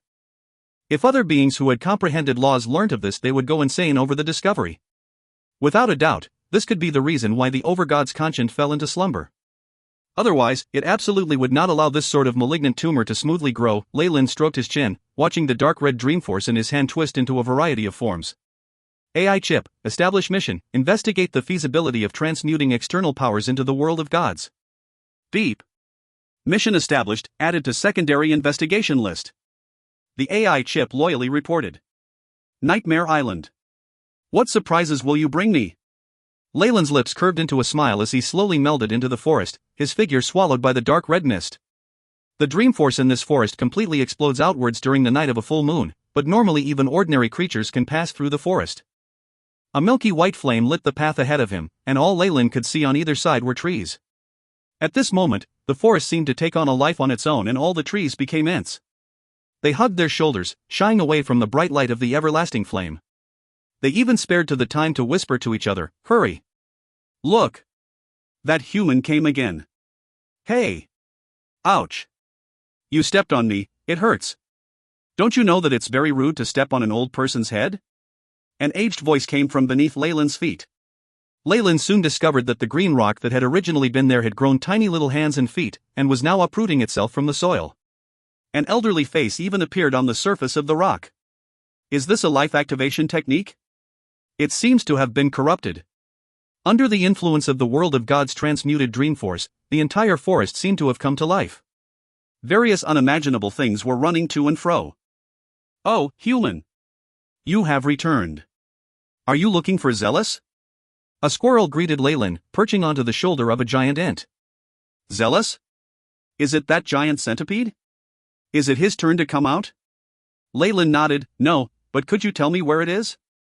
He withdrew a pine nut from his pocket and tossed it to the squirrel as he spoke. My favorite."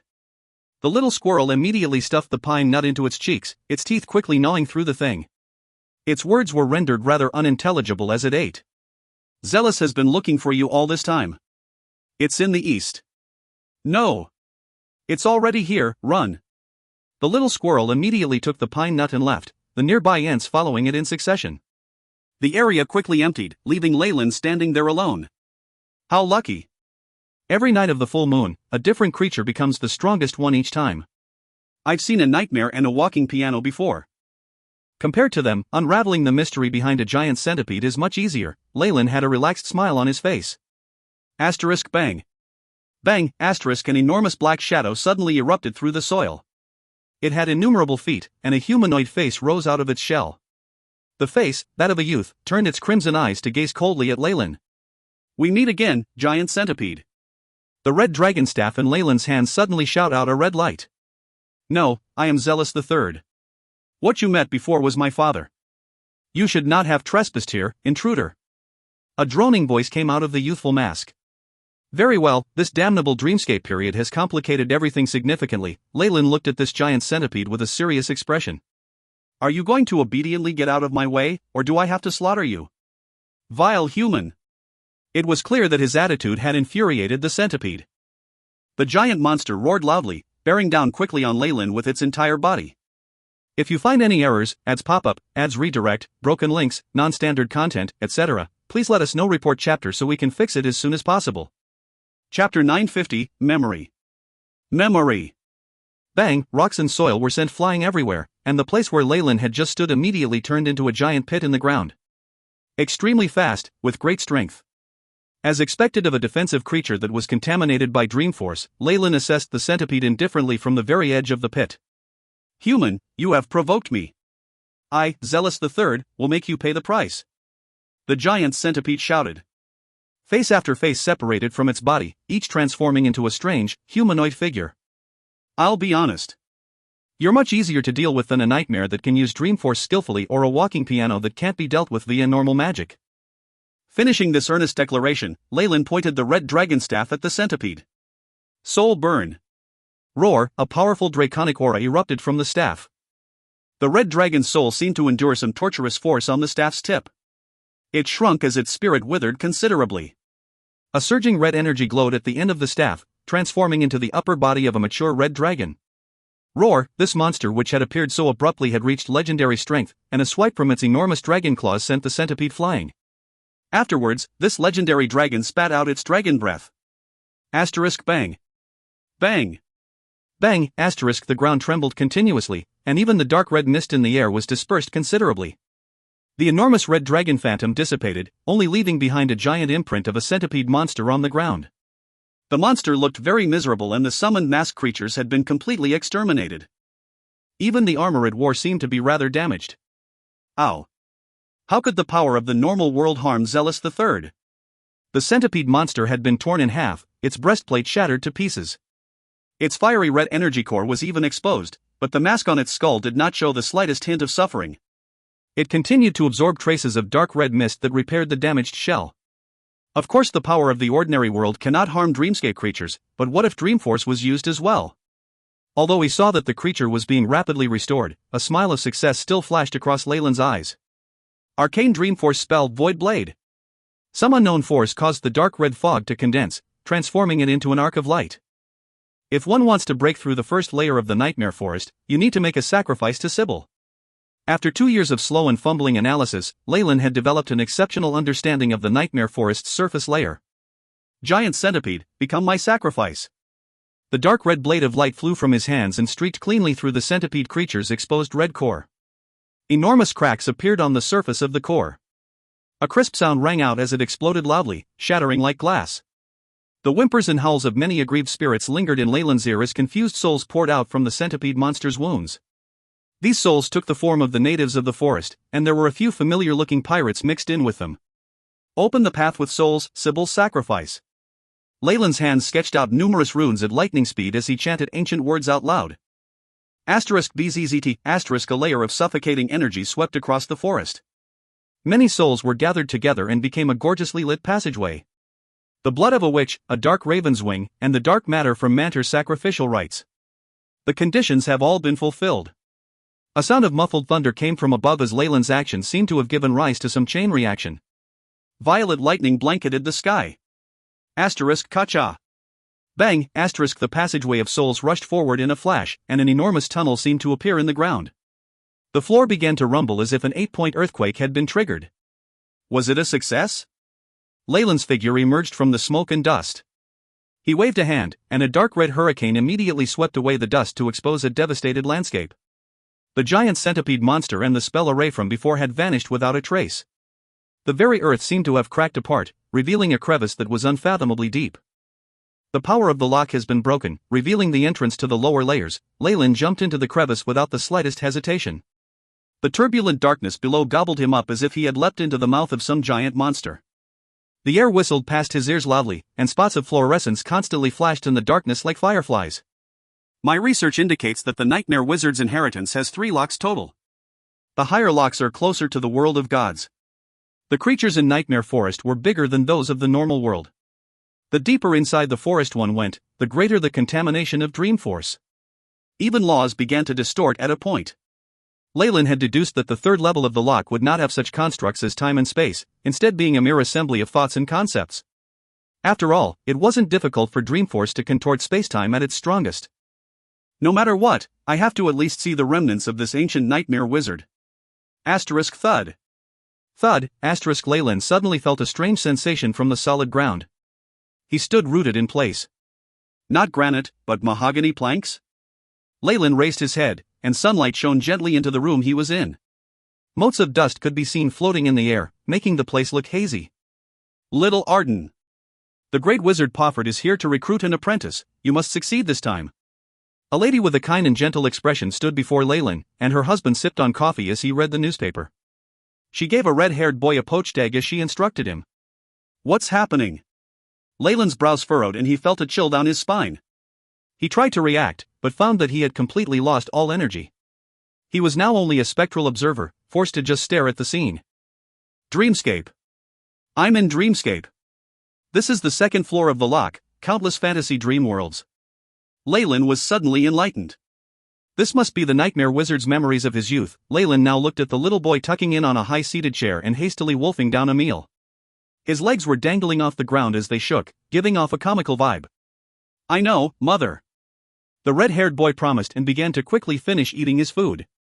When I send you to the wizard later, you must remember to be polite at all times. Honey, why don't you say a few things to him too? The wife glared at her husband.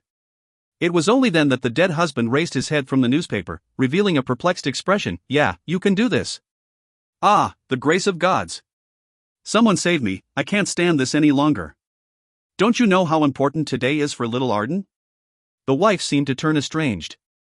I know. It's just Pofford, isn't it? The middle-aged man reminisced the past. Stop boasting of those adventures you claim to have had.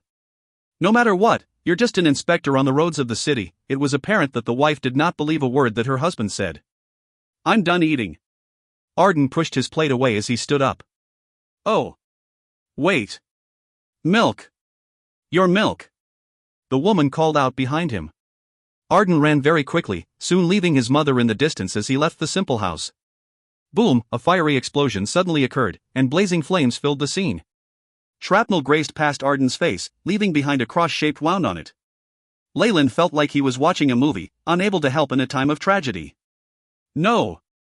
If I go all out, I might be able to. The flames engulfed Leyland whole, but could not affect his body in any way. A phantom Targaryen appeared as terrifying devouring power took form in Leyland's right palm. He grabbed a broken glass. Boom, he felt an immense force immediately, as if he was clutching onto the claw of a dragon. The whole world began to shake as if rejecting his existence. Even if it's dreamscape, I cannot tamper with this. The memory is just too vivid. Leyland began to deliberate over the situation. Soon after, the trembling of the world stopped and the void swirled. Hey kiddo! Are you awake now? The scene changed as little Arden opened his eyes and rubbed his face. The sharp pain from the touch caused him to inhale a deep breath. Don't look anymore, you're disfigured now. He. Not bad, you're to my liking, an ancient voice spoke with a tinge of mockery, as if it contained all the evil in the world. It would cause one to cower in fear. Little Arden raised his head, and only saw darkness in front of him, just having taken on human form. Hoo. I'll give you a chance because of your father. As long as you manage to survive, you will become the disciple of the Nightmare Wizard. The darkness disappeared after the black figure spoke, revealing a pack of hungry grey wolves which eyed the little boy ravenously. Leyland had learnt his lesson this time, and only watched on coldly at the struggle between little Arden and the wolves. His gaze was indifferent, only with the occasional flickering of light from the AI chip. This should be a small world close to dreamscape. Also, the way this magus chooses his students is rather savage. Leyland knew that back when he was still a human, he had no chance of dealing with these creatures. If you find any errors, ads pop up, ads redirect, broken links, non-standard content, etc., please let us know. Report chapter so we can fix it as soon as possible. Chapter 951, Transformation. Transformation. The second layer of Nightmare Island was constructed of numerous dreams. Leyland now wandered through many dreams, looking for an opportunity to break through. He felt weightless again, and found his surroundings changed once more. Arden had now grown into a young man, but the scar on his cheek had not disappeared. He'd activated some sort of talent in that life or death fight to successfully survive the attack, and was now an apprentice of the Nightmare Wizard. The Nightmare Wizard's method of teaching his apprentices was very crude, and he had several apprentices like Arden who were treated almost inhumanely. Many died, and only Arden's desire for revenge allowed him to persevere and strengthen himself rapidly. Many of these dreams involved him with a female junior, creating some of his most tender memories. Next is a great darkness. That must be the reason he transformed, Leyland muttered to himself, both hands waving to create strange runes as he broke through this dream, entering deeper levels. What appeared in front of him was darkness was so dense that it could not dissipate. Endless malicious intent converged to its limit, attacking his senses and almost turning him insane. Nothing can hold me back. Leyland looked indifferent as he took a step forward. BZZT. BZZT, the darkness separated, revealing orange dots of candlelight. There were many fragmented and incoherent scenes here. Kiki, dear apprentices, your last test is to kill each other in this pocket dimension. Only one can survive, and that person will absorb all of your life forces and ingenuity, becoming my most outstanding disciple. The Nightmare Wizard laughed wildly, sending all of his apprentices to a bloody pocket dimension. Arden clenched his fists, glancing at the female apprentice who was like a white lotus next to him. She now looked slightly pale, and while she at most could be considered graceful, she still had a unique aura that captured his heart. No. There has to be another way. There has to. Arden bit his lips till blood was spilt. The next dream should be in a bloody pocket dimension. This level of darkness was nothing to Leyland. With a slight caress with his right hand, he seemed to push a curtain aside. However, the next scene surprised him. Torrential rain fell, and terrifying dream force spread everywhere. The area looked to be full of debris, and there had evidently been a great battle here. Ha ha! Arden, my dearest disciple, are you going to betray me? The nightmare wizard formed of numerous shadows watched the young magus in front of him. This was obviously Arden, who now only wished for his master's death. He'd lost one of his eyes, and the other had turned purple. Do you not know that my nightmare clones have spread across the whole world? Without the determination to destroy the world, don't you know you can't kill me? The nightmare wizard laughed madly, a Dreamforce spell forming a three-headed helldog. Hellfire blazed as it ruthlessly pushed Arden to the ground. I was the one who taught you all your magic, so what are you going to use against me? He continued to snicker wildly as the bloody eyes of the figure stared at him. Speak, how do you want to die? I want you to die. Arden yelled, his arms surrounding the three-headed dog. Oh, terrifying hurricanes formed at his forehead as a red eye opened up. Streaks of green veins protruded from it, shooting out rays that dissipated the fog and absorbed the dispelled Dreamforce. Arden's clothes burst bit by bit, and he turned into a monstrous giant of 5 meters, with a horn, red scales, and a third eye between his brows. This is the physique to absorb nightmares. How is it possible? I've already checked it before, you can't have this bloodline. Nothing is impossible, old man. Die. Arden, who had turned into a giant, grabbed forward in the air. Dark phantoms were pulled out of the dreams of numerous intellectual beings, and then exterminated. So your true body was hidden in Dreamscape. I found you! Arden exclaimed, and then seemed to open a channel straight to Dreamscape. Powerful Dreamforce forced the old magus out. After seeing the old man, the black figures from before pounced forth, the injuries they had transferring over to him. The old man's expression quickly changed as he coughed up black blood. Hee, as expected of the nightmare-absorbing physique, the rumored favorite of Dreamscape. Cough cough. He actually managed to link with Dreamscape and expel my true body, cough cough, dot. Mouthfuls of black blood spurted out from his mouth, but his gaze as he watched Arden was like he was seeing treasure. Cough cough. The nightmare-absorbing physique has the natural ability to link with Dreamscape and absorb its origin. What I've been pursuing all my life has finally appeared before me. The old man's eyes were filled with fervor, like a devout follower finally meeting his god. Are you done yet? The giant walked over to him, the scar from the knife wound now seeming more jagged and obvious. I ensure you that even your true soul will be crushed, and I won't give you the chance to enter the astral plane. Tremendous Dreamscape origin force poured into Arden, to the point that he could even somewhat sense laws. Rumble, after the powerful tremors, Arden returned to his original state. Traces of black blood still flowed from his right fist. Henceforth, I am the Nightmare King. Light flashed, and the scene changed. Little Arden. The great wizard Pofford is here to recruit an apprentice. You must succeed this time. Arden's mother urged him repeatedly. As expected, the dreams are repeating themselves. Is this a maze formed of the life experiences of that Nightmare King? If I can't break the seal and find the entrance to the 3rd level, I might be trapped to death here.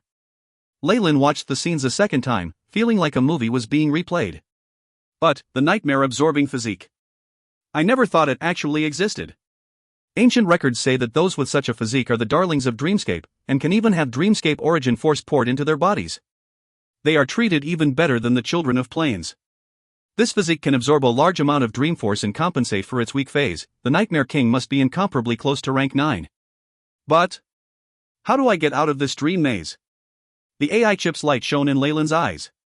Based on the AI chip's observations and calculations, there were 38 key points in the dreams just now that could have changed his fate. There are 34,198 chances to indirectly change it, but most important is probably the lost memory of the battle in the pocket dimension. I'll try them one by one first. Plan 1, Leyland pushed at the milk on the table, causing a large cup of milk to splatter onto Arden's clothes. Ah! What's going on, Arden? Your clothes! The housewife cried. Are you going to meet that esteemed wizard in this state?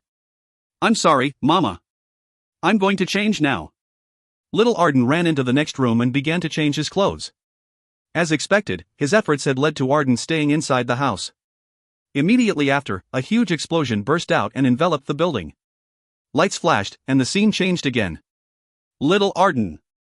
The great wizard Pofford is here to recruit an apprentice. You must succeed this time. Arden's mother urged him repeatedly. All right. Looks like killing Arden won't work. I need to try something else. Leyland had no choice but to watch the scene unfold again, and he began more tests. Getting him to escape and then study under the Nightmare Wizard, fail. Saving his parents and having the whole family move to another city, fail. Accident during experiment, finding a new strength system, fail. It's already the 17,862nd time. My spiritual energy can't hold on much longer. But I've already found the key to proceed to the key memory region. Leyland now looked resolute. The scene had changed to the time when the nightmare wizard had wanted the apprentices to kill each other. After so many experiments, I finally found the key point. Dreamforce, stop. The scene froze with Leyland's will. Be it the crazy laughter of the nightmare wizard or the worried apprentices and Arden biting his lips, everything stopped like a statue. The world lost all its color in that instant, turning monochrome like a photograph. Leyland headed to the female apprentice that Arden had feelings for, staring at the jade pendant on her chest. It had a white lotus on it. Break! Concentrated dreamforce passed through the pendant like a needle, and the entire scene seemed to shatter like porcelain. The dream no longer repeated, and everything descended into darkness. Two paths flickering with dark red light appeared in front of Leyland, and there were even strange eyes on him from the back of the paths. One of these two should lead to the third layer, and the other should be the sealed memories. Leyland stroked his chin. If I were the Nightmare King, finding out that an outsider dared peep on my sealed memories would make me. If you find any errors, ads pop up, ads redirect, broken links, non-standard content, etc., please let us know. Report chapter so we can fix it as soon as possible.